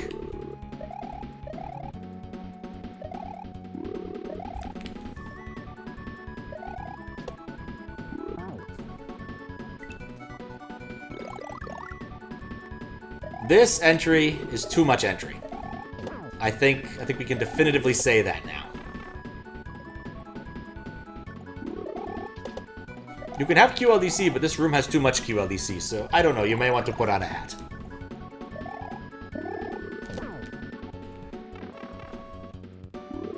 Oddly, I think this actually might be the strat.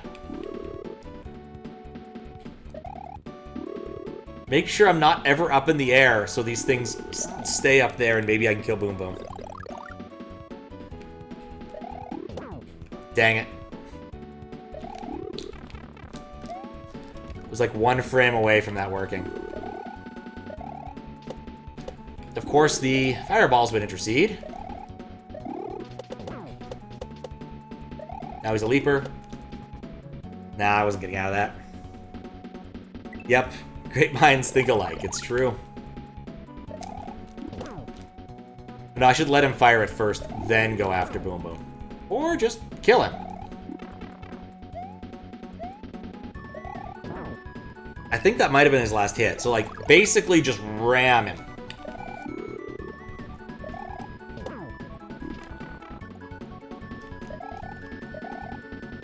Okay, that would have worked, but he moved over to the side and I wasn't expecting it.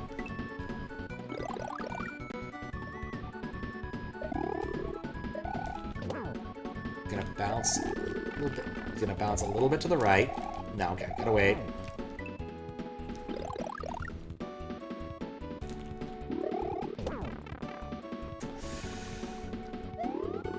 Nope. Halfway done with the attacks on the boss. Oh, nice.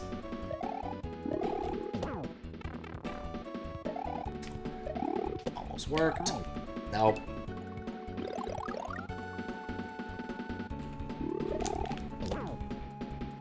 Okay. Really just want to get this phase over with as quick as possible.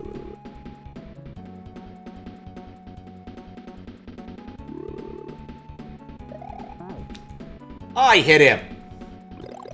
It's not Boom Boom. Oh, good.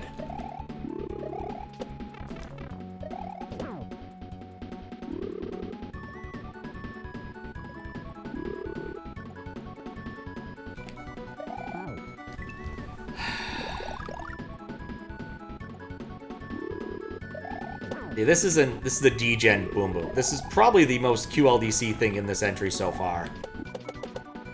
Like, traditional QLDC. Now, Palm's that pomegranate soda.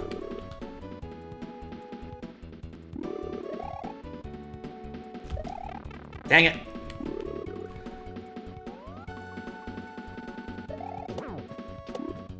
Alright, well, I had all of those under control until he started. What? 2 frames. Just 2 frames!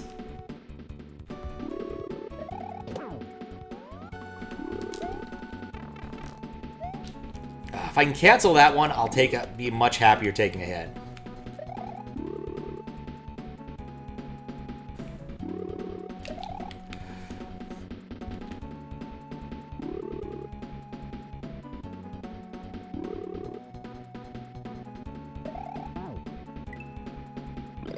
Bordy.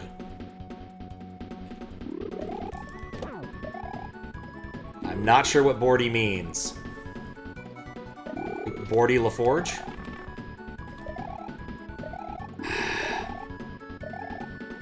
From Star Wagon?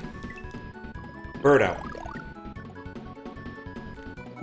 Yeah, Birdo was definitely the Boom Boom of Mario 2. There we go. Cripes!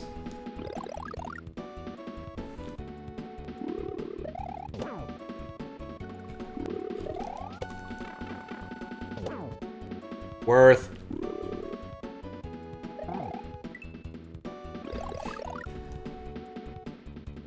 Okay, I think I have my strat now.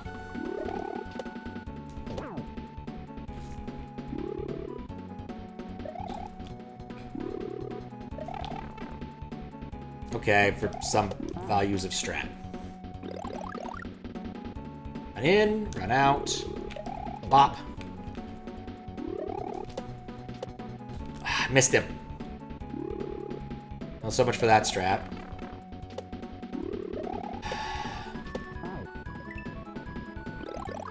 Green fire only, Birdo.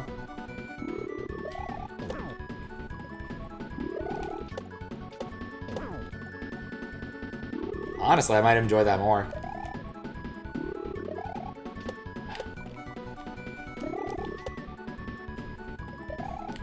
I can't land on him! There's always a fireball! No!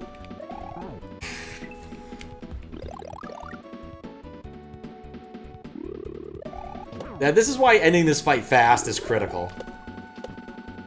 Okay, I missed it. Favorite thing about St. Patrick's Day is bagpipe players. I like the bagpipes. People, like, complain about them, but I actually legitimately enjoy the bagpipes. And the accordion. The accordion gets a bad rap.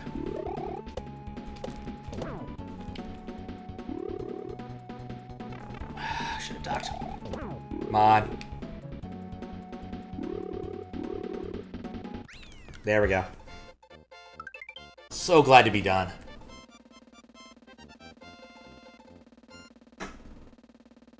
For some values have done it, yes. But it is out of touch. It makes no sense, right? Scottish bagpipes. St. Patrick's Day makes no sense. Your reward is ads. Hooray, ads! I didn't even look at the name of the level. Blocks by Darlak, Ice Guy, ICB, Bio, Light Vein, BD, 132, Hammer Brother, and Wee Quattro. Sprites, Yoki Cookie Deuce, Melia, Major Flare, Sonicu, Iceman, and Tutsarja.